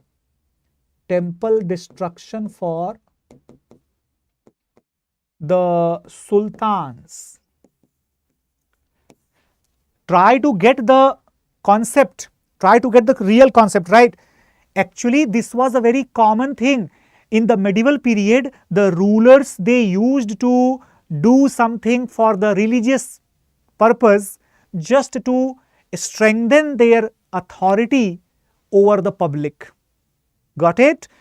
This is very common. For example, The rulers, the Hindu rulers, they will be making the temples. Buddhist rulers, they will be making the monasteries. Muslim rulers, they will be destroying the temples, making the mosques, right? Why are they doing so? They are doing so because they wanted to raise their social status, raise their prestige among the, right, prestige in the religious authority. So whenever you understand, whenever you see that Mahmud from Ghazni, he is destroying the temples, whenever you see that Rashtrakutas, they are constructing the Ellora Kailash temple, whenever you see that Cholas, they are making the huge monumental temple at Tanjavur, try to understand that all of them are doing this because not only their personal perception or personal dedication was there in the religion, but also to establish themselves as a prestigious ruler, as a prestigious and powerful commander of the religion, so that their dynasty, their authority, it becomes more impactful upon the people, because people were completely religious class, very religious people. All right. So this is the entire concrete concept related to the medieval age. Now only the political details are necessary to learn. Okay, everyone. So here let me just tell you one thing, that one more thing is related to be or left to be understood, that is basically the concept of feudal rule, right? Feudal rule. What is the feudal rule, guys? Suppose this is the empire, okay, this is the empire. Got it? Now this is a king. King is considered as the ceremonial chief, as the ceremonial head of the empire. But the king has assigned this particular area, this particular area, this particular area, and this particular area to certain trustworthy candidates. Now suppose this is a vassal 1, vassal 2, vassal 3, vassal 4, vassal 5. So what will happen? Now the king has decided, he has disseminated, right? Disseminated the power, or I would say deliberated the power of number 1, revenue administration, number 2, military administration, to his faithful. Yes, everybody. So what is the feudal system? Where the king, he has assigned the role of number 1, revenue administration, number 2, military administration, to somebody who is his faithful person, who is his trustworthy person. And what will happen? So suppose this is a king K. Now he will be replaced by king K1, replaced by king K2, replaced by king K3.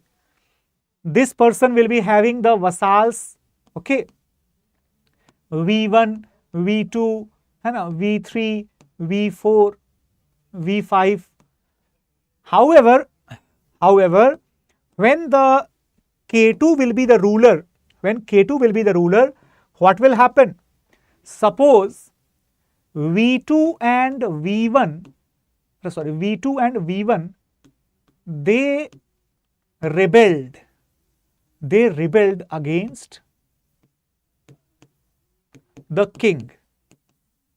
Okay, suppose they rebelled against the king. Okay, everybody. So what will happen now? What will happen now? Now the king K2, he will have only V3, V4, V5, and his area will be reduced, and this 2 will be two new people, V1 and V2, who will be declaring himself as king. Okay. Yes, the old vassals, they will declare themselves as the new king. Now let us take the example to make it more easy. Suppose this king is a Gupta ruler. This king is Gupta ruler. And these people, vassals are the several vassals. For example, V1 is equal to Maukhuri. V2 is equal to Pratihar. V3 is equal to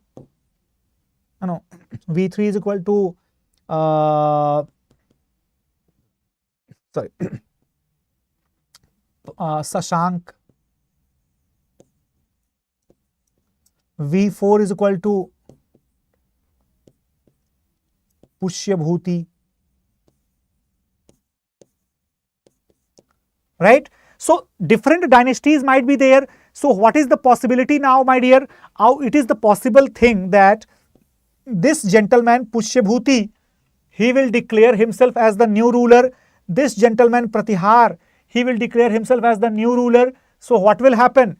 Now the Guptas, they will not have the large empire, they will have the smaller empire, and eventually they will be almost equivalent to the other two empires. So this is the story, that how do we understand, how do we see the disintegration of the empire in the medieval period. Alright, and this is why eventually what will happen? Let us assume that this V2, he becomes strongest. Suppose he becomes strongest. So what will happen? He will defeat and replace K2. Now what will happen? Now the central authority, the new central authority will become, that is V2. Alright. So new central authority will be V2. So exactly you can see the same pattern repeatedly it is being followed in the medieval period. For example, the Guptas were ruling, the Guptas were replaced by the Pushyabhutis were ruling, Pushyabhutis were replaced by the Pratiharas were ruling, they were replaced by several people, several dynasties. For example, suppose let us assume that V2 is equal to Pratihara, V2 is equal to Pratiharas. Okay, so they will be replaced by whom? They will be replaced by, right, so many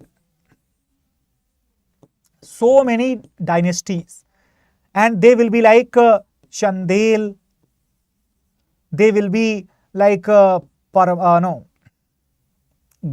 or basically Chauhans, right? Chauhans, Garhwal, Kalchuri, right? Parmars. So many dynasties will be there, so many dynasties. So overall, what is happening now? So during 600 AD onwards,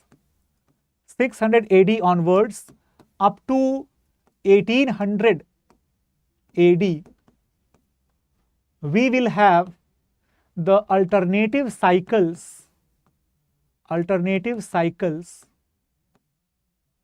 the disintegration and integration.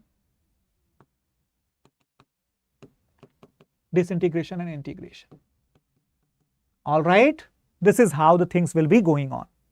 And as I have already promised to all of you that in the next week, or maybe in the next to next week, I would be coming up along with another marathon where we will discuss only the factual parts, like which dynasty, who ruled, what was the name, what was the decision, etc., etc. Right? So that's also very crucial to be. So these two lectures supplemented with each other, they will be enough for making you success in any examination whatsoever. Right? Now, so afterwards, let us understand about some basic concepts, right? Some basic concepts related to the medieval age, and let us now understand the certain factual data related to the Gupta period, like how was their society, economy and culture. Okay, same society, economy and culture will be there during the Harshvardhans, but yes, in a more depleting manner, Now, so Gupta and later Gupta age.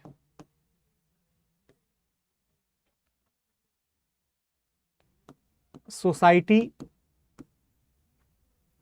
and economy. Okay.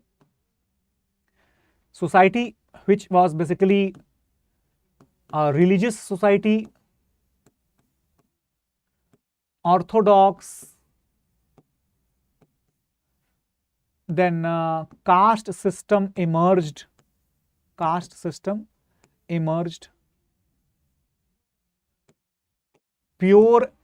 Purity and pollution concept that was there. Purity and pollution concept came out. Then we had the emergence of Brahmanical dominance. All right, emergence of the Brahmanical dominance will be there. After that, the retelling of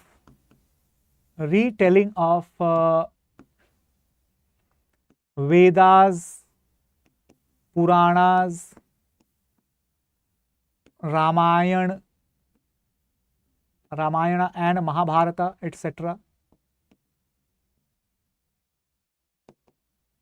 All right. Then prevalence of Sanskrit.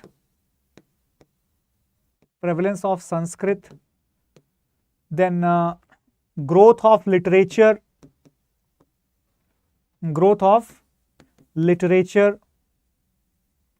science,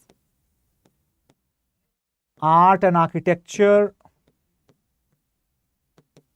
All right, everybody. So these things lead to the addressal of Gupta period as the golden age. However, at the same time, the depletion of social status of the woman, Shudras, rise of the fifth varna of Asprycias, right?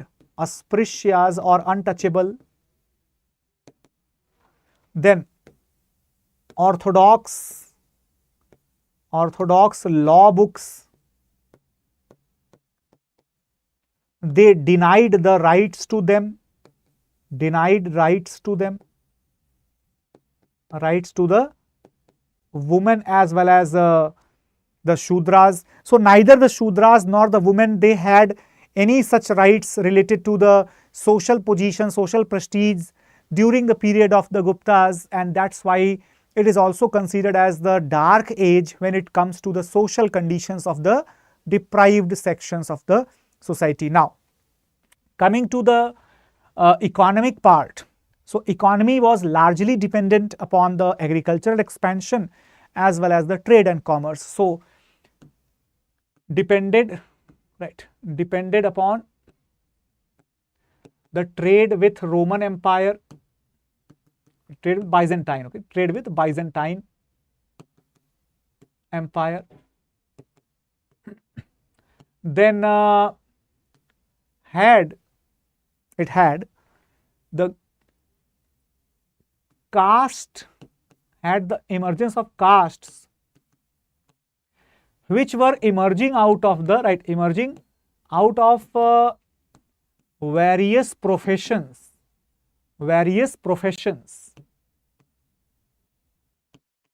yeah, professional guilds.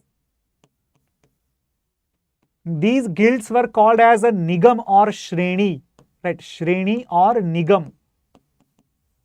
And guys, these shrenis or the nigamas, they were basically dominated by the specific,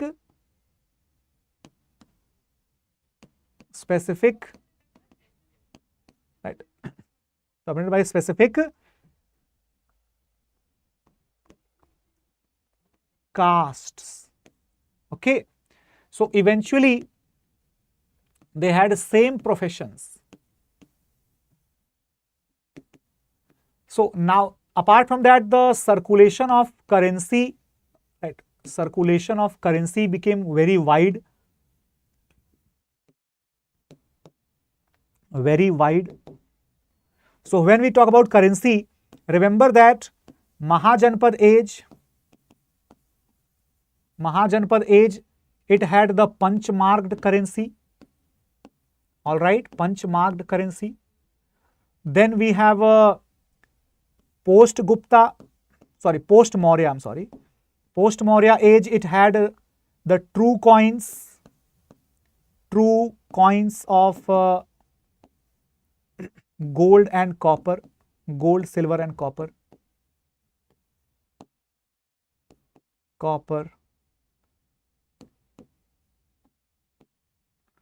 Then afterwards, here we have the largest circulation of gold coins.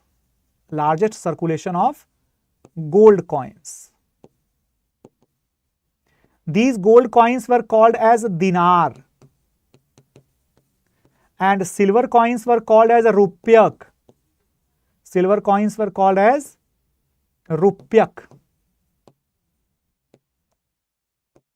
All right. There were numerous taxes and numerous types of the lands, right? Different types of the lands and different types of the taxes. So lands were basically kshetra, right? Kshetra, kheel, aprahat, okay, aprahat, vastu, gopatsar, right? Gopatsara. Kshetra was the cultivable area, and this kheel was the area which was fallow, uncultivated. Aprahat was the forest land. Vastu was the residential land. Gopatsara was the grazing, you can say, areas or pastoral areas. And the taxes were also quite multiple in numbers. Like for example, Bali was there, which was offering to the gods in the sacrifices.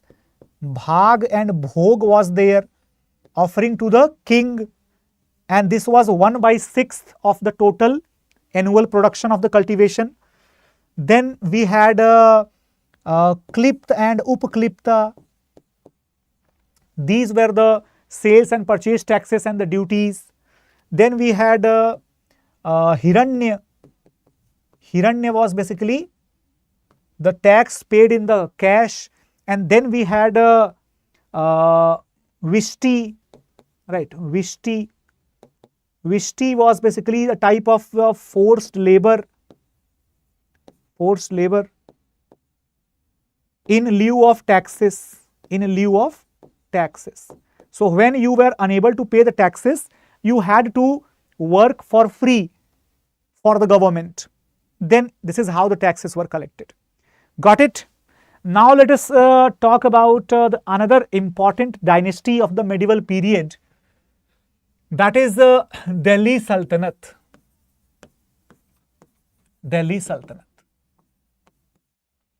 Guys, Delhi Sultanate and Mughals, they are very important to be understood in the medieval age. And why so? Because Delhi Sultanate and Mughals both provided the great impetus to the entire medieval India, and this is why we can say that probably the medieval India, which suffered, you can say, the disintegration, integration repeatedly, that medieval India was survived by the contributions of Sultanate and Mughals, and the most important, Vijayanagar Empire. Okay, so these three are the most crucial parts of Delhi of the medieval period. However, during the period of the Cholas and even the Rashtrakutas or the other parts which we did not cover here, because in that part the concept is that is exactly same, but Cholas are more important when we talk about the culture. Okay, so once we will also try to cover the culture in a single stretch of the class, and then we will also try to learn about the Cholas, Rashtrakutas, Chalukyas, because their contribution was more in the field of culture rather than in the field of the politics. Okay, yes, of course, Cholas made great contributions regarding the expansion of the trade and commerce up to the southeastern Asia, right? But we have already discussed the cultural connections between India and Southeast Asia due to them. Similarly, Cholas were also great contributors of the Indian naval forces, or the Cholas naval forces, not Indian, I am sorry. However, those contributions were bearing the very restricted impact, because the knowledge of the naval forces pursued by the Cholas, that did not transfer to any other dynasty as such. That did not help the native rulers of contemporary period to overpower the upcoming European, right? So that is why, in order to measure the impact, we must understand the long-term consequences. Then it is easy to understand. Now, good afternoon, Nahima. Very good afternoon. Now, just a second. Let me just take a sip of water.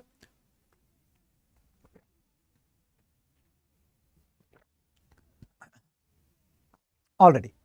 All right. So let's continue further. Now, what happens actually when we talk about the Delhi Sultanate, right? When we talk about Delhi Sultanate, what is the most important thing to realize, to understand? The most important thing to realize is the foreign nature or the foreign origin. The foreign origin of these empires. But the nature of exercise of power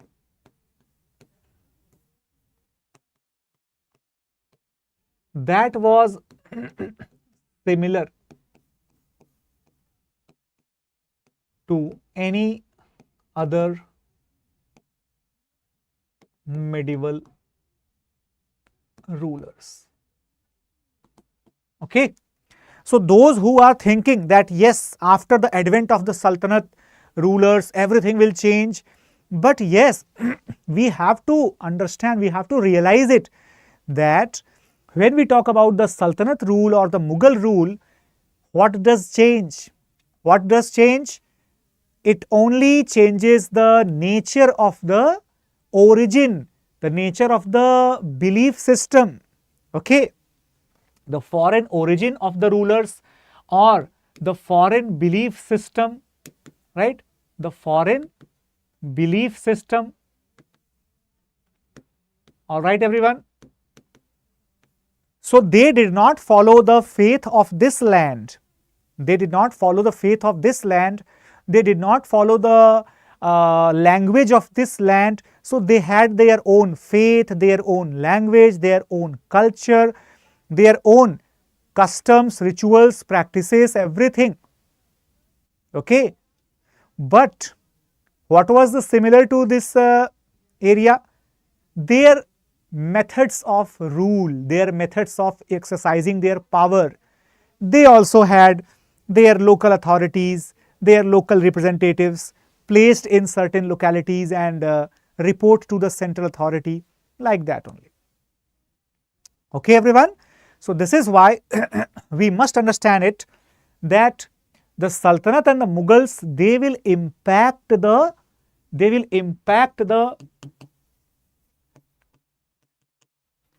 culture, society, tradition, customs, rituals, cuisine, all these things, all the cultural attributes will be impacted.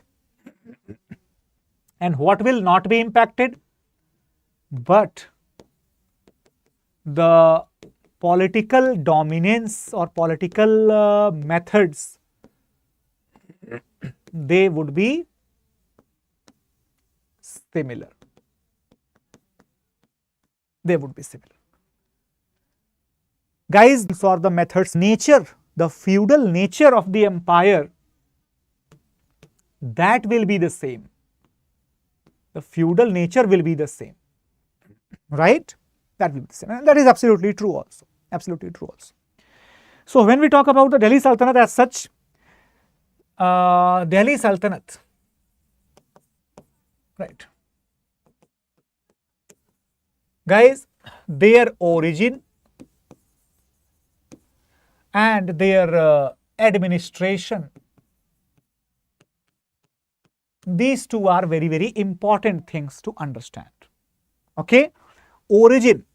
So, number one, they basically emerged from Afghanistan, but they were Turks.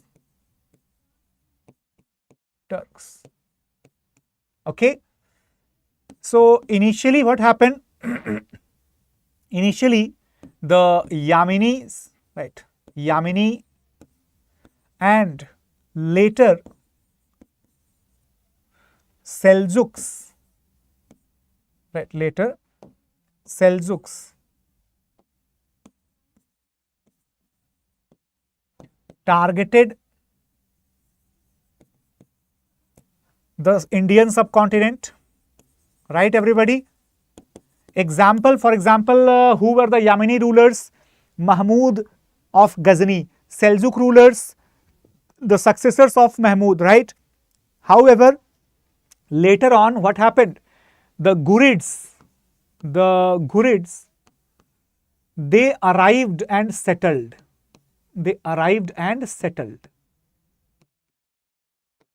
So they were the ones who were actually responsible for making a kingdom in India, the Ghurids, who belonged to the place called as Ghor in Afghanistan. But they were also Turks. Got it, everybody? So after that, they were followed by Mamluks. Okay, everybody, Mamluks. Then afterwards, the Khiljis became the ruler. Afterwards, the Tughlaqs became the ruler. Afterwards, Sayyids became the ruler. And guys, all of them were the Turks. They were all Turks. Okay, whereas Lodhis were the Afghans, right? They were Afghans. Got it? So overall, we can say that the Delhi Sultanate was Turco-Afghan in the nature. Which nature? Turco-Afghan, Turks and Afghans. Got it, everybody? Their era is also important to be noted down. For example, Mamluks, they ruled from 1206 to 1290. Khiljis, they ruled from 1290 to 1320. Tughlaqs, they ruled from 1320 to 1414. Sayyids, they ruled from 1414 to 1451. And Lodhis, they ruled from 1451 to 1526. All right. Now, when we talk about the Sultanate rulers as a whole, then we should understand one thing, that what was the temporary period which led to the onset of the rule, and it was nothing but what? Nothing but the Battle of Tarain. Battle of Tarain. First and second. Then Battle of Chandavar. Okay. So Tarain first 1191 AD, second 1192 AD, and Chandavar is basically 1194 AD. All right. So these battles, right? Hello Shobha, very good afternoon. These battles, these two against Chauhan, and this one against Gahadwals.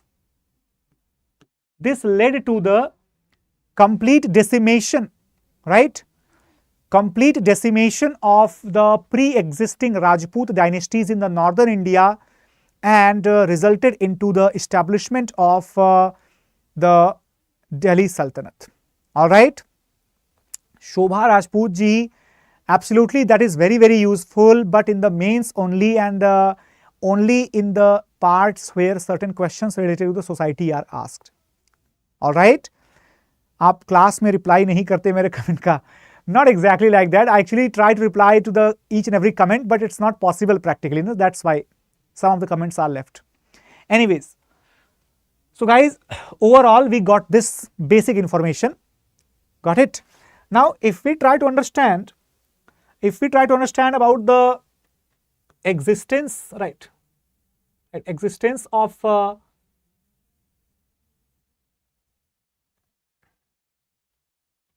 right, and here let me tell you one thing, sorry.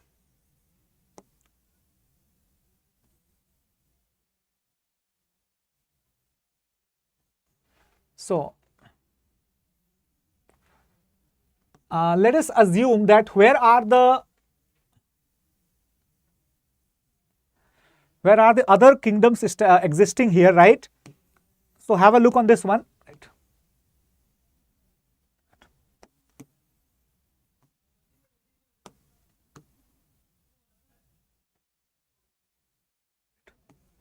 So, just understand it.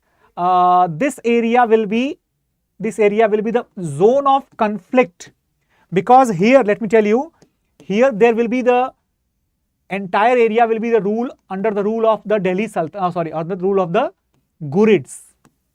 Okay, Ghurids, and this will be the kingdom of this will be the kingdom of Chauhans. This will be the kingdom of Chauhans. Here it will be Gahadwalas. It will be Gahadwalas. Here there will be the Parmaras. Okay, the Parmars. Here also Parmars only. Right? Parmars. Then here we have the Chandelas. Here we have Kalchuris. Here we have Sen, right, Sena. Here we have Tomers, right everyone.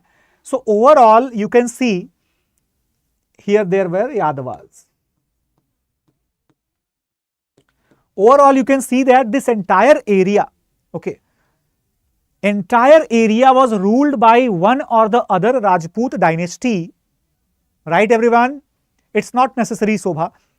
One or the other Rajput dynasty. However, the Chauhanas, who were trying to cover the area of Punjab that was already under the influence of the Ghurid dynasty, Therefore, it became inevitable that the Ghurid would be attacking on the Chauhans, right? Delhi Sultanate rulers, let me tell you, they were able to conquest, or they were able to conquer the area of Punjab because Chauhan kingdom was vanished in 1192 AD in the second battle of Tarain. Alright, up to this, the story is clear to all of you. Now let us understand that when Muhammad Ghori, he proceeded from the place called Ghazni, right, and he proceeded to Punjab and proceeded to annexing the Chauhan kingdom, and Tomars were already under the Chauhans, so next target was Garhwals. Garhwals had the capital at Kannauj, right, Kannauj. So that's very, very important part. Then the Ghurids also defeated the Chandelas and also defeated the Senas, right? They also defeated the Parmaras. So overall, what will happen? Overall, between 1192 AD up to 1206 AD, what will happen? The entire area, this entire area, that will be under the cover of the Ghurid dynasty. Ghurid dynasty. Okay, so this will be the beginning. Now what will happen? In 1206, Muhammad Ghori will die. Okay, so he died. So afterwards, up to 1210, the slave of Ghori, right, slave of Muhammad Ghori, whose name was Qutbuddin, right, Aibak, he will be handling, okay, he will be handling the Sultanate. Right. Okay, everyone. But now there is a twist. There is a twist. Suppose, do not forget that we are following the medieval period, and in the medieval period there is a rule that every central authority has the local chieftains ruling in their respective area. Yes or no, everybody? Yes or no? Tell me. So, if you remember this concept, then immediately you will understand that when I am saying that Ghori's empire was built, immediately you will understand that this area, right, this area will be ruled by different person, right, ruled by different person. This area will be ruled by a different person, okay, and this area will be ruled by a different person, and Bengal will be ruled by a different person. Why? Because they are the local representatives. And who were they, local representatives, guys? Remember, so after death of Ghori, right, after the death of Ghori, what happened? The Afghan area, that was ruled by Tajuddin Yaldauz. Number 2, Multan area, that was ruled by Multan and Sindh, that was ruled by Nasiruddin Ubacha. Okay, and coming to the Indian part, this area, that means Punjab and UP, etc., they were ruled by Qutbuddin Aibak. And Bengal was ruled by, right, Iwaz Khan, right, Iwaz Khan. right? Even though there were other people as well, but Iwaz Khan was more influential. So guys, overall the dynasties which were going to follow the death of Muhammad Ghori, they all had the different names, surnames, but one thing which was common in them, that was they all were the slaves of Muhammad Ghori. Okay everyone? So for example, in Bengal, Iwaz Khan or even Ali Mardan was also there, so you can write his name also. So Ali Mardan or Iwaz Khan, these two people, they were ruling the area of Bengal quite independently, whereas this pink area or purple area, whatever is that, this was ruled by Aibak. This area of Afghan, that was ruled by Tajuddin Yaldauz, and this area of green Multan and Sindh was ruled by Kubacha. Actually, these rulers established their own authority, and therefore it was a huge challenge of, in front of Qutbuddin Aibak and his successors to establish Delhi as the center of a huge Islamic empire. Now let us focus upon the emergence of Delhi Sultanate and its administration. All right. So when we talk about the administration, right, I think we had made it, yes, administration, right. So when we talk about the administration as such, try to understand that administration is a very, very important part. What is the concept of Islamic administration? Concept of Islamic administration.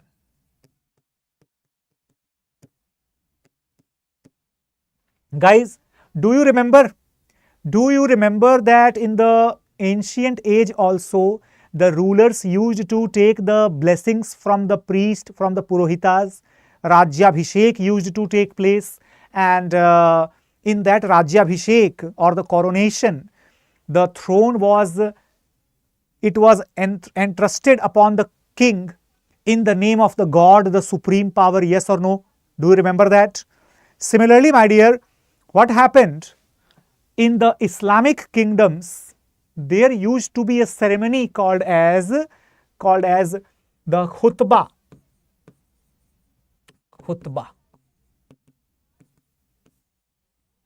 Okay, so khutbah was basically the prayer. It was like a prayer. Suppose if I am considering Khalifa or the Caliph as my supreme, so I will read the khutbah in the name of the Caliph. So basically, when we pray for our Lord, it is called as khutbah. The common people, the common local landlords, they used to read the khutbah in the name of the Sultan. But Sultan himself used to read the khutbah in the name of the Khalifa. Okay, in the name of the Khalifa. So this is a very important concept, that all the rulers of the Delhi Sultanate, except a few people like Mubarak Shah Khilji, they used to become the rulers as the representative of the Khalifa. This was only theoretical, not practical. So theoretically, all the sultans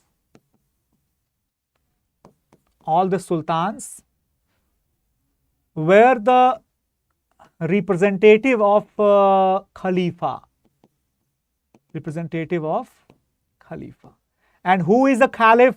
ये खलीफा कौन था भैया? इतना बड़ा तोप कौन था ये?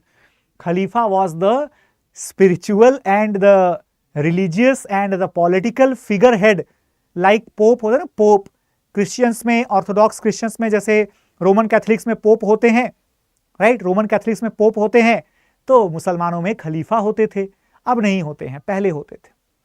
ठीक है? Yes, Nahima, exactly. So what happened? So practically they were independent.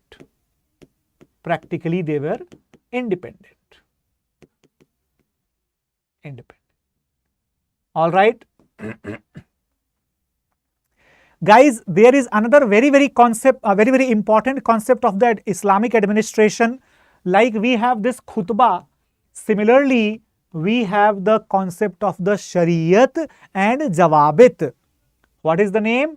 Remember, Shariat and Jawabit. How many of you have heard this name earlier, everybody? Shariat and Jawabit. Shariat means what? Shariat means the rule and regulations as per the administrations, as per the Islamic law. And what is Jawabit? Jawabit is basically where the modification is possibly done by the emperor or the sultan. So guys, now use your common sense and tell me, in the Delhi Sultanate, who were the rulers who were not ruling as per the Islamic traditions, not ruling as per the Islamic conditions? Yes, reply. Quick reply in the class. So guys, Shariat was practically impossible. Practically impossible in India.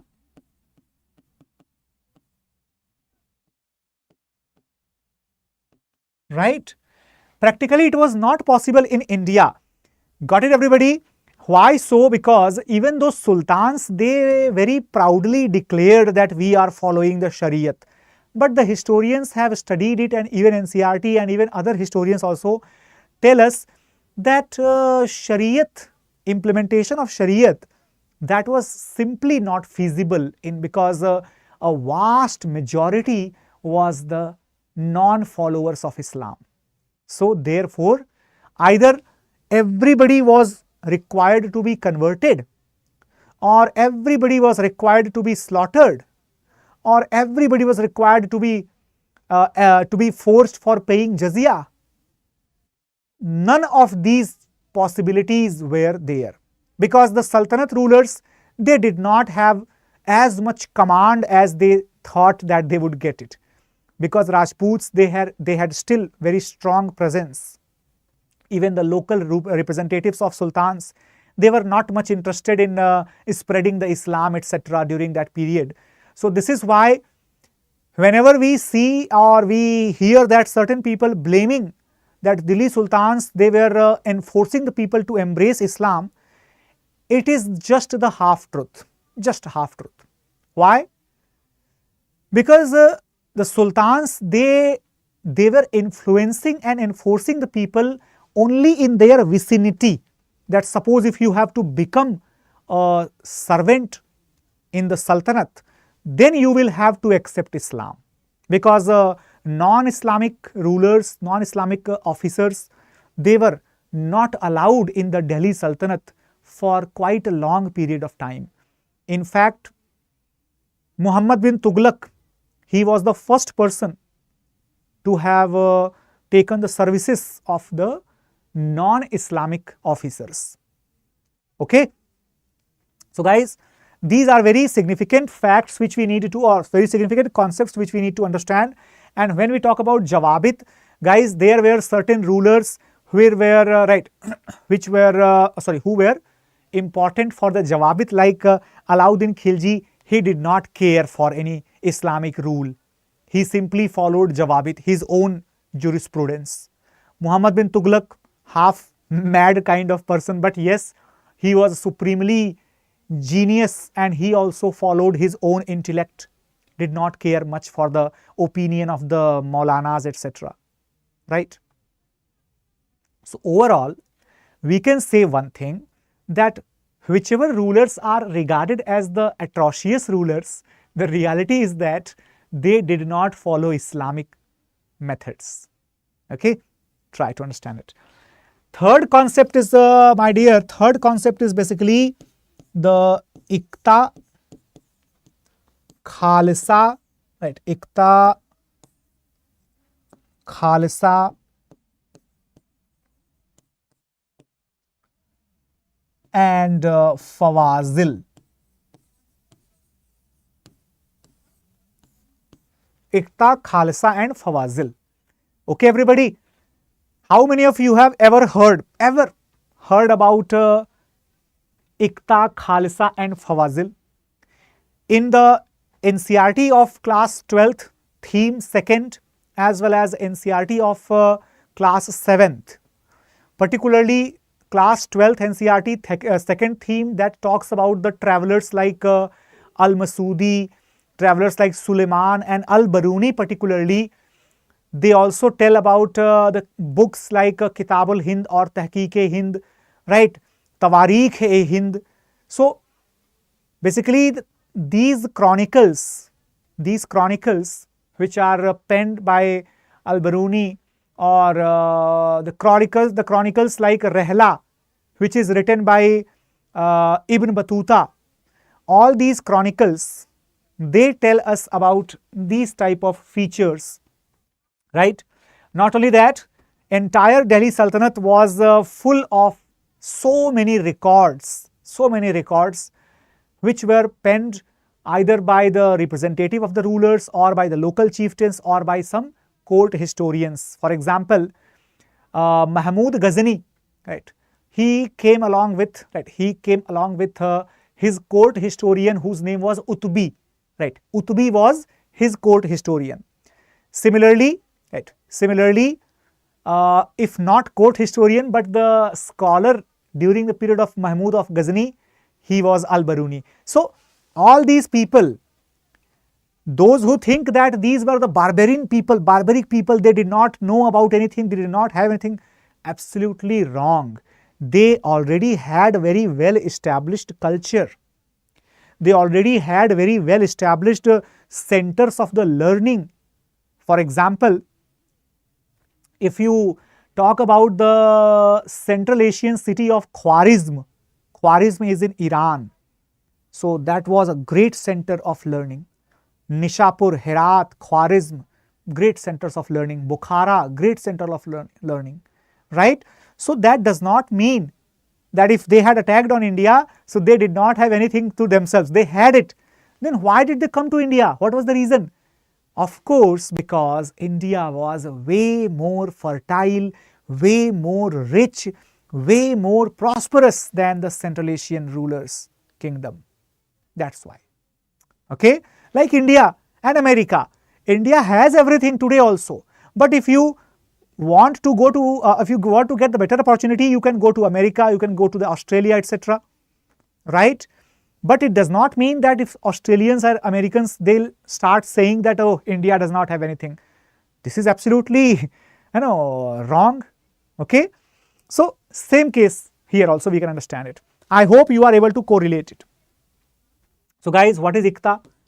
Iqta is the land assignment. Land assignment. Okay? Iqta is the land assignment. Do you remember that?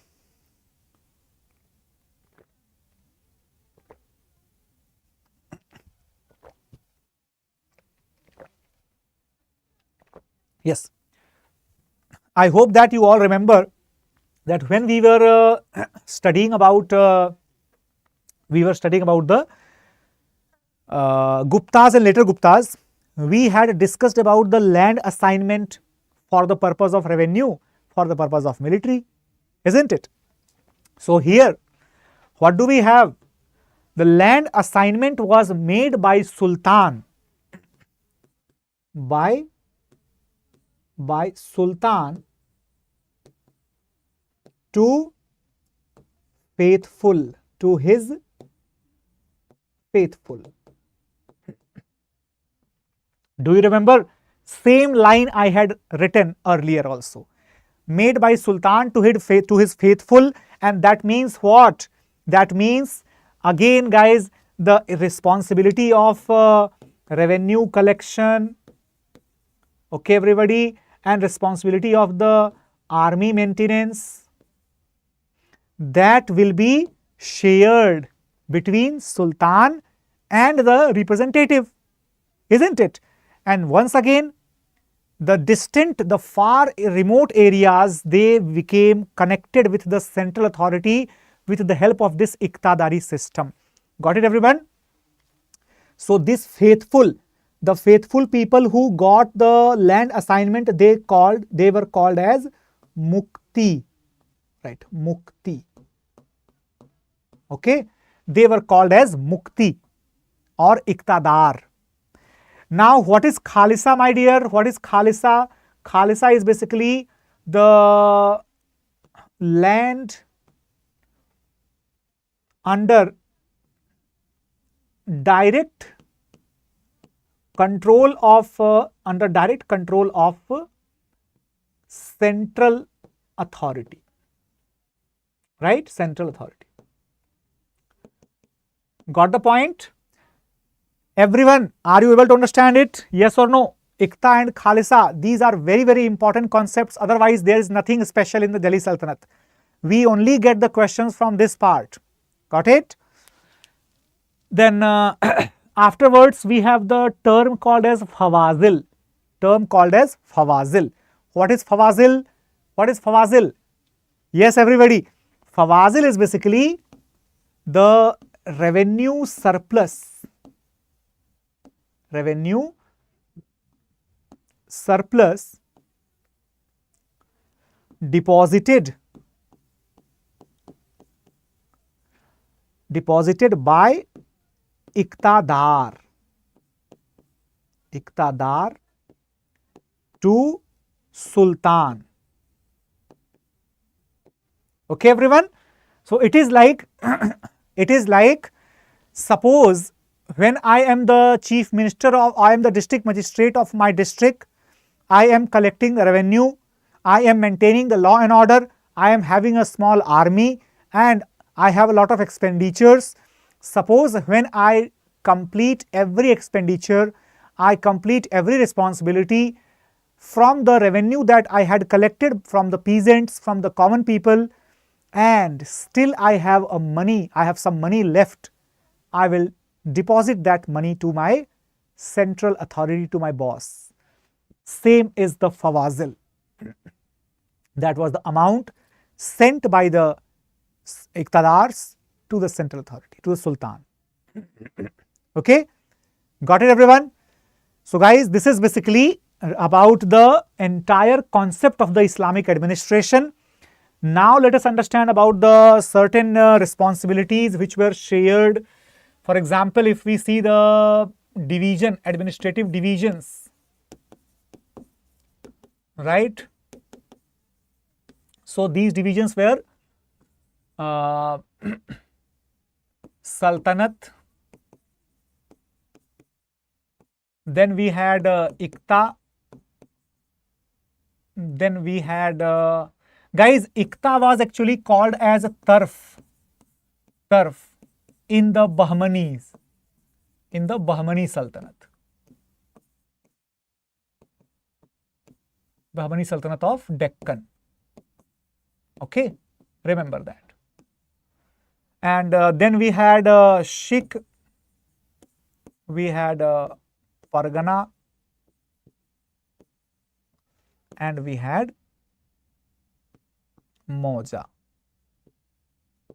Okay, this is basically kingdom. This is a state. This is like a district. This is like a sub-district or block. Sub-district or block. And this is like village. Officers were there. Iqtadars, we all are aware. The Shik was held by Shikdar. Right, Shikdar. Pargana, it was held by, we can say, Shik was headed by Shikdar and Pargana was headed by Chaudharis or Amils.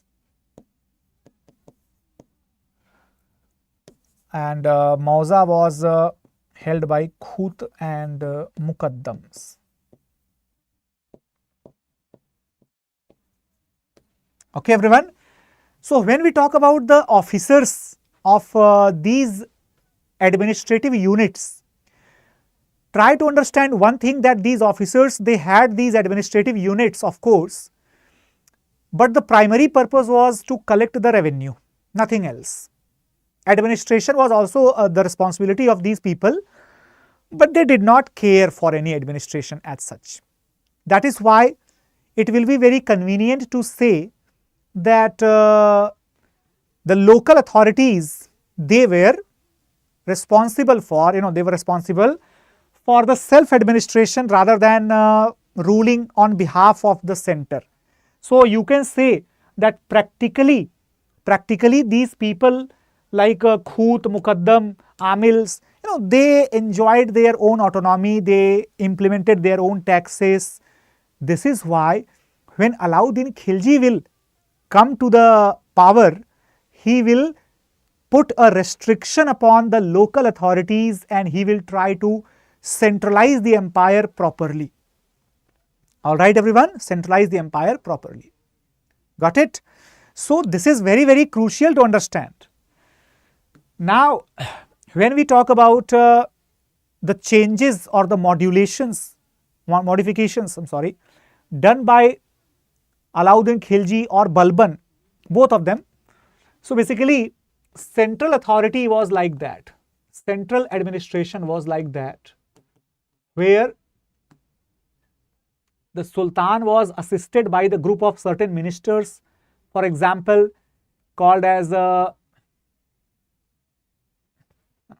ministries, Diwani, right, Diwani Insha or Diwani Mumalik.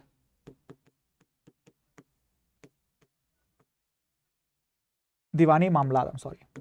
Diwani Ariz. Then Diwani Wazarat.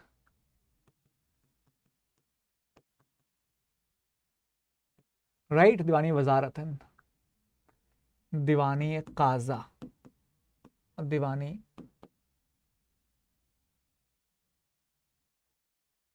Rasalat. Okay. So it was headed by Insha Mumalik.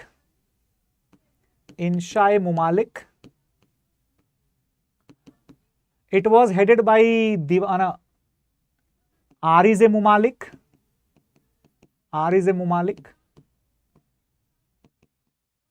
It was headed by Wazir Mumalik. And this was headed by Sadr Us-Sudur.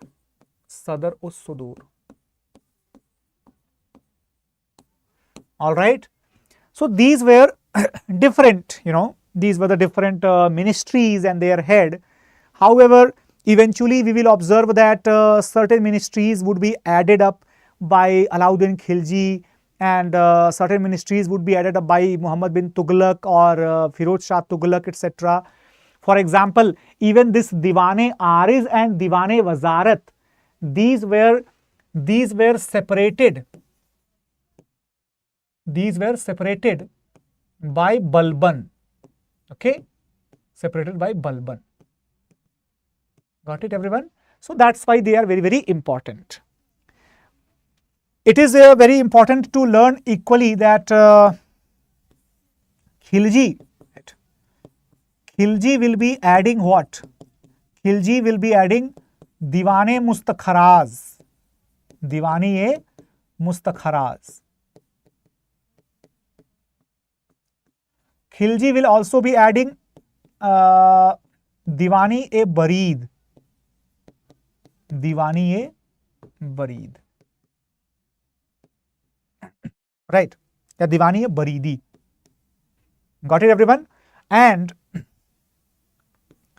there will be, right, another important addition, that is Diwani Riyasat. Diwani Riyasat. All right. So overall, these ministries will be added up additionally. And if we talk about certain positions which would be added up, right, which would be added up. So those positions would be the Barid-e-Mumalik,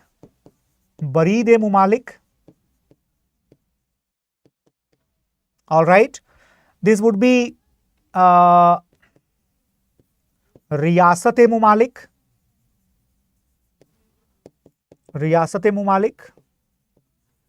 and the officers known as Mustakharaz, right, Sar Mustakharaz.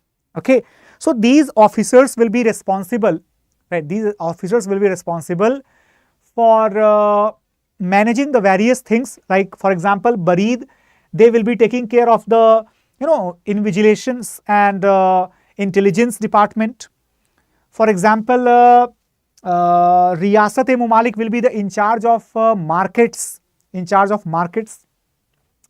Then Mustakharaz, Diwan-e-Mustakharaz, he will be responsible for the payment of the arrears, right? Payment of the arrears to the kingdom, right? So collecting the additional taxes from the peasants would be the responsibility of Diwan-e-Mustakharaz. So guys, these were added by Khilji. Similarly, the addition will be made by Muhammad bin Tughlaq. Okay, so Muhammad bin Tughlaq, he will be adding few officers. Position of them, Nahima. Yes, I told you, I told you the work also. I think I told you the work also. Muhammad bin Tughlaq, he will be responsible to add Diwan-e-Amir Kohi, right? Diwan-e-Amir Kohi.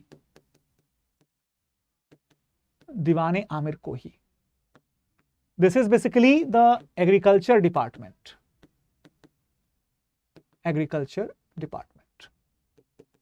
Okay, everyone. And who will be the officer? Amir-e-Kohi, right? Amir-e-Kohi will be responsible officer for the agricultural matters. Then Firoz Shah Tughlaq, he will be adding up the Diwani-e-Shafa, right? Diwani-e-Shafa. Okay, and afterwards he will also be adding as a Diwani-e-Bandagan.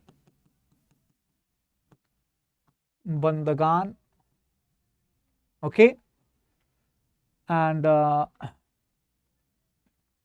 it will be, right, it will be Muhammad bin Tughlaq, right? No, not Muhammad bin Tughlaq, but yes, Muhammad bin Tughlaq only. And both of them, they are responsible to add the Diwani-e, right, Mamlat, right, Diwani-e-Mamlat. So Diwani-e-Shifa, the department of medicine or hospitals and medicines, hospital and health.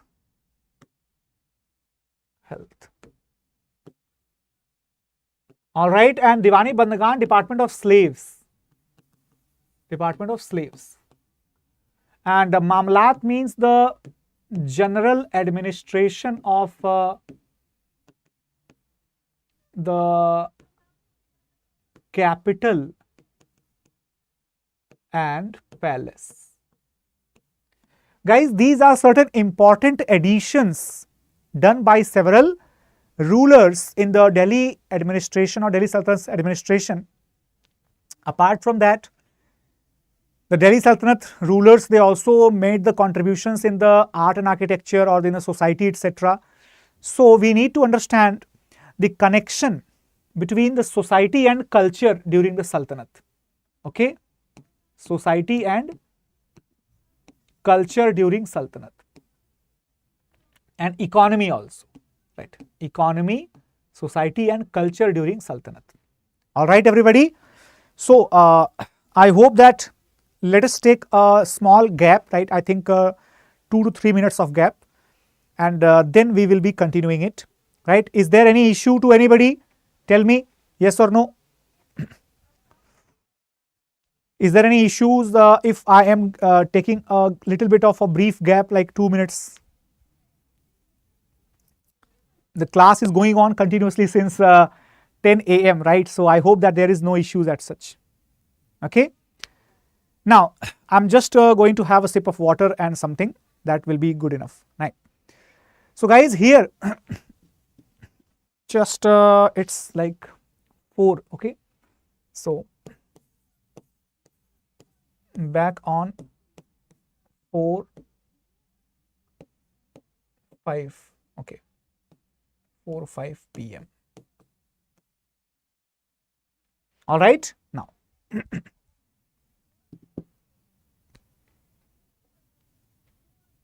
just a second.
All right, so I think a little bit of late, but I'm back once again. So guys, thank you so much for waiting for it, and now let us continue.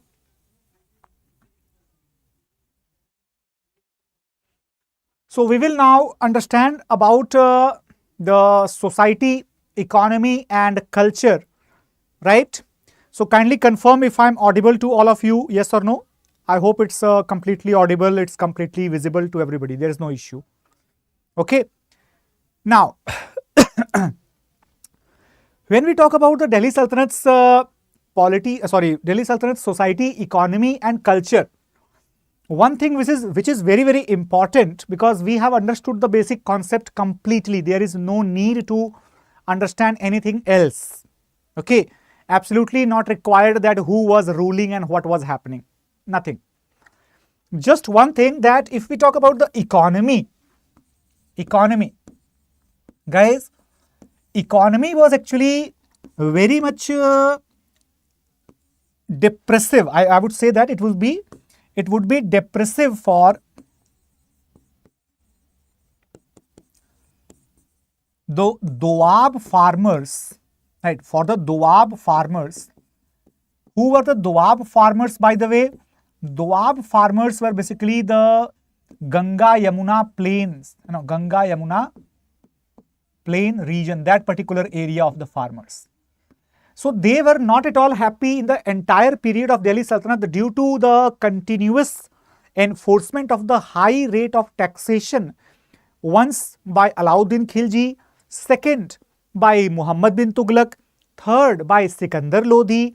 So continuously, one after the other, they used to be used to bear the burden of this entire administration.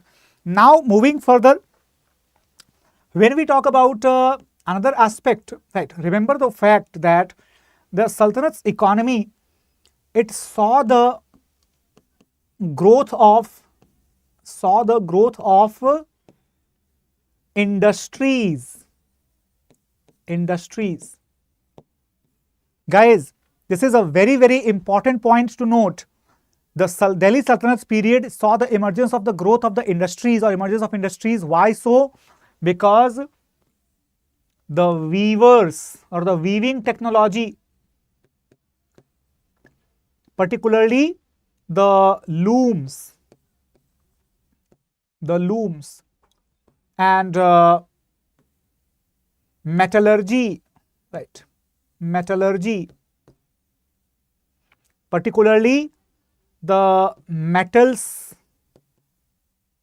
and oxides and metallic oxides, ceramics, these things. Apart from that, the export of jewelries, indigo, right? Indigo means which indigo? Dyes, indigo based dyes. Guys, all these were very crucial part of the exports which were taking place from India to the other parts of the world. So India, that used to export at that time, she used to export the things like indigo based dyes, the cloths, woven particularly, the cotton textiles, silk textiles, as well as the various metals, oxides, as well as the ceramics produced out of that. And the last but not the least, the most important in fact, that is the stone industry, right? Stone industry. The stone industry was probably the best. In fact, the stone-based catapults were also constructed in India, and the stone balls, as well as the stone, you can say, artifacts or the statues, etc. Yes, statues. The Sultanate rulers were not abolishing the export of the statues, because that provided them the money. This is why I always keep on saying that we must not generalize everything. Same Sultanate rulers, they destroyed the temples and the statues to win the confidence of the religious leaders, and the same Sultanate rulers, they did not object upon the export of the statues and the particularly the marble statue, the sandstone statues to the other countries. They enjoyed it because that gave them money. Okay. So economy was largely agrarian.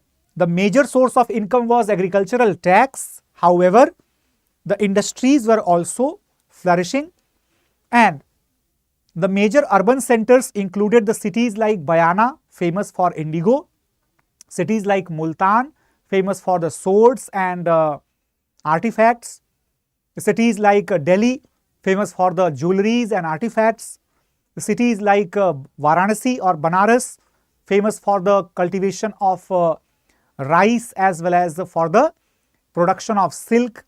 The various cities, particularly in Bengal, it was a great center of the export of cotton textile, right? So all these were the economic aspects of Delhi Sultanate. When we talk about the society and culture, guys, society and culture, so society was dominant by the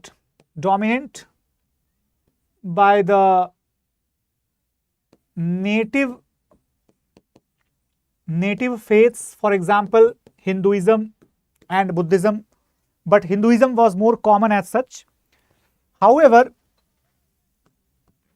the beginning of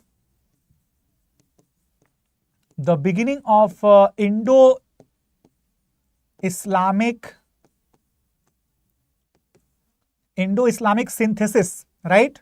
Indo-Islamic synthesis or cultural synthesis that started during this period. Example, in the cuisine, in the dresses, in the language, etc. Then we talk about the literature. Guys, literature is a very important aspect of the Delhi Sultanate's era. Particularly during the Sultanate period, every ruler, either himself or through the scholars, got his kingdom or his imperial period chronicled. Okay. In fact, some of the scholars like Minhaj, right, and scholarly works like Minhaj-us-Siraj, okay, Minhaj-us-Siraj, this scholarly work is very famous. Then Khazain-ul-Fatah, right, Khazain-ul-Fatah, that is also a very famous work. Then Fatahad-e-Firoz Shahi, right, Fatahad-e-Firoz Shahi. All right. Then Tabaqat-e-Nasiri, right, Tabaqat-e-Nasiri. All right. And even the travelogues like Rehla, the travelogues like Tawarikh-e-Hind,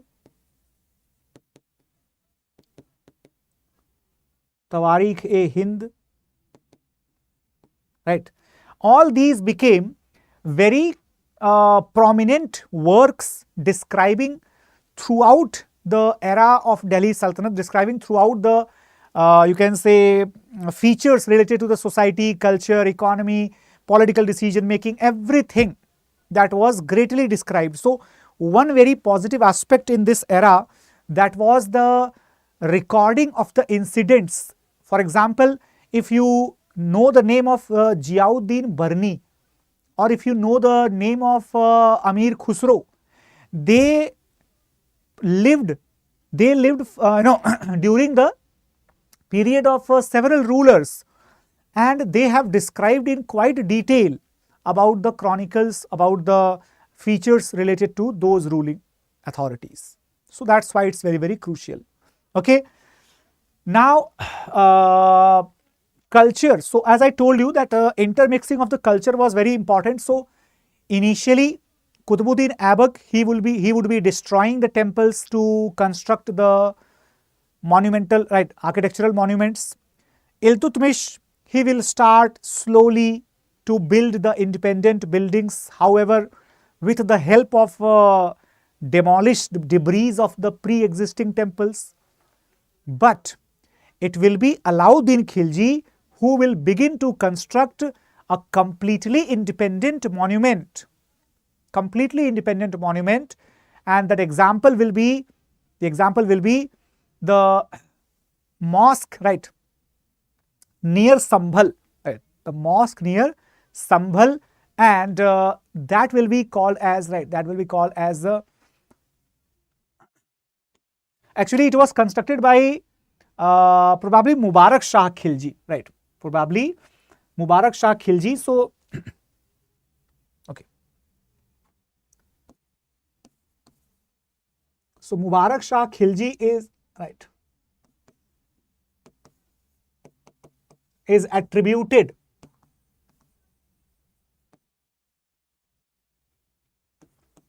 to create or to construct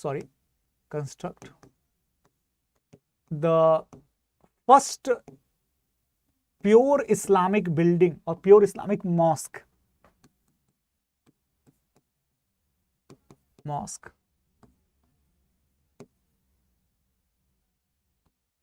That is without destroying, okay, without destroying a temple.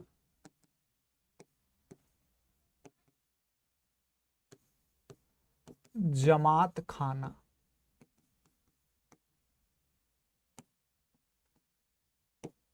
However, certain sources they give the claim to Mubarak Shah Khilji, but the other sources also tell it to the work of Alauddin Khilji, right? So that is a different thing. Guys, the question arises that if the cultural synthesis is true, then why do we see the clashes with the Rajput rulers, or why do we see the clashes with the other native rulers? It is because the political conflicts were taking place, not the cultural conflicts. Remember that. Cultural conflicts, that used to be one of the features, but political conflicts were the actual reason behind these type of battles, be it the battle between Alauddin Khilji and the ruler of Ranthambore, right, or be it the battle of rulers of Bayana or Kalinjar with the several other contemporary rulers. Now, so I hope it's clear to all of you. Now moving further, if we talk about the nature, right. So here in culture, what happened? Tughlaqs started the intermixing of the cultural features in the architecture, natives in the Islamic architecture. Right, everyone? So, for example, we can say the various features inspired from the Gujarat and also from certain parts of the Deccan as well as Rajasthani architecture, like the presence of the canopies, the presence of the you can say chhatra or canopy, that's basically, and also the cornices, right, the cornices, etc. They all became the features of buildings of Delhi Sultanate, even the sloping walls, etc. Right, sometimes the curved roofs were also used. So these all became the features of Delhi Sultanate's building during Tughlaq period. Got it? Not only that, if we talk about the other aspect, I hope that everybody will agree to this particular question. Sometimes there is a question that why Iltutmish not Aibak called as founder of Delhi Sultanate.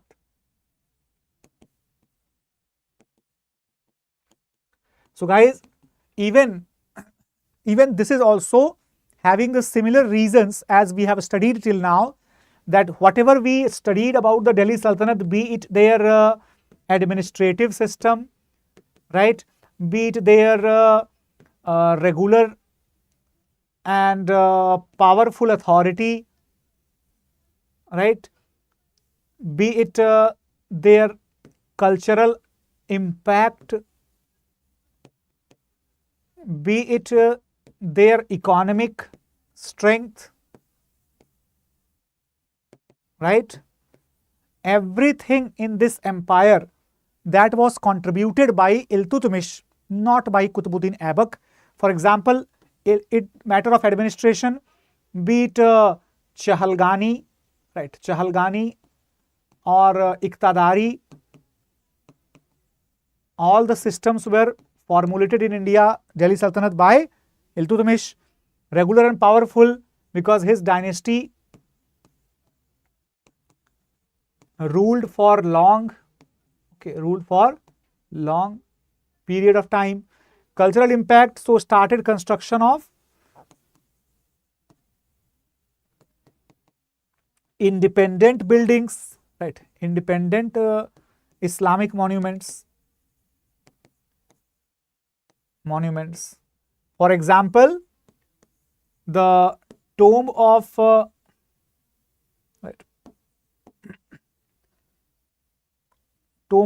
Sultangarhi. Okay. Then economic strength, so devised the taxation policy,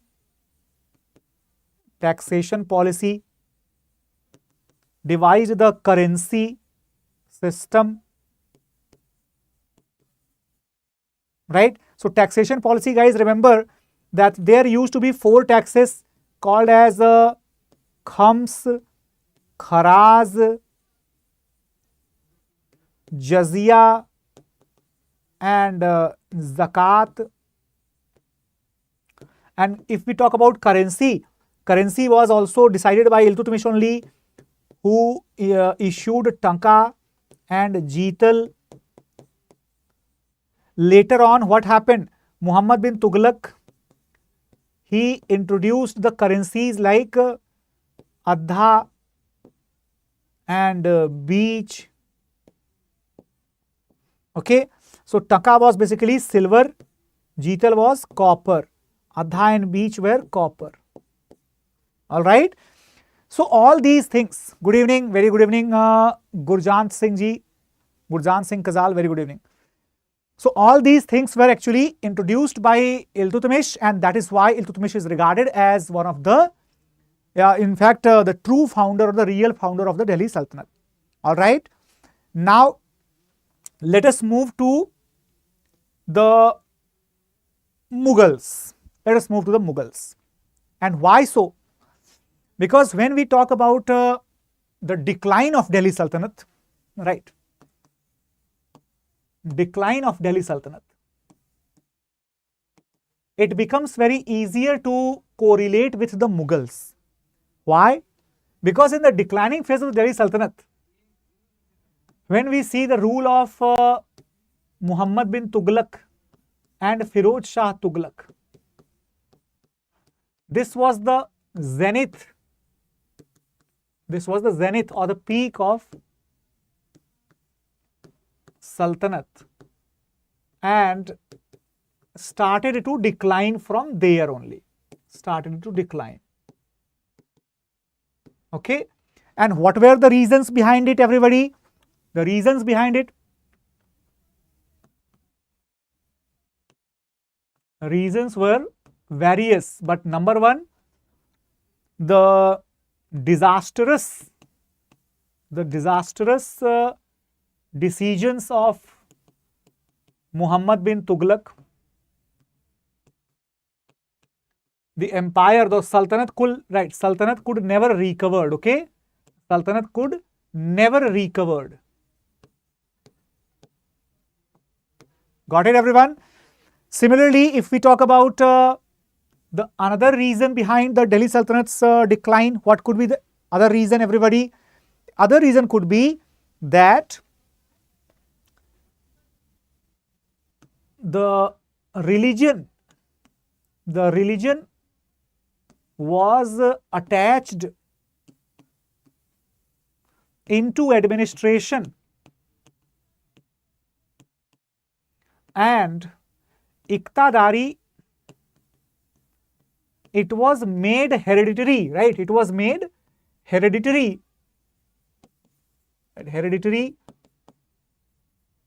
by Firoz Shah Tughlaq. Now this became a big reason behind the decline of Delhi Sultanate, everyone. And in fact, let me tell you that religion was attached into administration. What does it mean? Implementation of the jizya, right?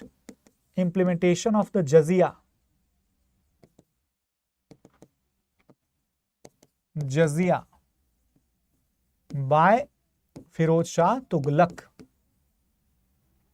Okay, that actually resulted into the Great Descent as well as the Great Rescent. So resulted into the decline at a very rapid speed, right? Then apart from that, pathetic rulers of later Tughlaqs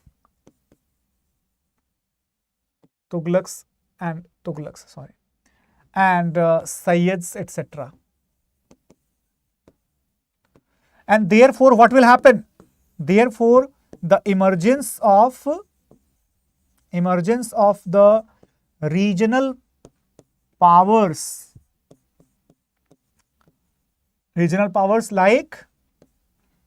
like Jaunpur Sultanate,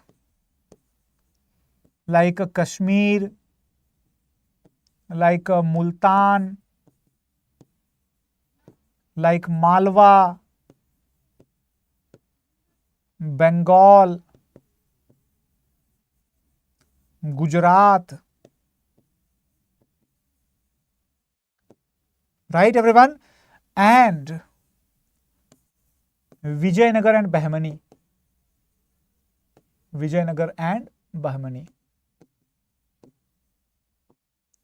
So all these, they emerged during the period of 14th century, right? During period of 14th century.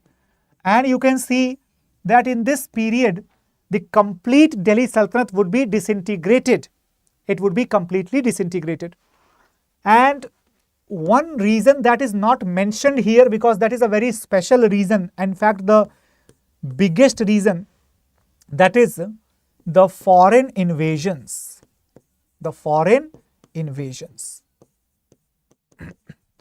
Number one, the invasion of Taimur, right? Invasion of Taimur.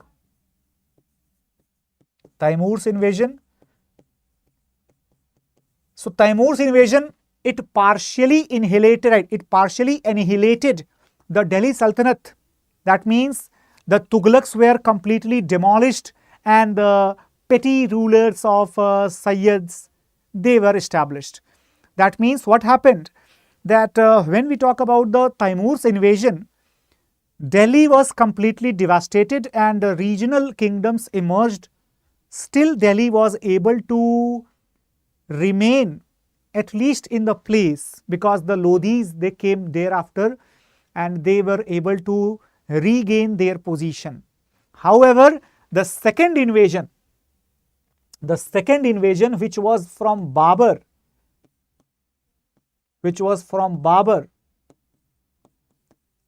that resulted into the complete annihilation of the Delhi Sultanate.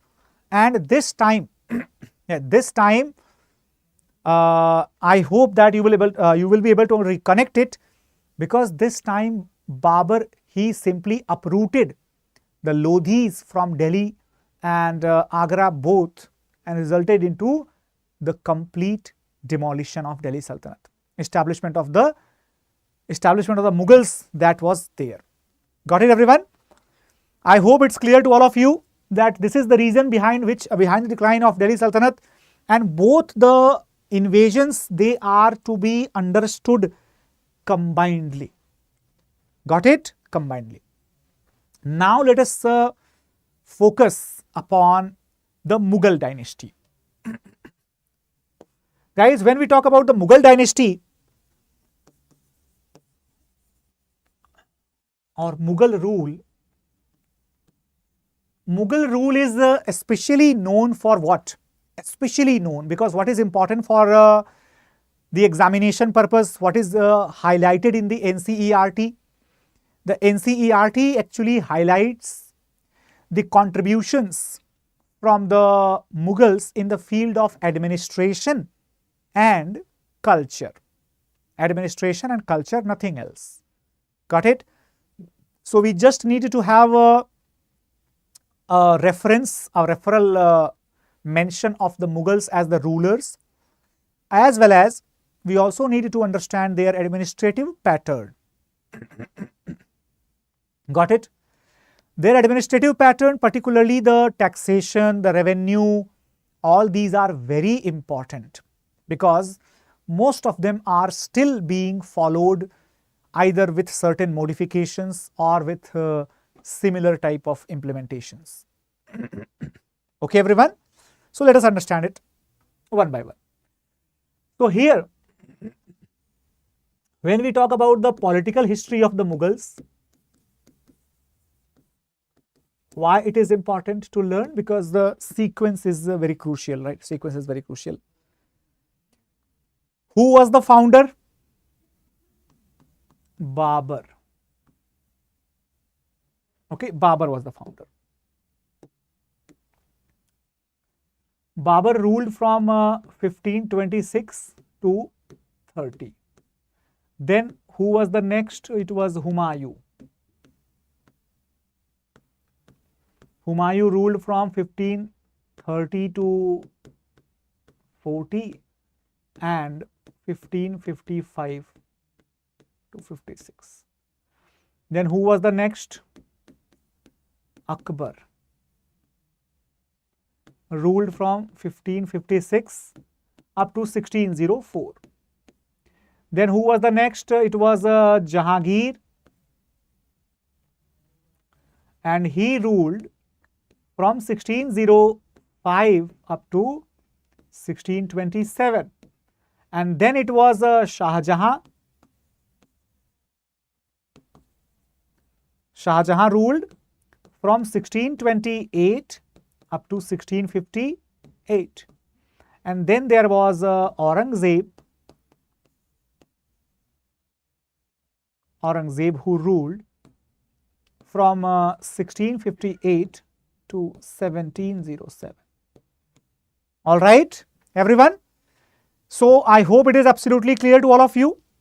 Now we will focus upon the various factors, upon the various incidents, not on the battles, etc., but upon the administrative contributions and the cultural contributions.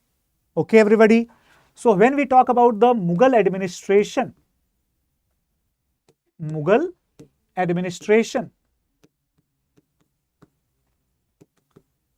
which is the basis of our NCERT, got it? It actually consists of the two types of administration, that is number one, revenue, number two, the army, the armed forces. All right, armed forces. However, there is a fusion between the two as well. What is the fusion here? So when we talk about the revenue system, remember that agricultural revenue was the most significant, right? And that was done by Zapti system. Okay. When we talk about revenue of Zapti system, it is also called as a Dahsala. Or it is also known as the Dahsala ya Zapti Bandobast or Aine Dahsala. Got it? There are several names for it. Got it, everyone? Then we also had the armed forces organized with the help of the Mansabdari. Mansabdari. Okay. Just a second.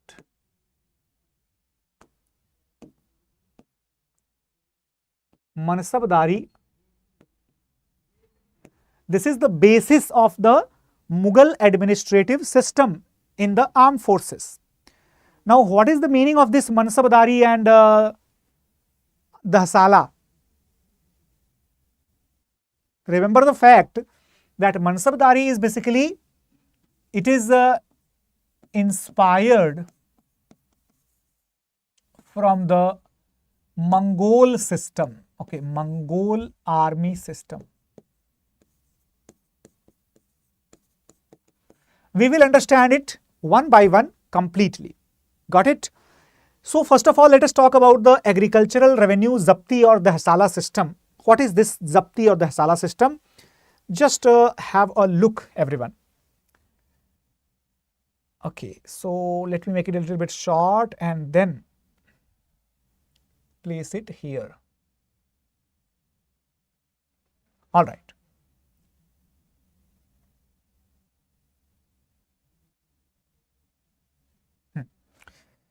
So, when we talk about Zapti, what is the meaning?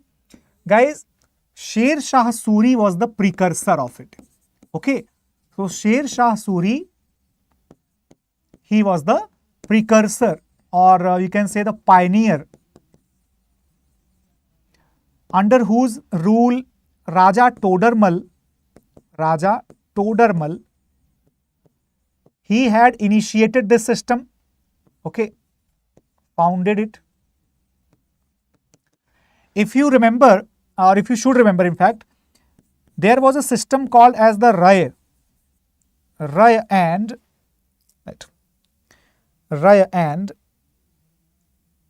there was a system called as Ray and Zapti, har saal. When we talk about Ray and Zapti har saal, what is this? Ray is basically the rate, the cash rate of crops per year. Okay.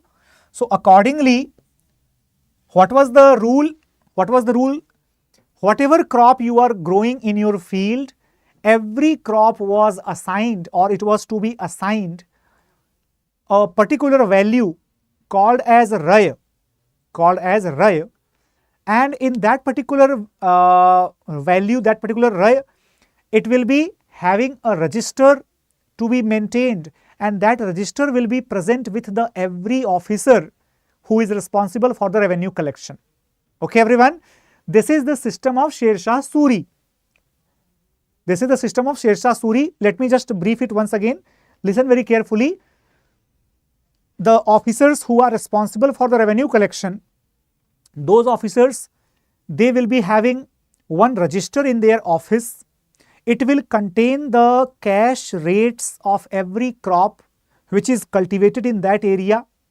Now, suppose you are cultivating the wheat, you have only 10 kgs of wheat to be paid as the tax, but in the register, it is mentioned that the wheat rate of the wheat for this year, it is 5 rupees per kg. So, now either you can pay 10 kgs of the wheat as a tax, or you can pay 10 kg of wheat into 5 is equal to 50 rupees total as a tax. So, eventually we can say that the Hasala system during the Akbar, it was just the continuation of the Zapti Harsal, which was devised during the period of Sher Shah Suri by the same person who did it for Akbar, Raja Todarmal. However, when we talk about Zapti or Zapti Harsal or the Hasala system, in that the Hasala system takes the average production per unit area for the average of 10 years. This is why it is very, very scientific. Like, for example, Suppose government is collecting the tax from us upon the basis of our annual income. But what will happen that if the government will be asking to give the tax upon the basis of the last 10 years of your income. So average of the income in last 10 years, on the basis of that you have to pay tax. And yes, all of you will agree that it is a more balanced type of approach. It is a more balanced type of approach. So this is why it was very, very essential and very useful also. Got it, everyone? I hope everybody understood this point. Okay. So Akbar, what did he do? In the period of Akbar, basically the cash rate of the crops per unit area of production, that was fixed, or that was fixed on the average of the 10 years. And therefore what happened? Therefore, when we talk about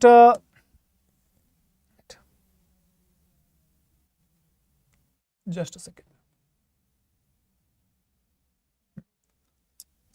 When we talk about the rate of, or the actual, the demand of revenue, or the demand of land revenue, guys, this land revenue demand was stated, it was stated in the rupees per bigha.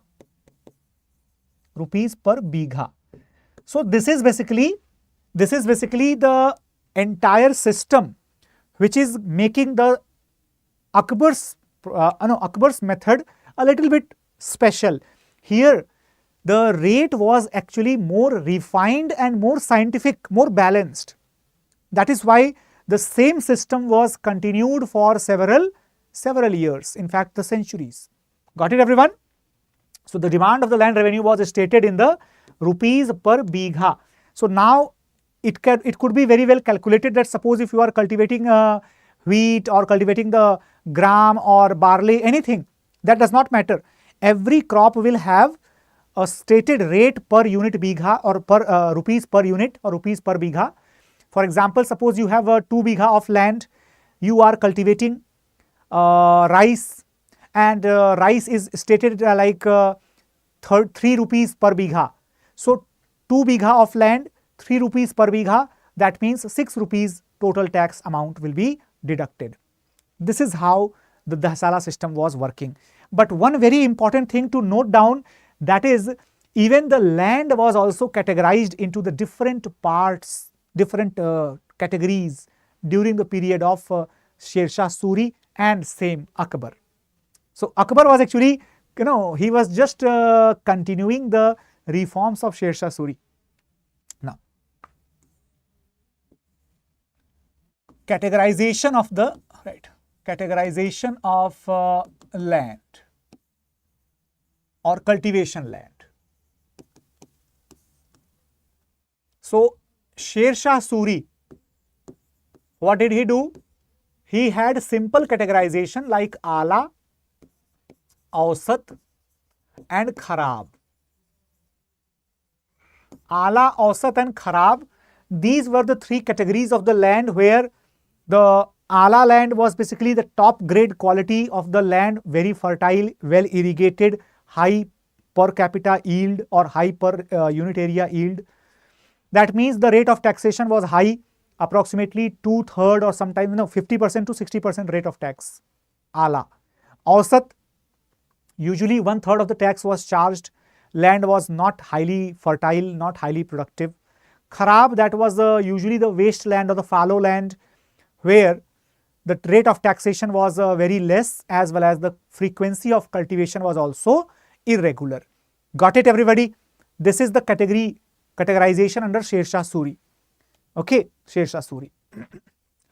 Now, when we talk about the categorization under Akbar, then we must understand one thing. Akbar had different types of the lands. For example, Polaj, then Parti, then Chachar, okay, Chachar and Banjar. Okay. So, what was the rule here? What was the rule here? When we talk about Polaj, Parti, Chachar, Banjar, I will not exactly tell you the rate of taxation because that will become very much in detail, beyond, much beyond the NCERTs. Even some of the standard books also, they don't cover such type of things. So, it's okay. We will simply understand the meaning of that. So, Polaj, Parti, Chachar, Banjar. Polaj is the area which is cultivated every year. Okay. What is Parti? Parti is basically the land which is cultivated alternative years. Like 1 year it is kept fallow, uncultivated, and the next year it is cultivated again. Parti. Empty for 1 year. Then there is a Chachar. What is Chachar? Chachar is basically such type of area, such type of land which is cultivated after a gap of 2-3 years. That is Chachar. What is Banjar? Banjar is that land which is usually uncultivated. But if it is to be cultivated, more often like 5 years, 6 years, more than that gap is to be given for the restoration of the fertility. Guys, the rate of taxes were least, okay, least tax rate and the highest tax rate. Okay, highest tax rate. So these were basically the different categories of the land under the period of Akbar. Now we will understand about the different types of the different types of the land revenue assessment system. However, even that is not also given in the NCERT. So don't worry, we will be actually, I will be bringing the dedicated lectures about the various features of the medieval, not in the form of the marathon, of course, in the form of the discrete separate lectures. And there we will cover everything in very much detail. Got it? This is just to give you a brief overview based upon NCERTs as such. Now talking about the armed forces Mansabdari and their arrangement. So guys, when we talk about the Mansabdari, right? Mansabdari, yeah? Just a second, spelling is mistaken.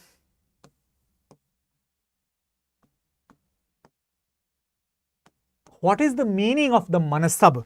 What is the meaning of the Mansab? Mansab means what? Mansab means rank. Mansab means rank. Alright. And if we talk about the Mansab or the rank, just have a look on this point. Mansab is basically rank, but rank of what? The rank in the ranking system in the military. In the military. Alright, ranking system in the military. And this was inspired from the from the Mongols, as I told you, inspired by Mongols. Alright. There used to be the basic concepts implemented here. Basic concepts like this entire system was based upon Jat and Sawar. All right, everyone, Jat and Sawar. What is the meaning of Jat and Sawar? Jat is basically the number of soldiers. Basically, it is infantry. Infantry. And this is the number of the riders. That is basically the cavalry. Right, cavalry. Guys, remember one thing. Remember one thing, that when I am saying to you that the responsibility of army was shared by the emperor with the trustworthy people who were given the authority of the mansabdar or rank in the army. Understand one more thing. Actually, when we talk about the mansabdari system, apart from Jat and Sawar, one more important concept is there, and that was basically the tajweez, right? Tajweez. What is this tajweez? What is this tajweez? Tajweez is basically the recommendation, okay? Recommendation made by noble to the emperor for any one to get a mansab. Now, this is a really crucial thing to understand, because without it, it's simply impossible to avail the mansabdari system or avail to the mansab in a Mughal authority. So this is why tajweez was a integral part of the mansabdari system. I hope you got the point. Absolutely clear. Now, guys, if we talk about the other aspects, here, let me tell you one important thing. There were the various categories of the mansabdars. In fact, if we talk about the works compiled during the period of the Mughals, like Akbarnama, or like Tabkate, not Tabkate, but Fatwa-e Alamgiri. So, Akbarnama and Fatwa-e Alamgiri are the two seminal texts which provide us the concrete information about the Mughal administrative and revenue systems, etc., existing respectively during the period of Akbar, that is Akbarnama, and during the period of Aurangzeb Alamgir, that is the Alamgir. Okay, so basically Fatwa Alamgiri, sorry for the name that was actually forgotten, Fatwa Alamgiri. So that actually, these two books talk about the several grades. In fact, they talk about more than 66 grades of the mansabdars, but more often we just mention like a few grades, like 3 to 4 grades, nothing more. All right. So here the categories were defined on the basis of the Jat and Sawar ratio. Jat and Sawar ratio. So the first category where Jat upon Sawar, that is actually if I am just saying this one, not ratio but the comparison itself, right? So Jat is equal to Sawar. Second category, Jat is less than Sawar. And the third one, where the Jat greater than the number of Sawar.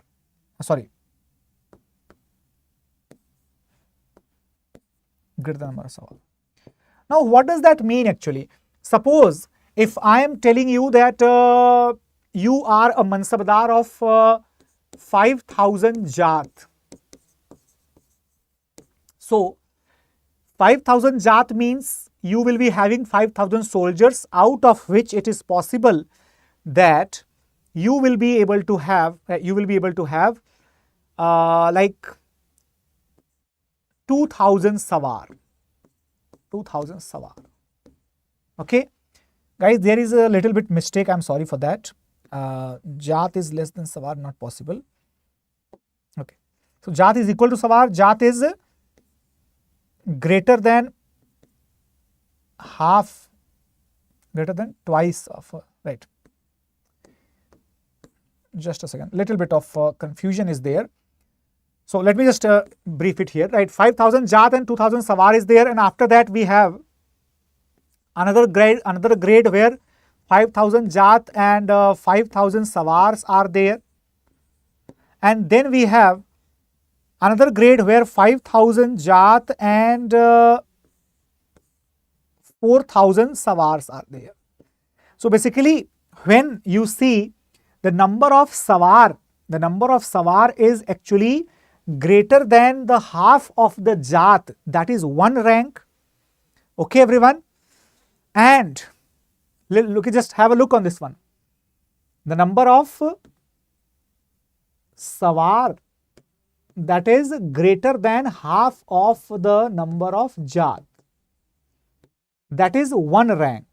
That is one rank. Second rank is what?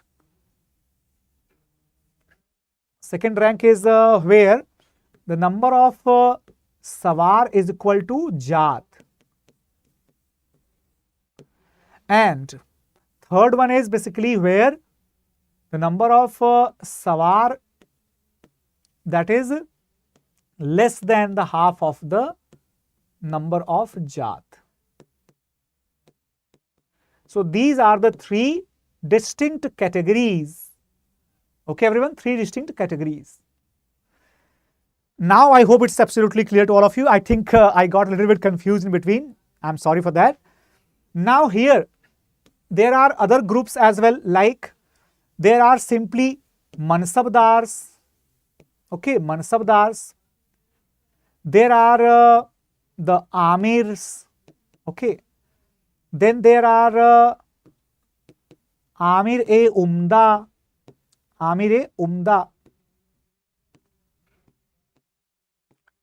And they are also called as the Umrah. Then there are Umda-e-Azam.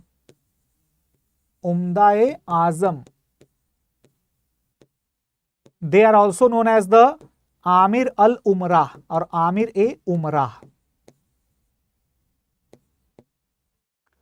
Basically, these names are quite variable. If you observe the contemporary sources, you will find the different names. Why so? Because the different rulers used to give the different titles, and therefore there is a lot of diversity in the name, in the nomenclature system.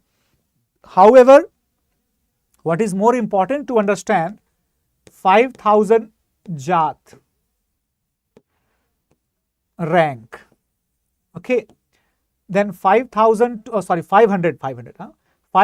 to 2,500, then 2,500 to 5,000, and 5,000 plus. Okay, and there was another category, the fifth one.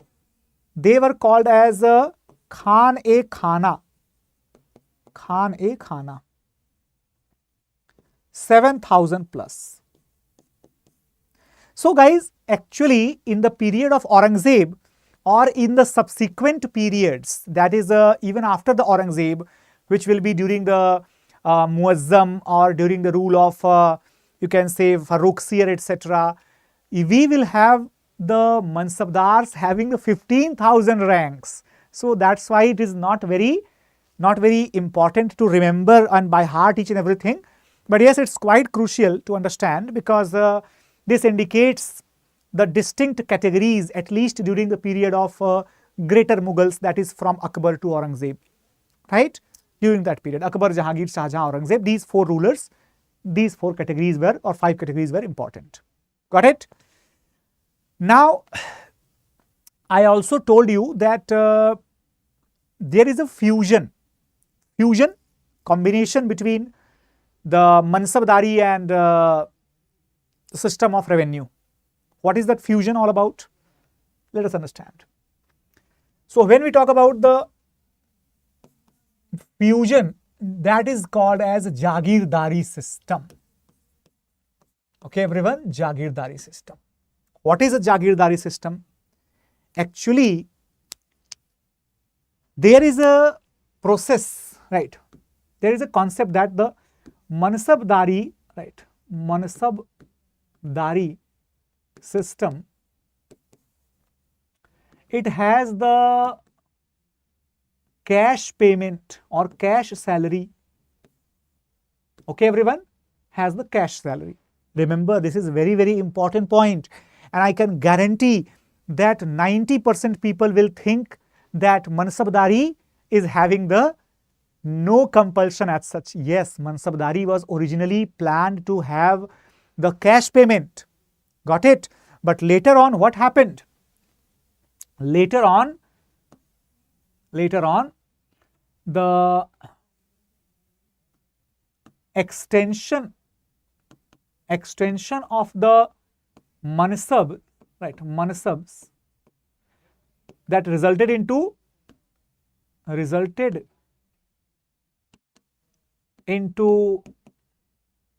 the cash crunch, isn't it? The cash crunch was there. Afterwards, what will happen? This cash crunch will result into the assignment of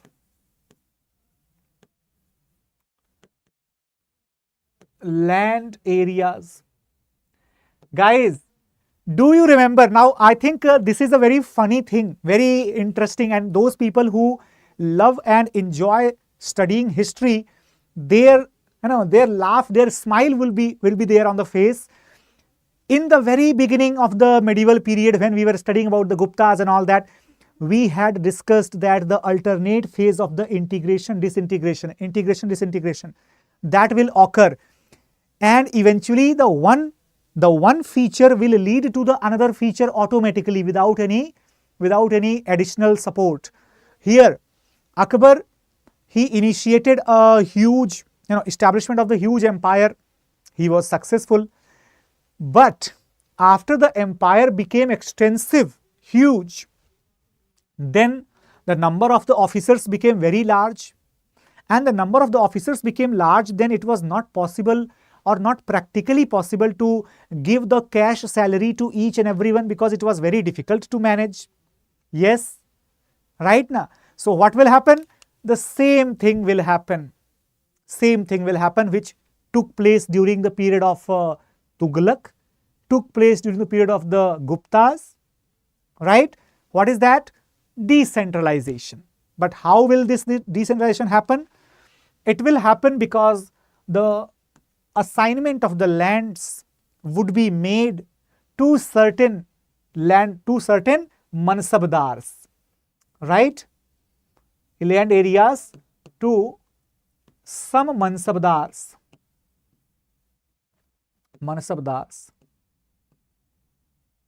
leading to the emergence of Jagirdari system.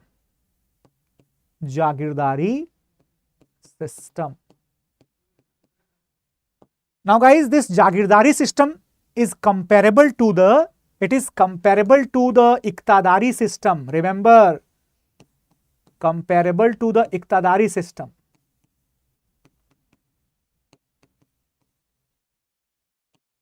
And not only this, if I am saying that it is comparable to the Iqtidari system, however, it is not same as the Iqtidari system. Why so? Because suppose this is the empire, okay, this is the empire. However, if I am saying that this empire has got like total 8 different units, so one unit is called Iqta. So this is Iqta 1, Iqta 2, Iqta 3, right? Similarly, like that only. Now, when I am saying that how many Jagirs are possible, and each Iqta in the Delhi Sultanate, each Iqta is granted to a separate Iqtadar. But in the Mughal period, what is the difference with Iqtadari system, everybody? Difference with the Iqtadari system is basically, just a second. Difference in the Iqtadari system is basically, here the Jagir could be of any size, okay. So like this is a Jagir, this is a Jagir, so this is Jagir, right?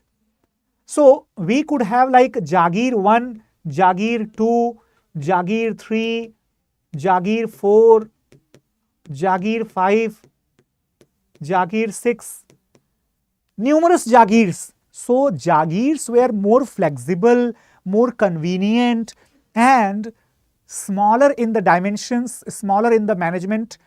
It was easier to denote or to indicate particular Jagir for any particular ruler or particular Mansabdar.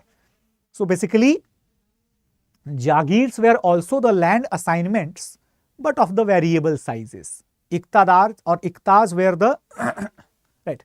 Iqtas were the land assignments, but large sized, provincial size.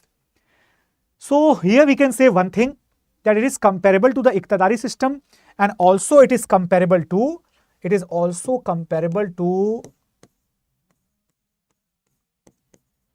Tarfdari system. Remember, which dynasty had the Tarfdari system, everybody?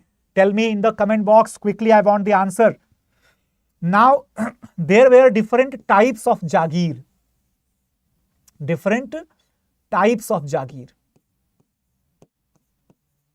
Okay, everybody. What were those types? Number 1, Tankhwa, right? Tankhwa Jagir. Number 2, Watan Jagir. Number 3, Mashrut Jagir. Right, Mashrut Jagir. Yes, exactly, Native. Exactly, Nahima. So, when we say that Tankhwa Jagir, Watan Jagir, Mashrut Jagir, guys, what is the meaning of that? What is the meaning here? Tankhwa Jagir means salary. In exchange of, in lieu of salary. That means the very system about which we are talking here. Watan Jagir, the home cadre to Mansabdar. And Mashrut Jagir, additional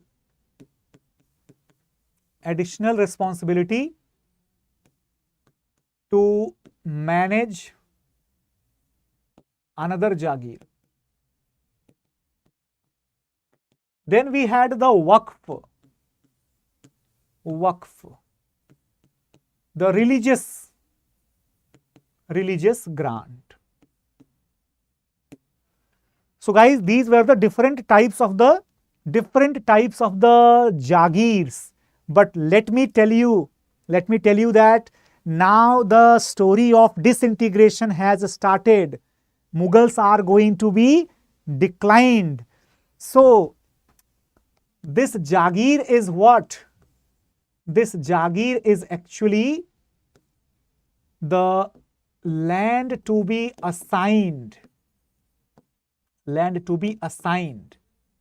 And what is the Khalisa? Khalisa is the land to be kept reserved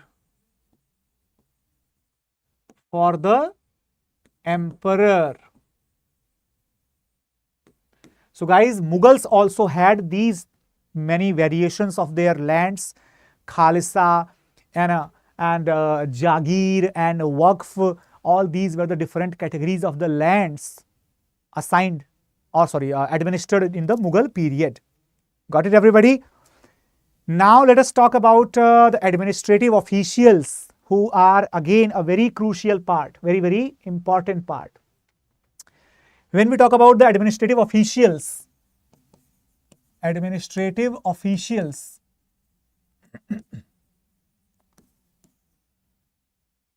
Guys, remember one thing, that the central authority, it had the officers like Diwan, okay, Diwan and Wakil Wazir, right? Wakil Wazir. It had the officers like Anna.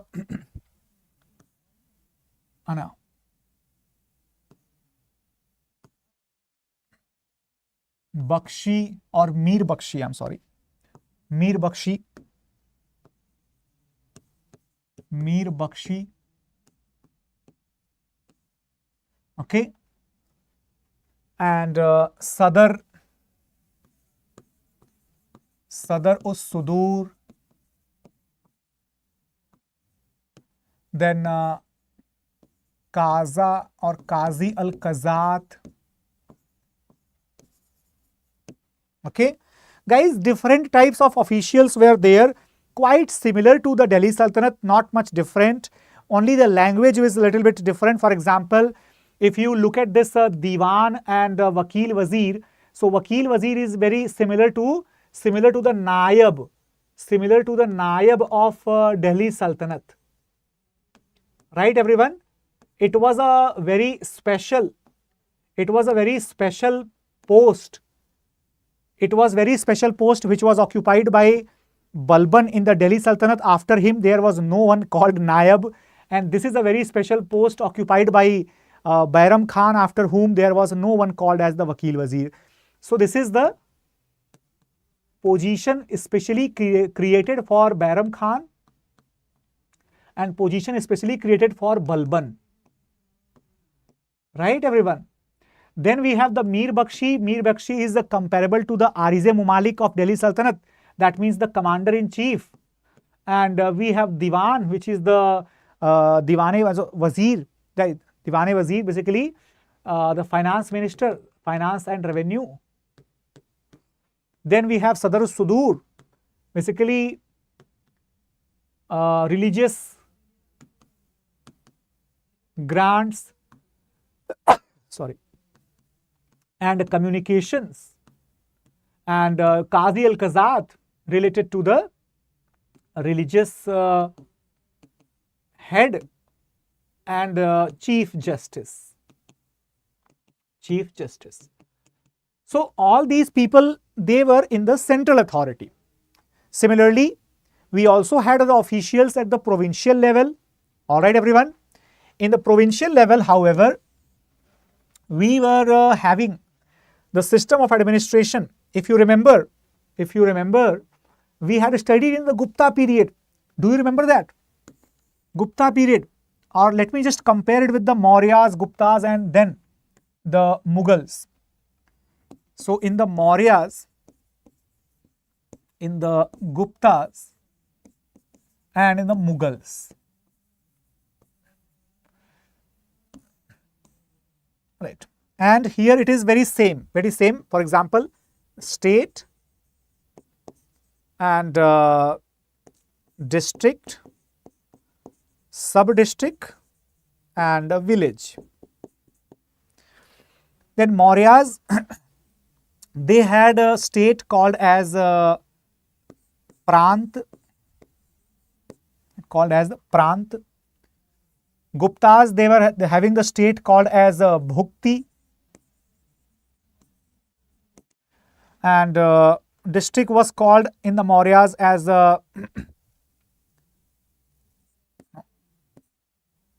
Janapadas. Sub-district was called as Sthan or Dron, Mukha, Dron. Villages were called as Gram. Here it was called as Bhukti, then it was called as right. Apart from Bhukti, there were the, just a second, Janapadas, or Janapadas were actually categorized into two parts. the Nagaras and the Gram. Okay, Nagaras and the Gram. So we have the villages standing equivalent to the parts of urban areas, right everyone? So we can see that the local administration had become quite disintegrated and locally administered in the period of the Guptas. Whereas in the Mughals we have the provinces called as a Suba, then we have districts called as a Sarkar, then we have Pargana, and we have Mauja. All right, Pargana and Mauja. Prant was administered by the Kumar, right? Administered by Kumar. Janpad was administered by the Pradeshika, and it was basically, right, Sthan or Dron, that was administered by the Sthan Mukhas, Drod Mukhas, or sometimes also called as the you might have heard about Rajukas, who used to administer the rural parts. Then Gram were headed by Grama Bhojikas, right? However, they used to have several assistant officers also, but that does not matter. Similarly, in the Guptas, we had the Nagaras headed by the Nagar Shreshthi, right? Nagar Shreshtin, who were assisted by the several officers such as Pustapala was there, such as Adhikaranas were there, right? So these were the different officials. Pratham Kulik, Pratham Kayasth, these type of officials were there. These are very factual things which we will learn separately whenever we will do the factual parts, right? In the Mughals, however, Bhukti was headed by Uparika, Okay. Now Suba was headed by Subedar, also known as the Sipah Salar. Sarkar was headed by Amal Guzar and Faujdar. Pargana was headed by the Amin and Chaudhary. Mauja was headed by Mukaddam and Patwari. So we can see that in the period of Mughals, the administration became more segregated and more sorted. Number of officials at the local level, they became even more as compared to the Mauryas or as compared to the Guptas, because there used to be the officials like Amin, Chaudhary and Kanun Go. Not only that, Amal Guzar, Faujdar and Khazanadar, right? So they were also the officers at the level of district and sub-district. So that means that the expansion of the agriculture resulted into the greater responsibilities of the revenue collection during this period. Got it, everyone? So this is the entire description, you can say summary of the description given in the NCERT class 12th and also in class 7th. Now we will learn about the decline of the Mughals, and after that we will enter into the modern period. All right, everybody? So learning the decline of the Mughals.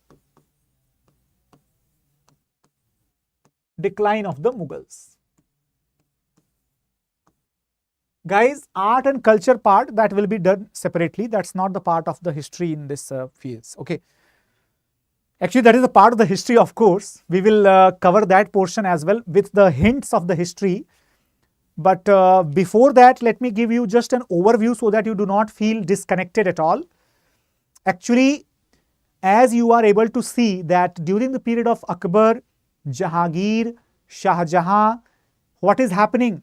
The prosperity is existing, the intermixing with the native population that is taking place. They are also able to collect the maximum revenue due to the reformed system of the revenue collection, proper administrative mechanism, proper land revenue assignment.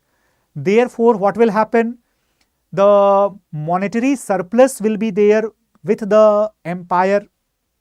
This monetary surplus, it will contribute to the emergence of the architectural marvels.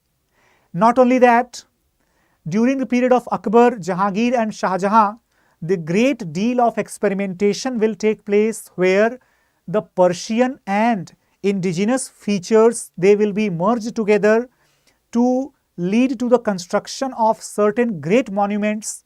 For example, Akbar, he constructed the forts inspired from the Rajputana style, particularly at Agra, at Allahabad, that is Prayagraj at present, and at Lahore.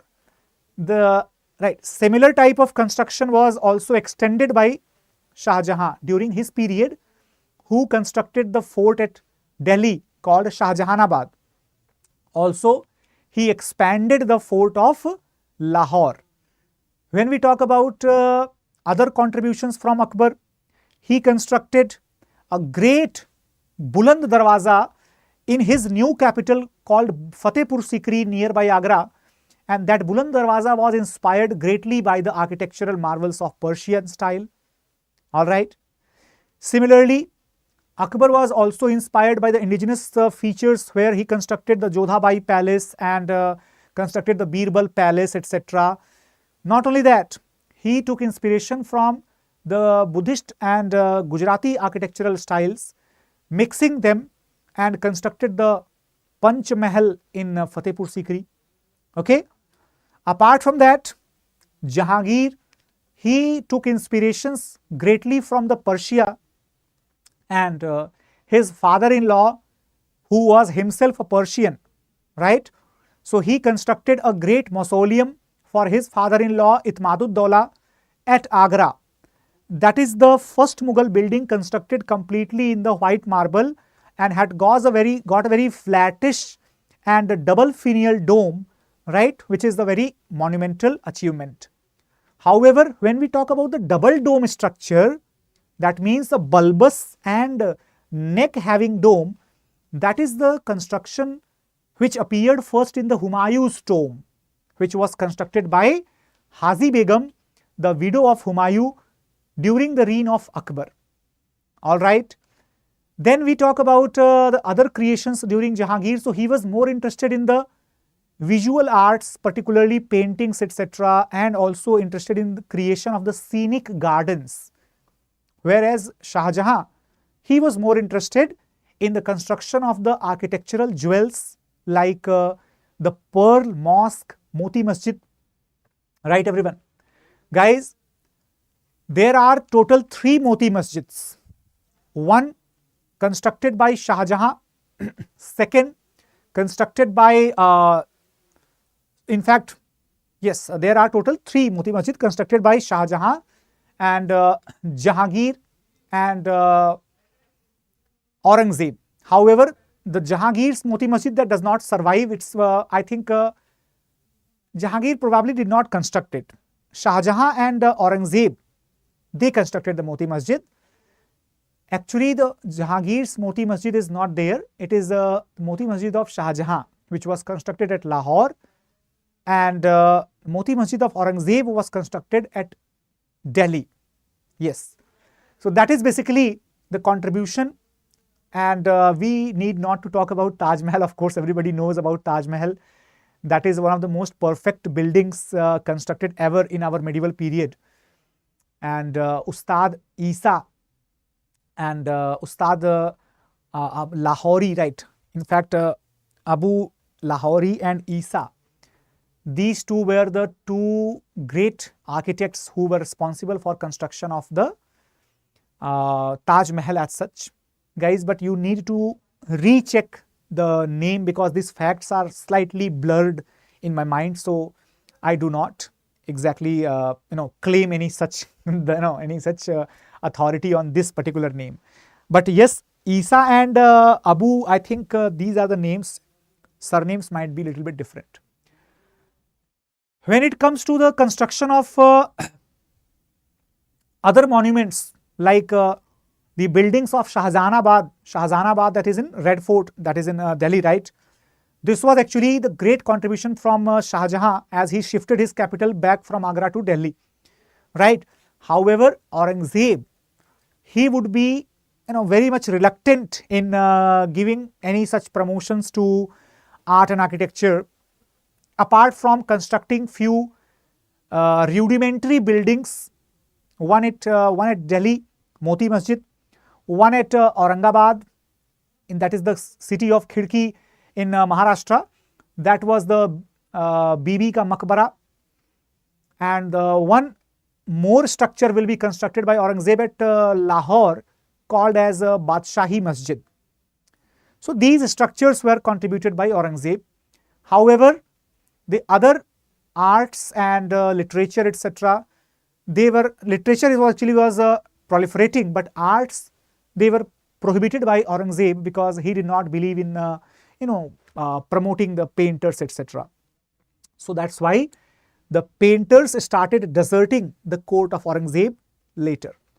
But when we talk about the decline of Mughal Empire, the contribution from Aurangzeb becomes momentous, very huge. Why? Let us understand. Decline of Mughals. So, long-term reasons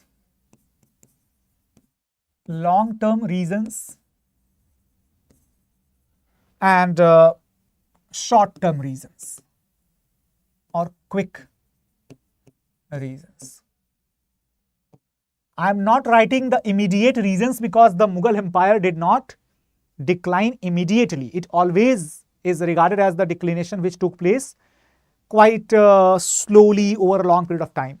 So when we talk about the long-term reasons, there are various factors, particularly the policies of Aurangzeb.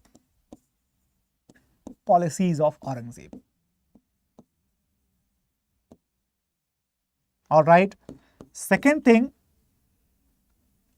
you can say emergence of Marathas. Third, Jagirdari crisis.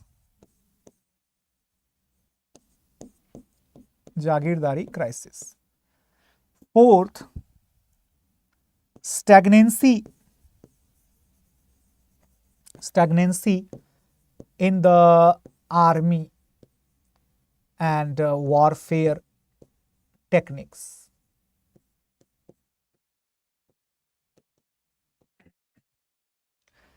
Apart from that, we have the quick reasons such as the courtiers in fights, or I would say in fights among the nobles.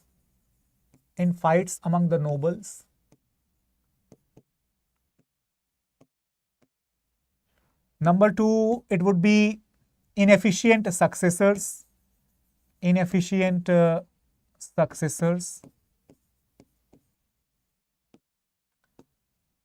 Number three,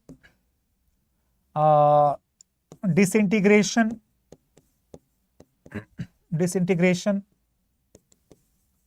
due to invasions. Number four, impact of European advent.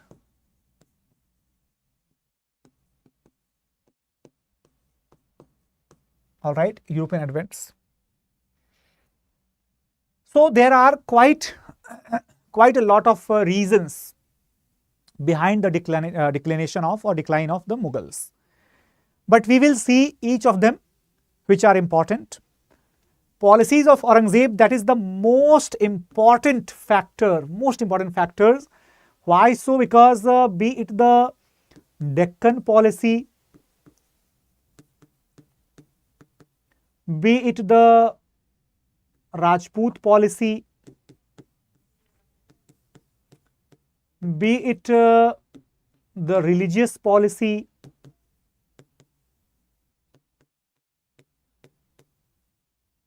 all of them, they were completely failed, right everyone?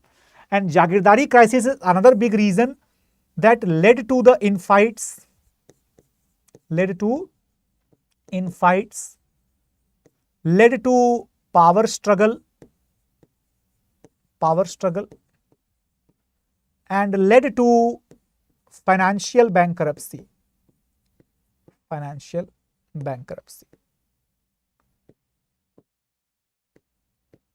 Right. Right. So we can say that,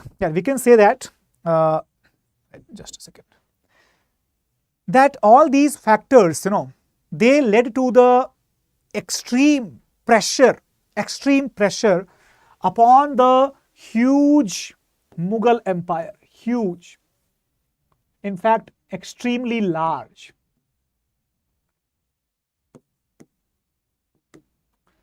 In fact, the size of the Mughal Empire itself became detrimental to the interest of the Mughals, because they were in the need of extensive control over the huge areas, and without the modernization of their administration, without the modernization of their administrative mechanism, without the modernization of their ways of transportation, it was very difficult to manage this huge size of empire.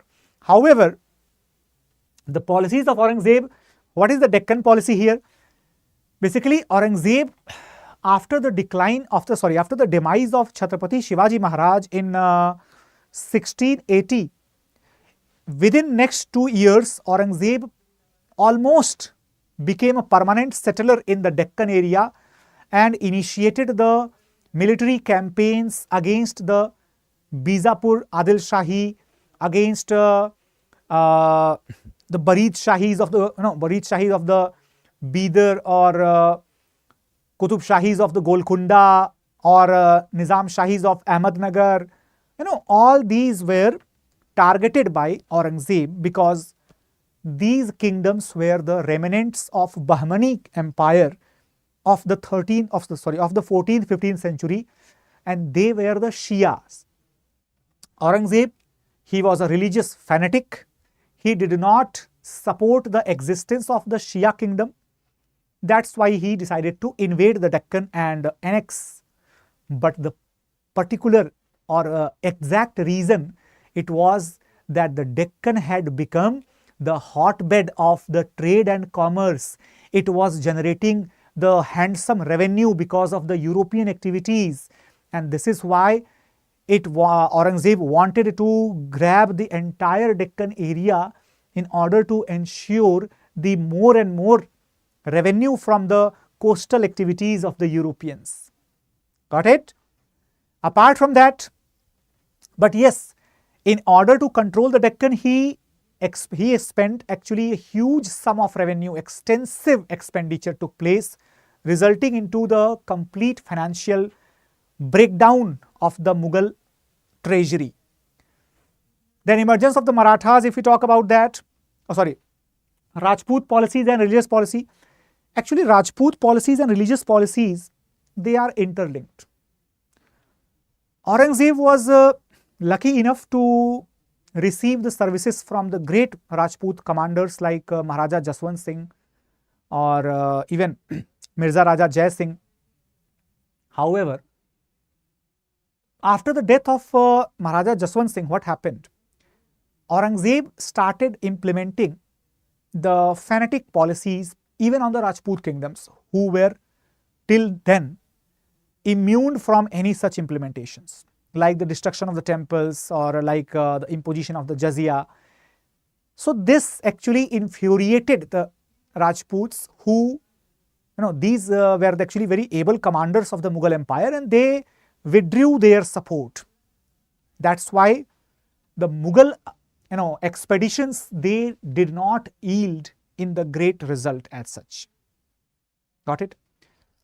Then if we talk about religious policy in general, the religious policy had aggrieved several groups like the Jats or Marathas or the Rajputs or the Sikh, even the people like Guru Tegh Bahadur, the people like Chhatrasal Bundela, or the people like even Chudaman, the ruler of Bharatpur.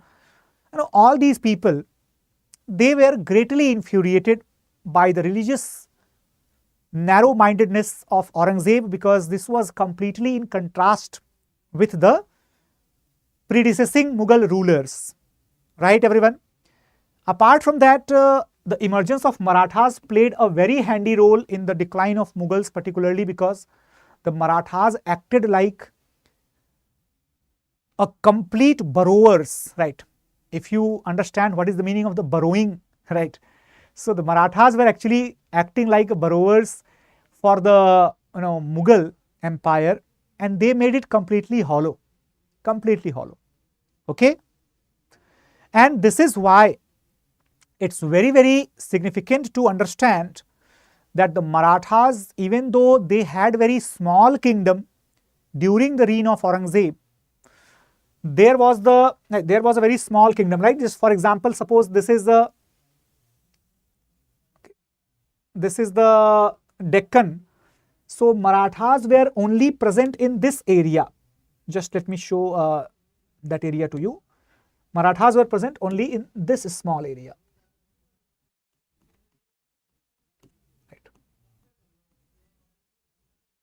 Right. This was the area of the Marathas during the rule of Aurangzeb. Very small. However,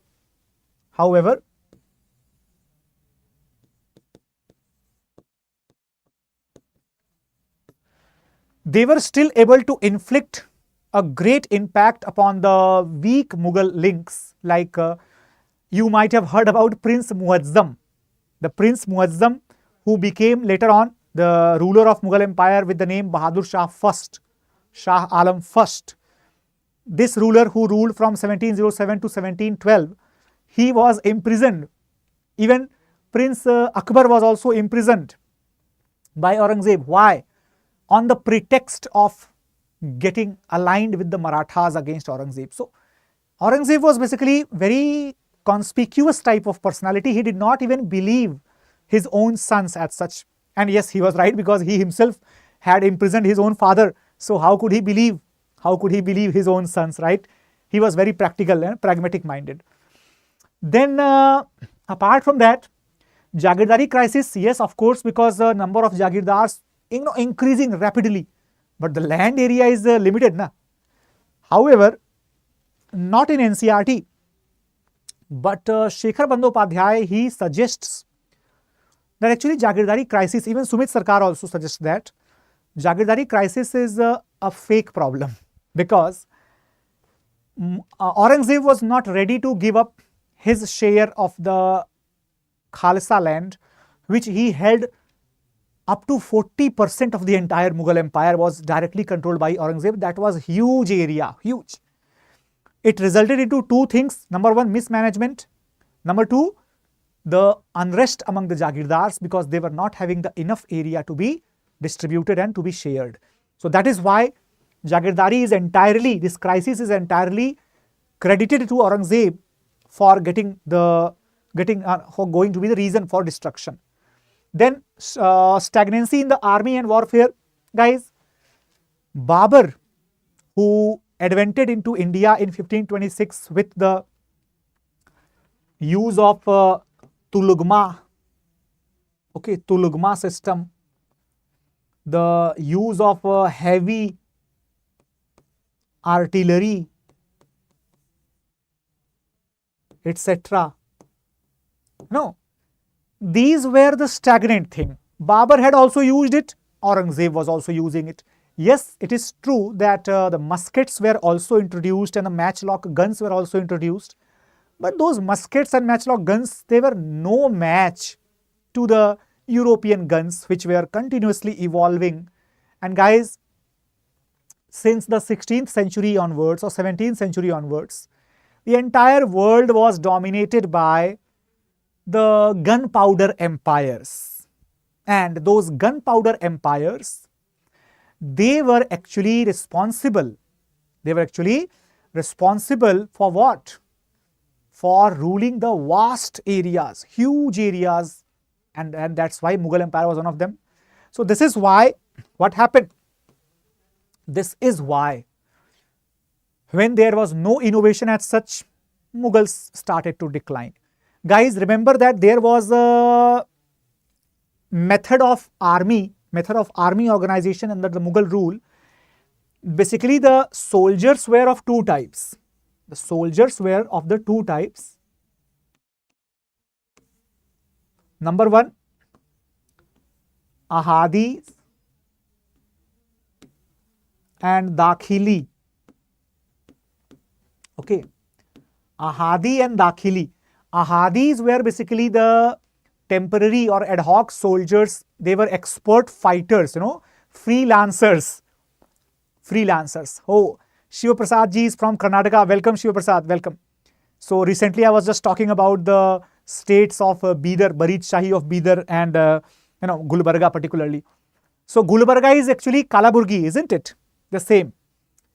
So guys, we should understand one thing, that the Mughal soldiers were recruited by two types. Number one, Ahadi, and number two, Dakhili. Dakhili were the direct recruiting. For example, like today we are entering into the army with the recruitment process and all that, permanent soldiers, right? Dakhili. Ahadis were the expert commanders who were hired for their expertise in certain warfares. However, these Ahadis, they were given the big responsibilities, but they were proven to be the, you can say the white elephant. Why? It is because they actually switched the sides also. They started changing the sides. Wherever they got more money, they switched the side. Same thing actually happened during the invasions of Nadir Shah or during the invasions of Ahmad Shah Abdali. It was a very common thing. And these Ahadis, they were not outsiders. Ahadis were basically the designated commanders who were controlling a certain area, but with an autonomous approach. Got it?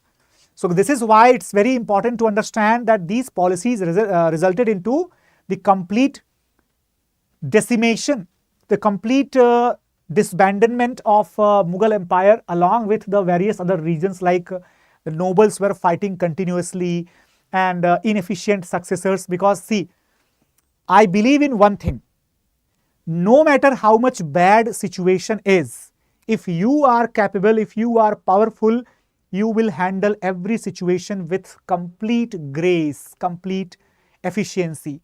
If the rulers who followed Aurangzeb, be it Shah Alam I, be it Jahandar Shah, be it Farrukh Sir, Muhammad Shah Rangila, or be it any other ruler after him, okay, doesn't matter whosoever, none of them were actually capable to withhold the downfall of the Mughal Empire by their capable policies or capable resources. They had the resources, at least up to, I would say, up to the rule of Muhammad Shah Rangila, they had the resources.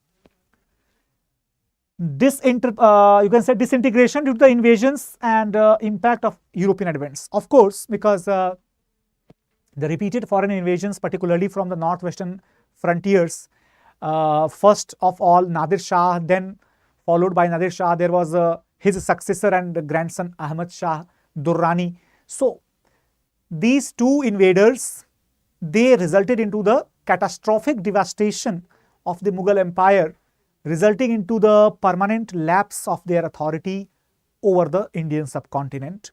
However, the formal demise was written in the hands of, or by the hands of, British authority, who had persisted with the nominal Mughal crown up to 1857, and they buried this crown in the Mandalay, right? Not in Mandalay, I'm sorry, Rangoon in 1862 when Bahadur Shah Zafar, Bahadur Shah II, he died as the last Mughal emperor in 1862 in Rangoon jail. So that is the story of Mughals and the end of the Mughals. Now we will enter into the modern period. All right. Now, so anybody is feeling tired or so, guys? Everybody is fresh. Let us start the modern. I can bet it that we will study the modern history in such a manner. Probably you will get the complete conceptual clarity. However, I promise to all of you that I will also bring up a dedicated session for the entire modern history with the complete combination of the concepts as well as the great amount of facts and details. And trust me, this is not for the SSC or any other one-day examination. Whatever I have told to you, it is not going to help in the one-day examination. I'm really sorry for that. You will be getting certain facts, some of them are missing. But if you are attempting the UPSC examination, if you are writing the mains examination of the state services, trust me, this lecture is going to be the game changer. All right. So this is why we should be very much selective, because I am not catering the general audience as such. I am catering to the dedicated candidates who are in the need of some well curated programs. So that's why let's focus on the modern history. All right, everyone, modern history. Okay, so here, modern history, why is it important? Why is it important? It is important because when I say,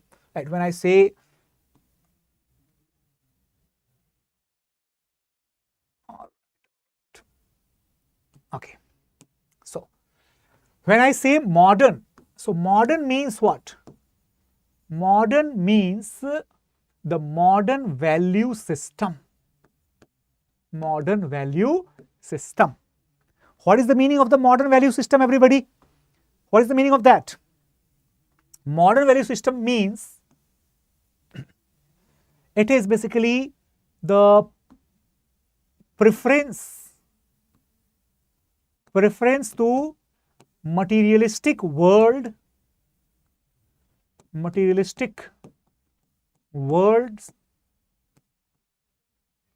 over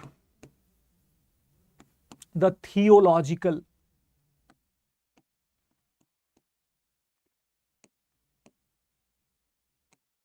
Got the point? Materialistic world is preferred over the theological. What is the meaning here? That means the human interests are preferred over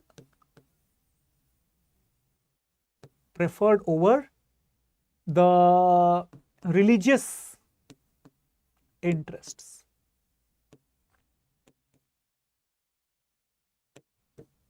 Right? Where the system of feudal or feudatory vassals, that is replaced by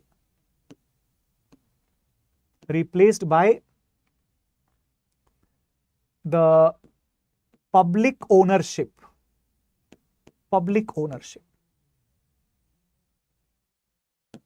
For example, what is the meaning of the feudatory vassals, everybody? It means that some selected people, they will own the property. All right. And what will happen? Rest all will be or would be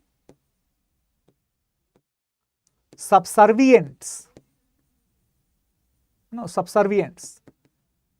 But here the property is held by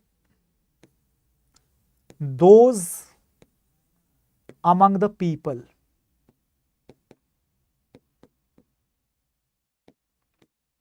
But guys, remember the concept always. That is always gonna help you out. Now, when I am stating that the people in the, right, those who are the common people, they will be holding the property. But we are, right, we are all aware that ultimately what will happen? Some people will hold more property and the other people will hold less property, resulting into what? The conflict. Why? Those people having the more property, they will become the capitalist. Those people who will having the less property or no property, they will become the landless people or the propertyless people, laborers. And eventually what will happen? The socialism will take place.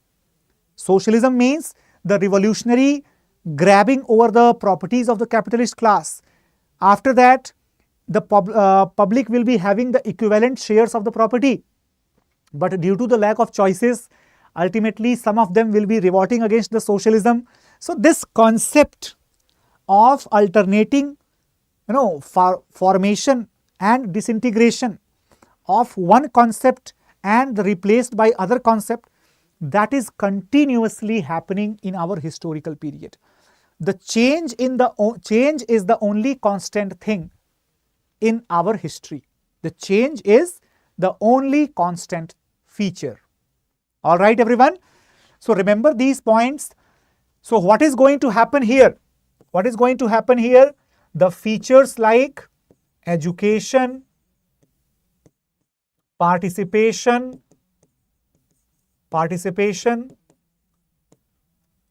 then welfare, liberty, equality, freedom, etc. They are going to be the game-changing ideologies in the modern period. Got it, everyone? Let's get started with the modern period. So before we could start, let me just give you a brief story that what happened and what led to what, right? Just look at this map behind me and you will be able to understand it.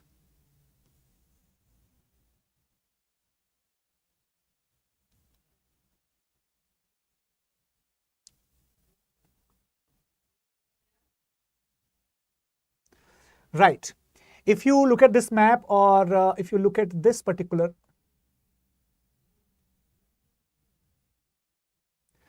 now here there is a location of Britain and France, okay, and here we have,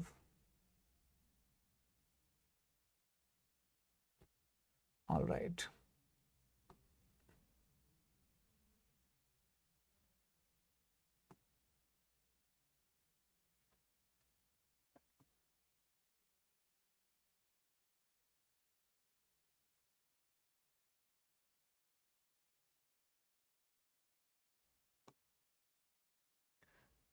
Okay, so guys, just have a look on this one.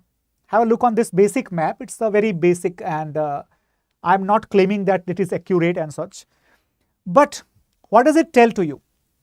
It actually gives you a brief overview that how did the modern period, how did this modern period emerge and how did it reach to India, the modernity, the feeling and the thoughts of the modernity. Basically, there is a story that the year is 1453. 1453, what happened? The fall of Constantinople. The fall of Constantinople. Okay, everyone. Where is Constantinople as such? Constantinople is located, it is located here. Okay. Constantinople is located here, right? So what will happen? What will happen when Constantinople is there? Let me tell you that fall of Constantinople means there was actually there was actually a fight. There was a fight. The crusade was going on. Crusade means the holy war. Crusade was going on between the Christians and Muslims. Okay, Christians were led by Roman Catholics, and Muslims were led by the Ottomans, right? Ottoman. All right, everyone. Listen to this story. It is very, very interesting. Very careful. So there was a religious war going on between the Muslims and the Christians. This war was actually in the favor of the Muslims, and why so? It is because this entire area that was already captured by the Muslims, particularly this entire area was already captured here, right? Entire area was already captured in the favor of the Muslims as such, right? And this is why, what was happening here? The Arabs, they were ruled by the Ottomans in that particular period. However, when we talk about the trade routes, right? The trade routes with the Europeans, right? With the Europeans as such, guys.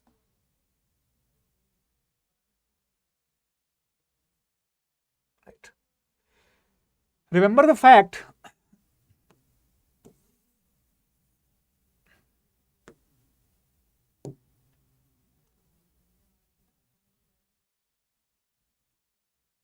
all right.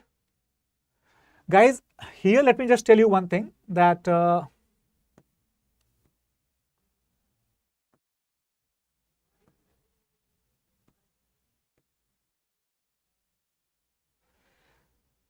when we talk about the trade routes between India and Europe as well as the China and India, so these particular trade routes or this trade route, okay, everywhere, or this trade route, basically the trade route here, the trade routes which took place are here, right, guys? The land trade routes and the oceanic trade routes. So number one factor is the religion. Number one factor, that is religion. Second factor is the trade. So you have to remember one story, that there was a fight going on between the Muslims and the Christians. These Christians, they were actually having the control over the European areas particularly, and they were having the fight with the Ottomans, right? Where was their capital? Their capital was located here at the Constantinople, the capital of the Byzantine Empire. All right. These Christian kingdoms of the Europe, they ruled and they actually traded with the India and China via land route and oceanic route. However, in order to trade with China as well as India as well as Southeast Asia, right, as well as Southeast Asia, what was more important? The more important was, right, to have the access to this particular place, right, everyone? Because for the spice, cotton textile, indigo, fragrances, rice, wine, jewelries, all these things were actually, spice, silk, all these things were actually traded by the oceanic routes. And therefore what happened, when the land route and oceanic route both were grabbed by the Ottomans, and particularly this place was grabbed by the Ottomans.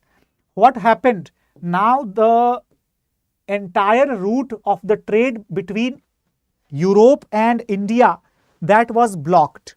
That was completely blocked. And this resulted into the efforts from the European side to search for the new trade routes. Got it, everybody? However, only the desire of searching the new trade route is not enough. They should have the potential, they should have the capability of searching the new trade routes. This is why what happened? This is why the influence of the Ottomans is very, very important to understand, because the Ottoman invasion or the Ottomans capture resulted into, right, it resulted into what? Into the migration of Greek scholars, Greek and Roman scholars who were aware about Indo-Chinese scientific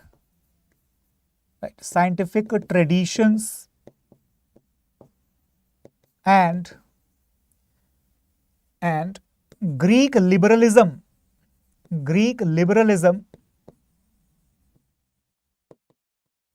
and Arabic knowledge of geography, Arabic knowledge of geography and climate.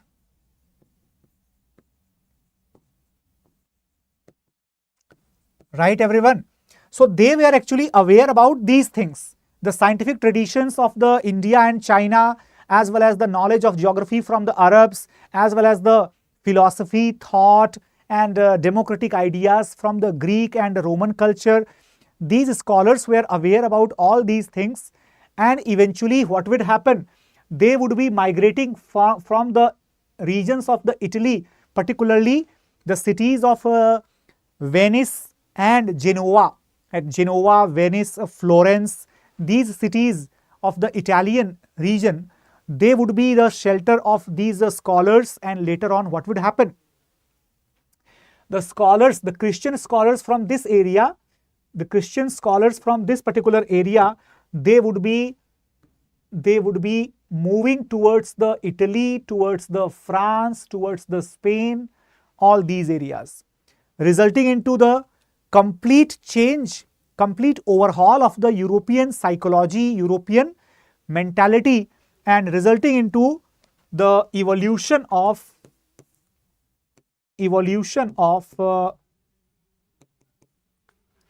European society.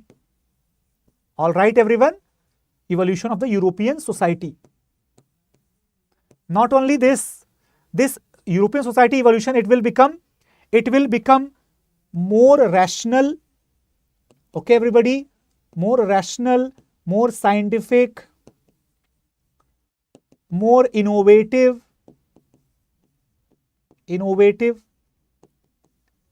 And not only that, some people will also become anti-religion. And why so? Because they saw the result of the 1,000-year war. They were promised by the Pope that the Christians will win this war. However, they were defeated comprehensively, and now they started questioning the powers of the Pope, the powers of the God and the existence of the God, which means the liberal philosophy will emerge in the European society as such. There will be the continuous struggle between the supporters of the modern thoughts and the opponents of the modern thoughts. Therefore, the supporters of the modern thoughts, they would be trying to expand their area, expand their ideology and expand their trade and business to the other parts of the world. Why? Again, the same nexus between the religion and the authority. Guys, try to understand one thing. What will happen when the two different types of the communities will emerge into the religion? Right now, they would be leading to the emergence of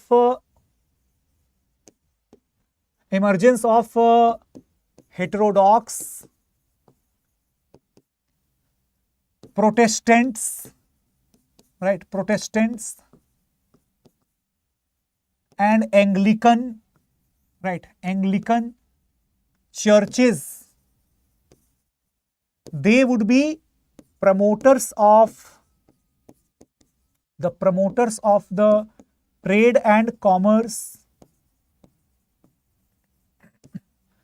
because since they were new, right? They were new sect. Therefore, they needed the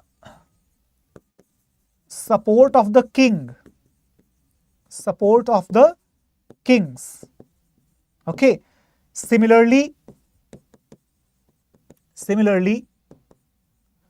the modern kings also needed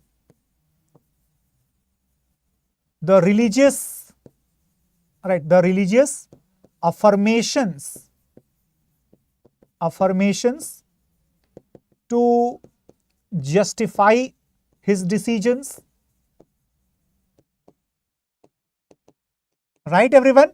So always remember that whenever there will be any type of transition, any type of change, do you remember the transition of the Gupta period? Similarly, the transition is taking place here also in Europe. In Europe, the transition is taking place. It is given in the class 9th NCERT, class 10th NCERT, etc.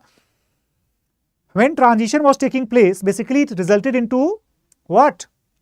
Resulted into the mutual support of the newly founded religious communities and the newly established ruling authorities, particularly in the places like Spain, Portugal and Britain, etc., etc. So what happened? This resulted into the proliferation of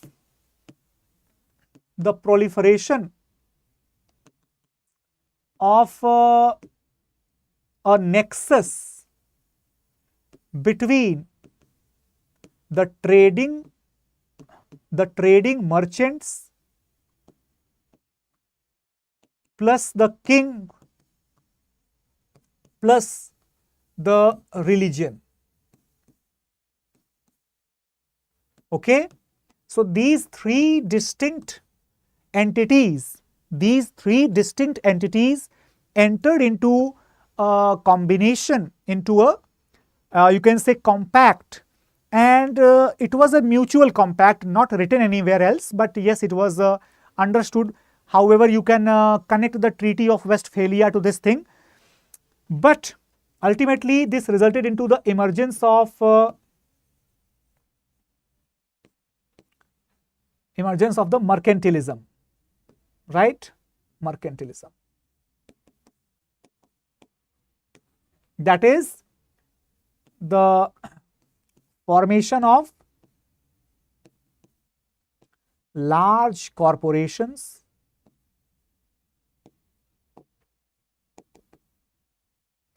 they were the agents of the state and church.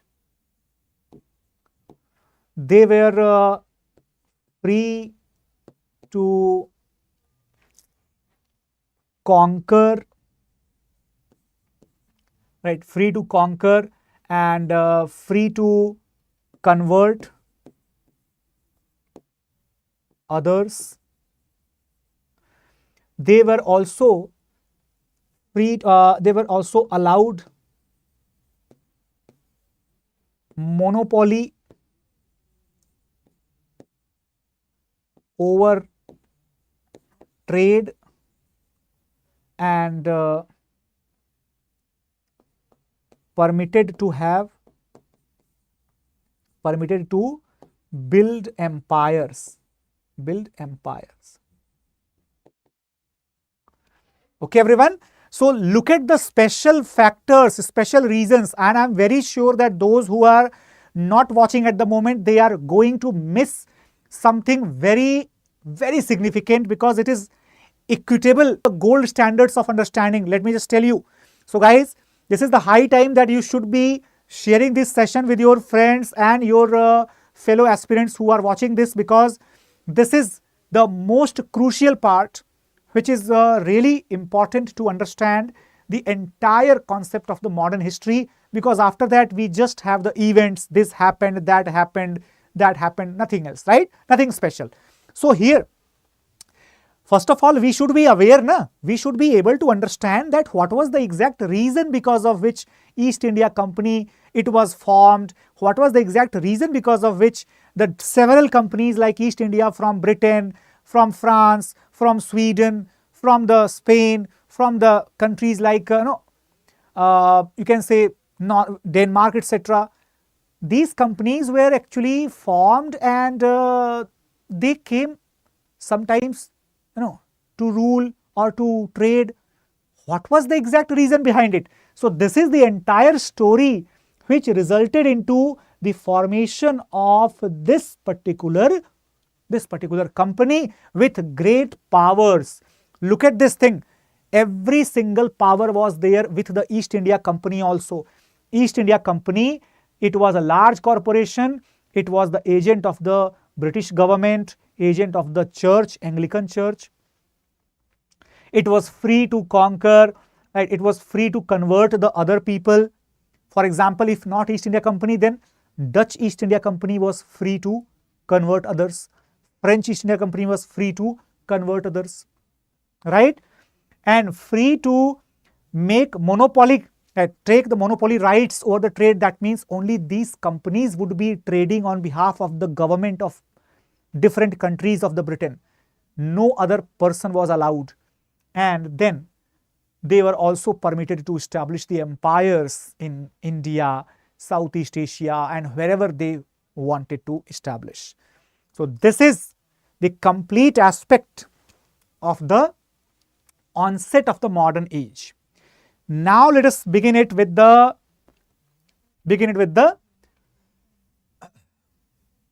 arrival of the Europeans.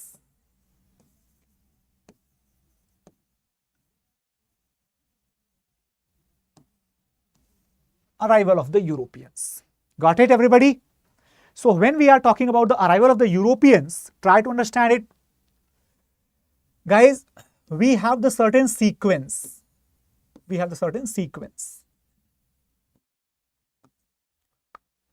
For example, number one, Portuguese, right? Portuguese. Then we have Dutch. Then we have British. Then we have Danish. Then we have French. All right. So Portuguese, Dutch, British, Danish, and French. So many European powers. In fact, Swedish powers would also be arriving into India, right? But they will not be greatly successful as such. Talking about Portuguese, 1498. All right. Dutch, 1605. British, 1608. Danes, 1616. 1664. All right. So basically, when we talk about this, it was actually held by Vasco da Gama.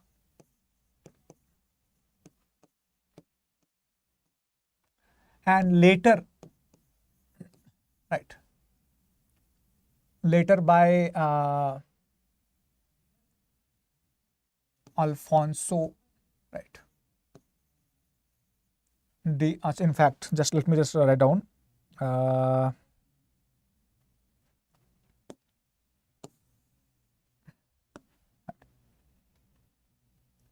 Francisco de Almeida, right? Francisco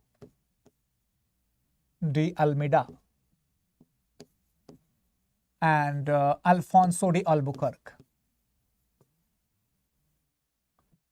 Alfonso de Albuquerque.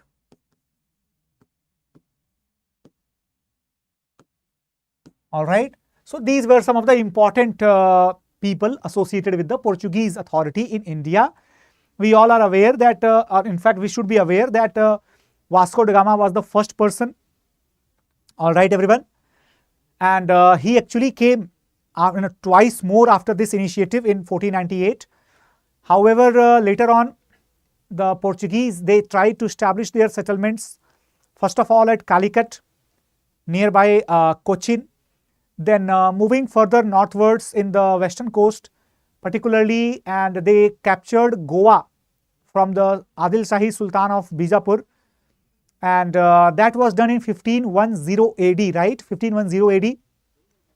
So, when they captured Goa in 1510 from Adil Shahi, later on they were also successful in grabbing in 1532, right? In 1532 or probably 1534, they were able to capture the Daman and Diu as well as the Salsette and Bassein from the Bahadur Shah of Gujarat. Okay, everyone. So, this particular initiative of the Portuguese, under which they tried to establish an empire in India, it became quite successful during its initial years. Especially if we talk about Francisco de Almeida, he had led a policy called as the Blue Water Policy. All right, everyone. And this Blue Water Policy was actually the Portuguese weapon to militarize the entire Arabian Ocean or Arabian Sea or entire Atlantic as such, because according to this policy, the water was the territory of Portuguese, and whichever ship floats on the water, they have to take permissions from the Portuguese authority.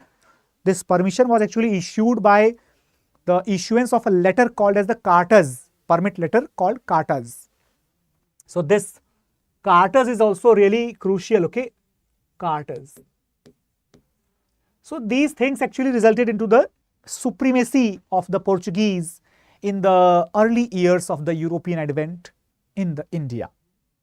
But very soon, they had to be replaced as the next superpower, Dutch, the Netherlands, Hollands, whatever you say. The Dutch actually arrived and their factories were established at particularly in the Deccan at a place called Masulipatnam. And very closely following the Dutch, the British were also arriving in India immediately after the Dutch. They also arrived in 1608 when we have William Hawkins. William Hawkins on a ship called as a Hector. Ship called as Hector. He arrived at Surat and reached to Agra, went to Jahangir or met Jahangir, okay? He met Jahangir. So, after he met Jahangir, he decided to get permission, but he could not attain the permission for establishment of any office or any factory as such. So, therefore, what happened? Therefore, he was followed by establishment of a factory at Surat in 1612. All right, everyone. Surat factory was established in 1612. However, in 1615, there was another sailor, another representative, Thomas Roe. Okay. Thomas Roe. He arrived at the court of Jahangir and obtained concessions, trading concessions. In fact, let me tell you that in 1612 also the Surat factory was permitted by Jahangir because the British, they had defeated the Portuguese.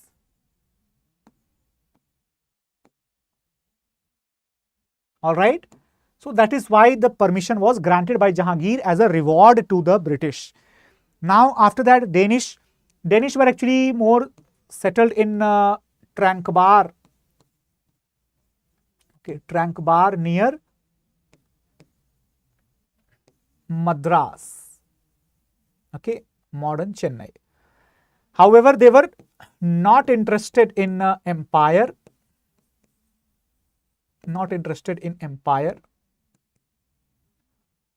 Rather in the religion, but more in religion. Okay, so guys, that is why they were very less effective in India, and French were actually the government company, right? Government company established by the finance minister of who was also the prime minister, right? So remember that.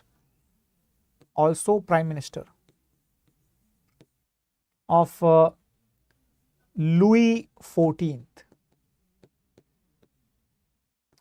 Okay, just a second.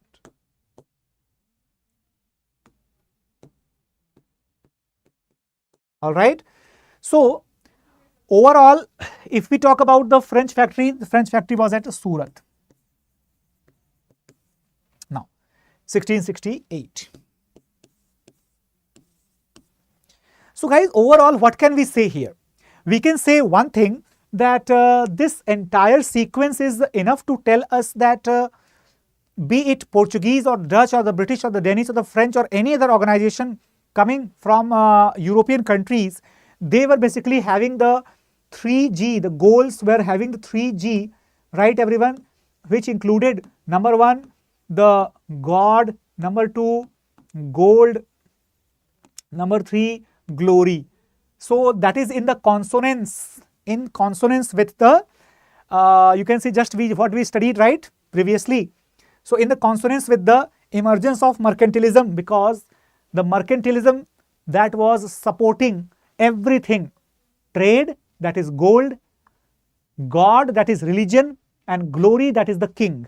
So every single thing was the target of the mercantile companies. Okay. Now, I hope it's clear to all of you. Now moving further, and let us understand once again about the establishment of the British rule in India. When they came, they must have done something, right everyone? So they must have done something. Now, I hope that it's clearly understood to all of you. So guys, now just do one thing. If you can share this session with your friends or with anybody who is interested to learn this modern history for UPSC civil services, whom you know, it will be a great morale booster, because the session is going on continuously since 10 a.m. in the morning without any stop. Okay. So guys, it's a very important thing to understand the efforts that we are putting in for you, and I hope that this gigantic effort is definitely going to yield good result, in fact the great results for StudyIQ IAS English. All right, now let us proceed further. Let us understand the establishment of the British rule in India. Establishment of the British rule in India.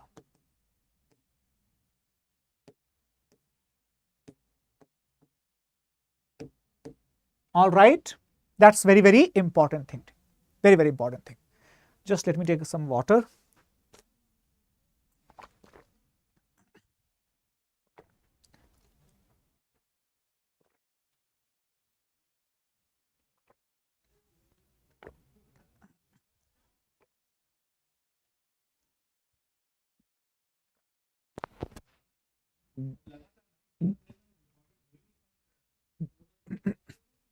All right, sorry.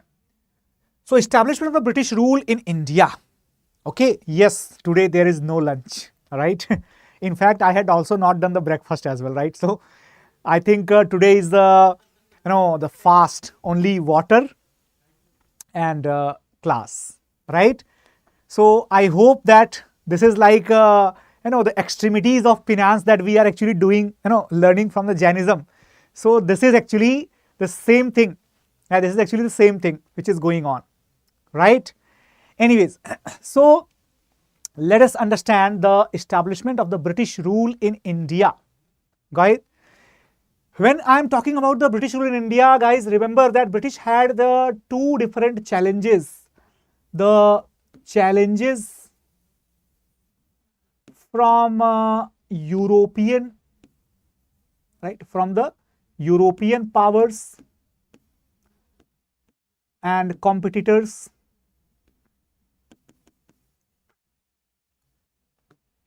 Challenges from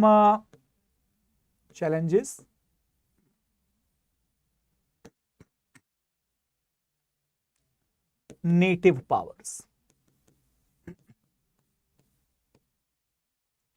All right. Challenges for the British, they were of two types. The British, they were receiving the challenges from the European competitors as well as from the native powers. And therefore, we have the examples, mainly the French and the Dutch.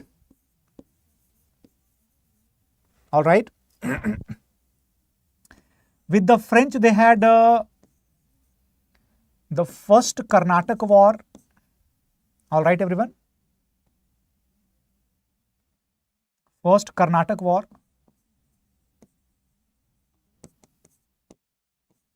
Second Carnatic War.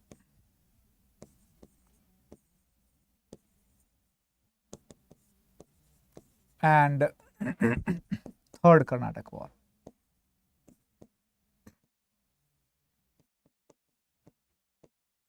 All right. And with the Dutch, they had the wars in Southeast Asia. But in India,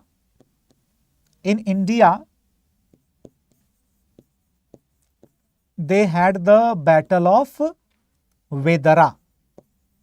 Battle of Vedara. All right, everybody. Battle of Vedara was basically in the year 1759. And this first Carnatic War took place nearby in 1740 to 46. Then 1748 to 53 and 1756 to 63.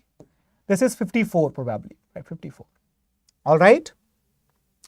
So overall, we can say that the British had two major challengers among the European powers, and they were the Dutch and the French.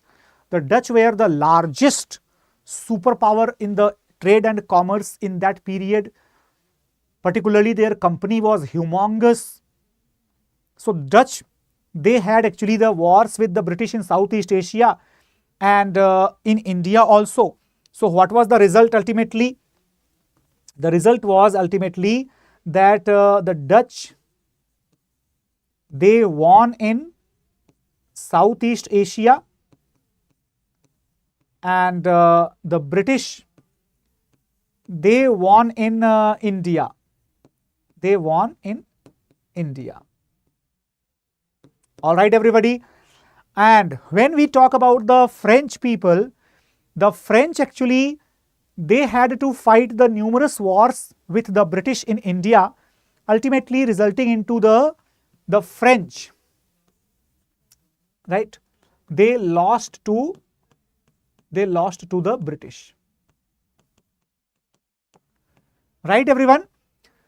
So when we talk about the Carnatic War, just listen it very carefully. This is very, very important. But does not require the comprehensive writing, etc. So the Karnataka War, the first one, where is Karnataka? First of all, try to understand it. When we talk about,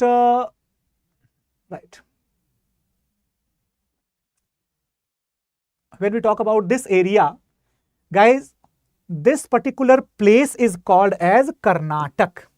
This particular place is called as Karnataka. All right. Why? This Karnataka was actually the area of the Nizam. Right? This area of Nizam. However, it had declared the complete autonomy when the Nizam and his control was growing weak. This is why the British, they were trying to establish their authority in Carnatic region. That is significant because of the coastal proximity with the Spice Islands, right, with the Spice Island. So this is why here it is Madras, right, here it is Madras, here it is Puducherry, right, here it is Vishakhapatnam, Masulipatnam, right. All these areas were under Karnataka. So this is why it was very crucial for the British people to have a strong grip in that area. Now, the first Karnataka War, that is the result of the ongoing struggle between France and England in the European land, and that struggle was actually going on because of the Austrian War of Succession. The British and the French wanted that their supportive rulers should be there on the seat of Austria, and therefore they were fighting against each other. Here also what happened? The English tried to capture the French ship near Pondicherry, and the result was that the French governor, whose name was Dupleix, what did he do? He actually called the support from Mauritius and grabbed the entire fleet of Madras and completely took the capture over Madras. This resulted into the defeat of the British in the first Karnataka War. However, the British were able to recover very soon, and ultimately there was the Treaty of Aix-la-Chapelle. The Treaty of Aix-la-Chapelle that was signed, and it resulted into the restoration of the both areas, right? Restoration of both areas. However, let me tell you one more thing. When we talk about the second Anglo-French War, right? Make it sure that this war was the proper war which took place because of the Indian factors. In the 1748, there was the death of Nizam Asaf Jah first. Who is Nizam Asaf Jah first? Guys, if you are supposed to remember it, then let me make you a very, very important observation that this particular area,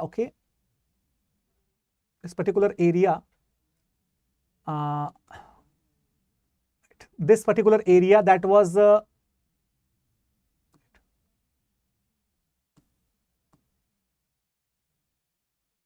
right, that was actually under the grab of Mughals, and you should be able to understand it very clearly that when the Mughals were declining, what happened?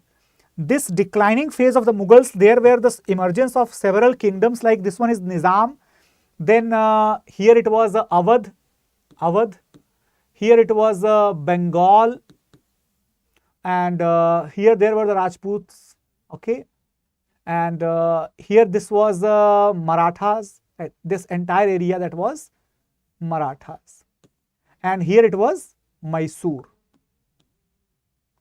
So this is basically the 18th century India. Now, when we talk about these areas particularly, try to understand one thing, that this particular death of Nizam had resulted into the War of Succession, and Which powers were fighting? Guys, there were different contenders. Let me just tell you. These contenders included, number one,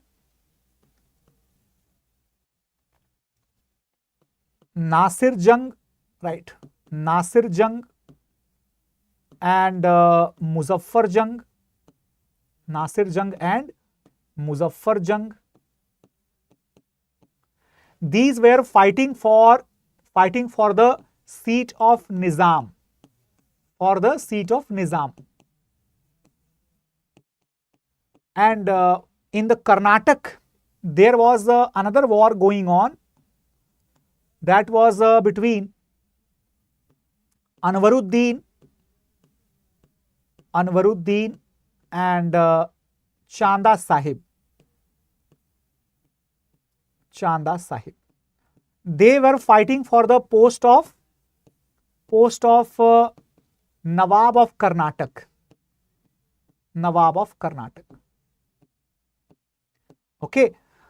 So actually, the British and the French, they chose their sides.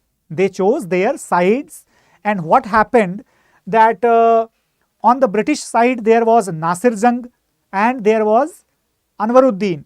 So they were actually fighting together. In the second Karnataka war. What happened? Nasir Jung plus Anwaruddin plus British, they were on one side, they were fighting against Muzaffar Jung plus Chanda Sahib plus French. And ultimately what happened?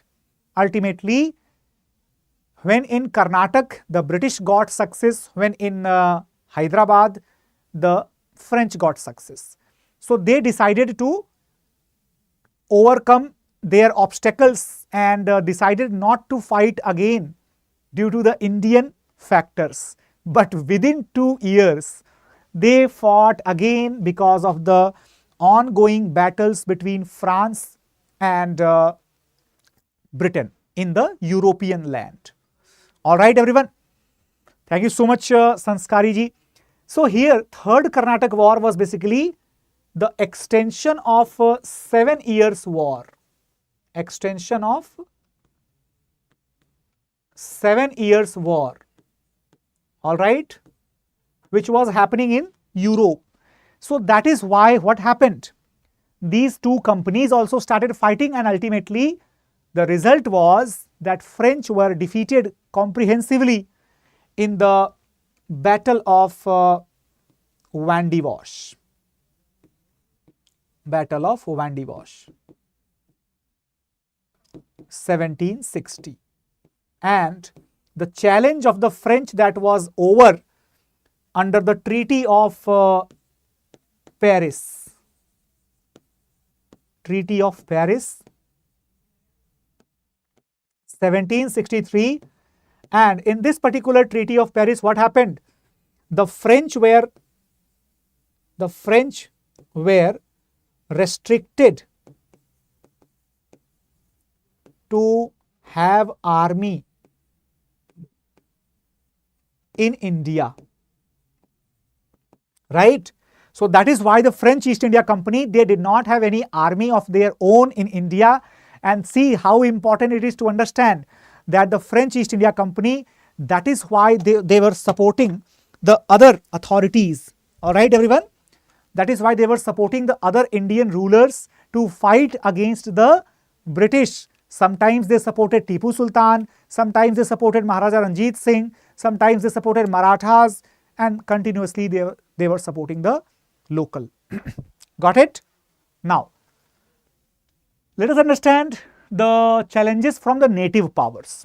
So I hope it is clear to everybody that which type of challenges were the British having from the external or from the European competitors. Now they are having the challenges from the native powers. Alright everyone. So here they had the challenges from, see, native powers, they were already disintegrated. They were of the 3 types. Native powers, they were disintegrated and they were of the 3 types. Number 1, They were disintegrated, isn't it? Disintegrated. Number 1, they were the successor states. Successor states. Okay. Number 2, they were the rebellion state. Right? Rebellion states. Number 3, they were the independent states. All right. So when we talk about the successor states, it included mainly Awadh, Nizam, and Bengal. Independent states included mainly Rajputana, Travancore, and Mysuru. And rebellion states were including mainly the Marathas and Sikh and Rohilas, right? Rohilas, and not only that, but yes, that is also correct. Okay, Bundela chief, etc. All right. So there were so many different kingdoms existing simultaneously during the period of British onset in India, and the British, they did not have that much of time, or they did not have that much of resources, wars against some of them. So ultimately, using the different strategies, the British were able to tackle the local kingdoms. Now let us understand the different British strategies which they used in order to tackle the local kingdoms. All right, everybody. So try to just keep on interlinking. It's very, very crucial part to understand this context. So what were the British strategies which they were using to, right? Now have a look on this one, guys. Actually, British were using the numerous strategies. Number 1, they used the policy of ring fence. Got it? So that means in this particular policy, what did they do? They tried to establish a friendly network around their dominions, around their kingdoms. Okay. Number 2, they were using the policy of subordinate isolation.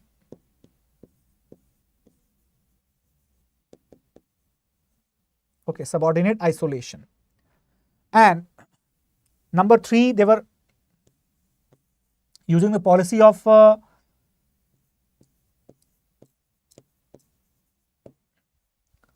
subordinate federation.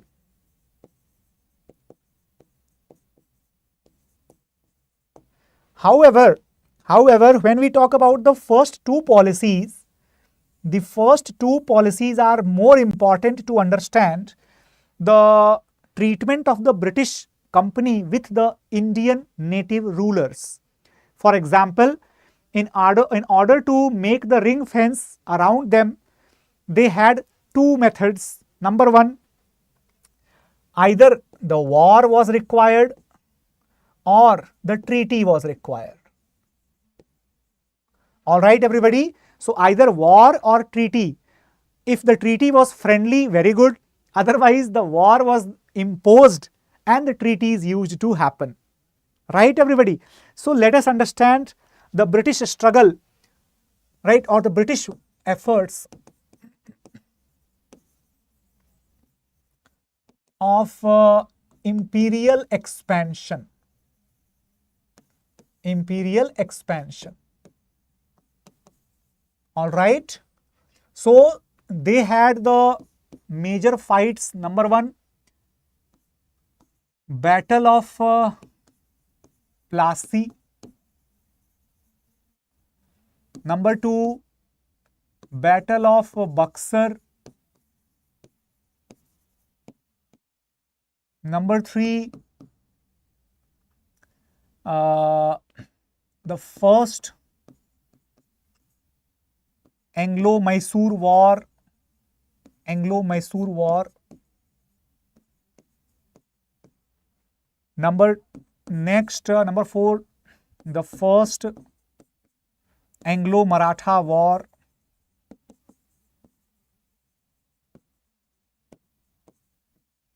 Next will be the second Anglo-Mysore War. Next will be the third Anglo-Mysore War. Fourth will be, the next will be the second Anglo-Maratha War. And then there will be the, you can say, third Anglo-Maratha War. So these are basically the wars which are happening, right everybody? These are the wars which are happening. Now let me insert the treaties which took place in between with some of the other powers. For example, I will just make it more easy for you. And here, Battle of Buxar, Treaty of Allahabad. All right. Only the important treaties we will insert, nothing else. So, Anglo-Mysore War, the Treaty of Madras.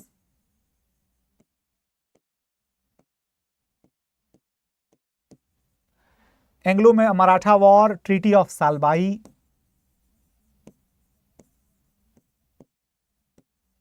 All right. Anglo-Mysore War, second Treaty of Mangalore.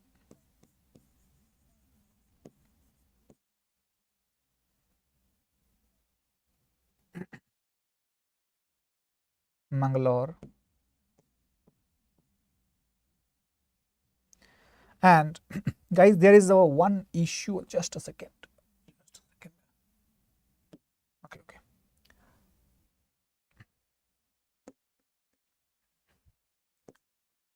Fourth Anglo-Mysore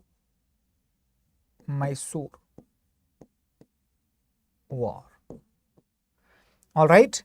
Treaty of Mangalore, and here the Treaty of Seringpatnam, right? Treaty of Seringpatnam, right? Seringpatnam. Then Anglo-Mysore War, then Anglo-Maratha War. Okay, fine. Here it is. The Treaty of Suraji Anjangaon. Then third Anglo-Maratha War, Treaty of Poona.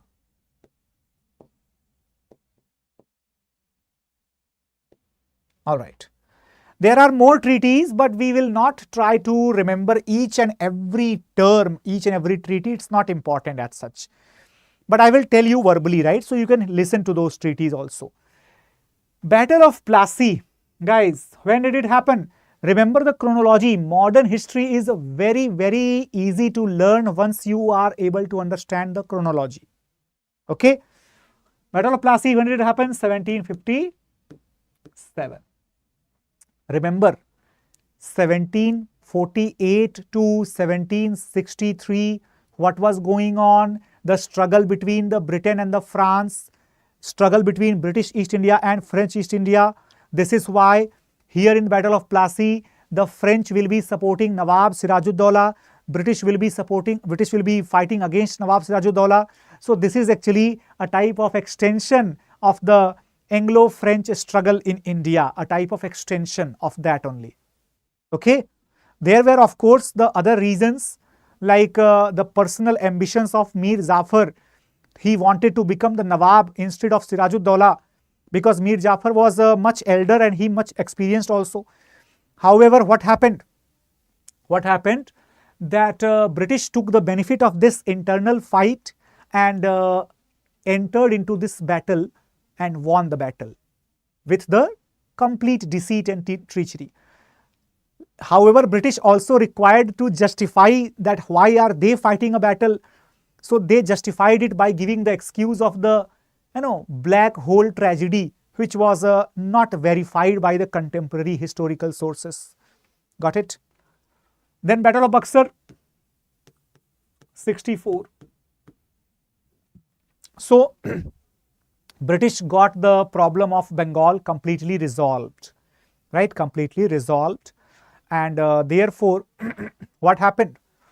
This problem of Bengal was resolved and resulted into the Treaty of Allahabad, where British had single-handedly defeated a tripartite alliance of Shah Alam, Mughal Emperor, Shujauddaulah, Nawab of Awadh, and Mir Qasim, Nawab of Bengal, right?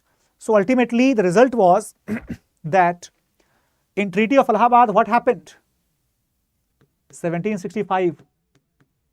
What happened there? The East India Company became Diwan of Bengal. That means official Mughal court member. All right. So now they had the they got legitimate right to fight against other rulers. So guys, most of us, we do not even pay attention to this wala factor, because this is a very, very important factor. Remember always that whenever you do not have any justifiable excuse to hide your atrocity, hide your intentions, you cannot give any excuse, right? So British wanted that excuse. Some of you must be having that question in your mind, that why did British leave the Mughal Emperor despite defeating him? Because the Mughal Emperor was their key, their unique lock code, which would allow them to participate in the ongoing struggle, that ongoing Bandarbat which was happening, right? So basically, this was the official position that British wanted to improve the official position of their company by becoming the member of the Mughal imperial system, and this is why they demanded the Diwani of Bengal, and they got it. The problem was solved.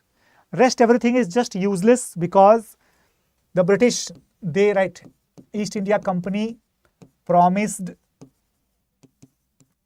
26 lakh per year to emperor. All right, to emperor. Not only that, East India Company demanded 53 lakh per year from emperor for the Nizamat, that means the law and order. Then it also signed a treaty with Nawab of Awadh And this is very, very crucial, right? Very, very crucial. And why so? Because under it, it demanded the freedom of, right, the freedom of Banaras, okay, Banaras kingdom, and transferred Allahabad and Kada, Allahabad and Kada from Awadh to Mughal Emperor, and also put a fine of, right, put a fine of 50 lakh. So guys, you are able to understand it very, very clearly. I hope so, that the British were not leaving any opportunity to extract the wealth from the Indian rulers, because they had the immediate necessity of the money, as they wanted to fund their wars in the Indian subcontinent, not by their company profits, but by their own earnings, right everyone? So this is why they were attacking and extracting the money either from the Awadh or from the Nizam or from the Mysore or from any other kingdom. They were extracting the money because they did not want to fund their wars from their commercial profit. Okay. So guys, we all should be aware that when they were in Bengal, they already had the very important permissions given by Farrukhsiyar in 1717 in the form of the golden farman called as dastak, the rights to dastak. So these dastak were the passes of the free trade in Bengal by the East India Company. However, when they lost this advantage, they imposed in a war on the Bengal. So everything is actually being done for the money, because do not forget, East India Company, right? East India Company, that is actually established as a mercantile organization working for the profit. So that is the most important part. Okay. Total classes kitne hai sir? Total classes kitne nahi, but total classes for how many hours?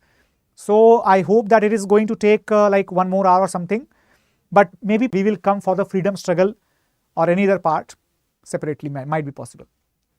Now, when we talk about the other aspects apart from the Treaty of Allahabad, we have the Anglo-Mysore War here in the first war, which took place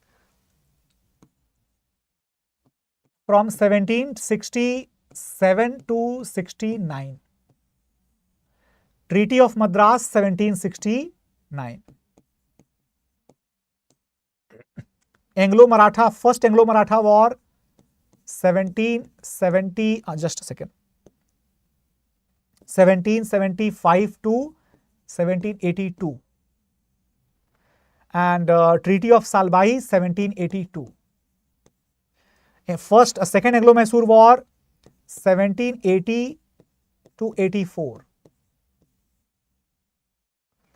Treaty of Mangalore 1784. Third Anglo-Mysore War took place in 1790, say 92. And the Treaty of Seringpatnam 92. Then we have the second Anglo-Maratha War took place from 1802 to 1805. And Treaty of Suraj-Janjangao 1803. Sorry, 1805. I'm sorry, 5. Then Anglo-Maratha third 1818. And Treaty of Pune 1818. Guys, remember one thing, right? Remember one thing. I hope that this chronology will give you a clear idea that starting from 1757 up to 1818, the British were able to garner the complete support system for them. They were able to grab the entire area in the Deccan and in the southern India. Entire area means most of the area, or the rulers who were not in their favor, they were defeated and they were forced to submit. Got it? Yes, everyone. Now the British has the challenge in the northern India. So they will be trying to annex and implement their policies in the northern India simultaneously. So guys, when did they become relaxed in the southern India? When they killed Tipu Sultan in the battle. They became relaxed because their challenge, it was almost over. Marathas had become extremely weak. Apart from Tipu, there was no one else in the southern India who was strong to fight against the British. Therefore, my dear, after the death of Tipu Sultan in 1800 or 1799, what will happen? This fourth Anglo-Mysore war, it took place in 1799, okay. So after the death of Tipu Sultan in that war, the British will start emphasizing upon the northern India, right? And it is very, very crucial to understand 1799 death of Tipu.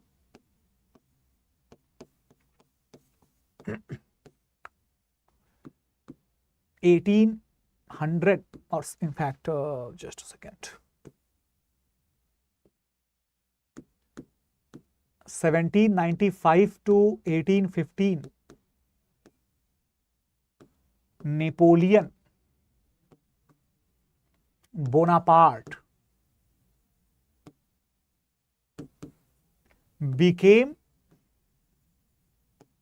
French Supremo. So guys, remember this point.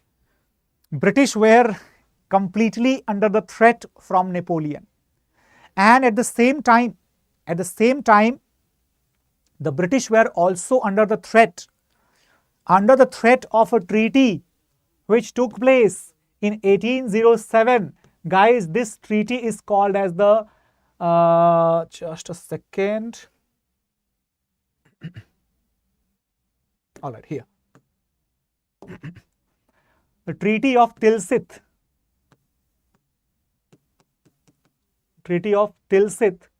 And in this Treaty of Tilsit, what was happening?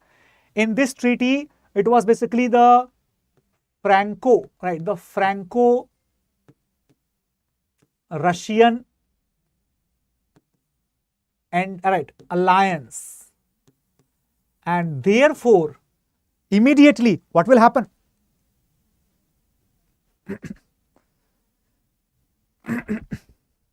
Got it, everybody? So guys, even you can see here that how are the global matters, how are the global affairs responsible for the events in India. So some people think that Maharaja Ranjit Singh was very strong and that is why the British were afraid of him and that is why they entered into the treaty with Maharaja Ranjit Singh. Absolutely wrong. Actually, the British were willing that there should be someone in the northwestern India, particularly Punjab and Afghanistan region, who should be friendly with the British and who should be powerful also, so that if there is any attack or invasion from the Russian side, either in Afghanistan or in Punjab, that person will handle and British, they will be safe. So that's why what happened? This treaty which took place between the French and the Russian alliance, right? This actually resulted into the policy shift, of the British. All right, everyone. And they focused upon what? They focused upon the creation of buffer zones. All right, everyone. Creation of the buffer zone in the northwestern of India. So that is why what will they do? 1809, they will be signing the Treaty of Amritsar.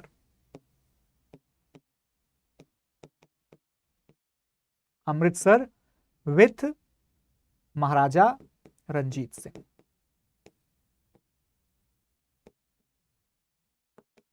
All right, Ranjit Singh. And once they will focus on the northern India, they will also emphasize upon the neighborhood, the Himalayan regions. The British will try to completely dominate the Himalayan territory. This is why what will they do? In 1809, the Treaty of the Amritsar with Punjab. In 1816, the Treaty of Sugauli with Nepal. All right, with Nepal. And similarly, 1826, the Treaty of Yandabo. Treaty of Yandabo with Burma. With Burma. Then again, they will be having the treaties with 1832, right? 1832, the new treaty, right, the treaty with Afghans, Sindh and Punjab. And afterward, what will happen? Guys, have a look on this thing. It is a very, very crucial, very important point to correlate. Actually, British had completely secured their Himalayan corridors from the northeast, from the northern parts, from the northwestern parts, and therefore they wanted that now their kingdom is secured in India. So when the danger of Napoleon, it completely vanished, when the French and British relations, they improved, then they started giving their attention more on the frontier areas of the northwest like Afghanistan, Sindh, etc. It is because the Russian domination was increasing in that area. So the entire policy of the British in the northwestern or in the northeastern frontiers, the entire British policy was the result of Anglo-French and Anglo-Russian relations. This is the mindset that you need to inculcate, you need to develop over a period of time so that you can understand and correlate the entire subject matter. All right, everyone. Now I hope it's clear to all of you that here eventually what will happen? Eventually in 1838 there will be a renewed treaty with the Sindh. However, in 1839 itself, the Sindh will enter into the subsidiary alliance. And guys, this subsidiary alliance, what is this subsidiary alliance? This is a very, very important part of that policy which was initiated during the period of Lord Wellesley. Okay, so when we talk about the two important treaties, there are the subsidiary or doctrines, you know. So doctrine of subsidiary alliance. Okay, and the doctrine of lapse. These two were the most crucial weapons used by the British to expand their alliance, right? Okay, everyone. So make it sure that the doctrine of subsidiary alliance, it was actually used to paralyze the neighboring kingdoms or paralyze the dependencies. For example, if I am telling you one thing, suppose there is a small kingdom. This kingdom is asking for the help from the British. British would put the condition. They would not allow the small kingdom to have its own army. They will ask the small kingdom to provide the shelter to the British resident in their capital and allow the British forces to station in their capital on the expenditure provided by the state which is asking for the help. So ultimately, what will be the result? The smaller states taking the help from the British will be completely paralyzed, and ultimately it will be annexed into the British kingdom. So this policy was useful to annex the kingdoms of Marathas particularly. Even large parts of Nizam were also annexed. Large part of Awadh was also annexed. So the larger kingdoms were allowed to rely on this policy. For others, the doctrine of lapse, this was the policy where the British, they did not allow any of their protectorate kingdoms. Protectorate means whose defense was the responsibility of East India Company. So they did not allow any of their protectorates to continue ruling their kingdom in case they did not have the legal successor biologically, a male. So they did not have a son, they will not be allowed to continue ruling that area. This policy was used with Satara, Jaitapur, Sambal, Nagpur, Jhansi, all these smaller kingdoms. Got it, everybody? So ultimately, what happened? Ultimately, the British were able to even annex the Sindh also. Sindh was completely annexed in 1843 when there was the Governor General Ellenborough, Lord Ellenborough. Okay, everyone? He was the Governor General and Charles Napier was the commander when Sindh was annexed in 1843. Now in the northern India, they had only one challenge, that was Punjab. Because they had been brutally defeated by Afghans in 1839 to 42. So that's why in the frustration they had captured Sindh. But Punjab was still there. But Punjab was like, it was like a low-hanging fruit, which could be, which could fall any time into the British lap. And same thing happened. Same thing happened because afterwards in 1846 to 48 and later on in 1849, what happened? There was the, in 1845-46. 1845-46, there was the First Anglo-Sikh War, right? First Anglo-Sikh War. And in 1849, the Second Anglo-Sikh War. All right, everyone. In the First Anglo-Sikh War, there was a treaty, very important treaty called as the Treaty of Lahore. Treaty of, in fact, let me just tell you the Treaty of Lahore and later on the Treaty of Bhairoval. Two treaties were there, Treaty of Bhairoval. All right.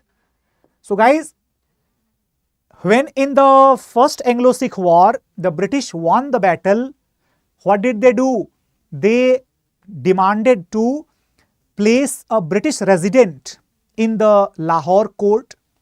They demanded the war indemnity of 1.5 crore Nanak Shahi rupees, and in the exchange of 75 lakh Nanak Shahi rupees, 75 lakh, the British, they sold the area of Kashmir which was offered to them by the Sikh Empire. The British sold this area of Kashmir to Maharaja Gulab Singh Dogra, and from this particular treaty, which was called as the Second Treaty of Amritsar, this separate treaty under which Gulab Singh Dogra became the king of Kashmir, this became the beginning of princely state of Jammu and Kashmir, which is at present a union territory. And in the Treaty of Bhairoval, which was after few months of the Lahore Treaty, the British, they suspended Rani Jindan Kaur, who was a mother of Maharaja Duleep Singh, a young boy of just 9 years. And after a couple of years, the British fought a war again, and they duped Rani Jindan Kaur, arrested her and lodged her into the jail, and they sent Maharaja Duleep Singh to Britain on the scholarship and grabbed the Kohinoor diamond from him. So guys, this is the entire story up to 1857, because after this what will happen? There will be the one final annexation that will be the annexation of Awadh in 1856, and after that the people will lose their patience and they will grab the opportunity to fight a war against the British. All right, everyone. So I am I think I have decided to close the session up to this, right, everyone? Because after 1857, you have a lot of resources to cover up. So it is more than 9 hours, I think. So we will not continue further, right? And hopefully you all are able to understand and you all are able to enjoy this comprehensively. So guys, actually the way in which I try to teach to the students is a very different manner of teaching. It's not that conventional way where I am just oversimplifying the things. This is not my job to oversimplify the things for you. But the thing is that I really want to make the correlations easy for you, not the facts, not the fundas, not the events. So this is why some of the students who do not have any basic idea, who do not have any understanding of how the logic works, so they will find it a little bit difficult. But otherwise, I can assure you of one thing, that this is exactly how it is going to help you in the prelims as well as the mains of UPSC Civil Services examination. In the next week, I am coming with another session which is going to cover the Indian freedom struggle piece by piece, part by part, complete. All right. In fact, the complete modern history I will be covering. So thank you so much for staying for so long with us, and make it sure that you do not hesitate in sharing this session as much as you can. That will be very much helpful and very much encouraging for me to have the access of this session to as many people as possible. All right. So guys, thank you so much for this session. Take care. Bye-bye and Jai Hind. Thank you.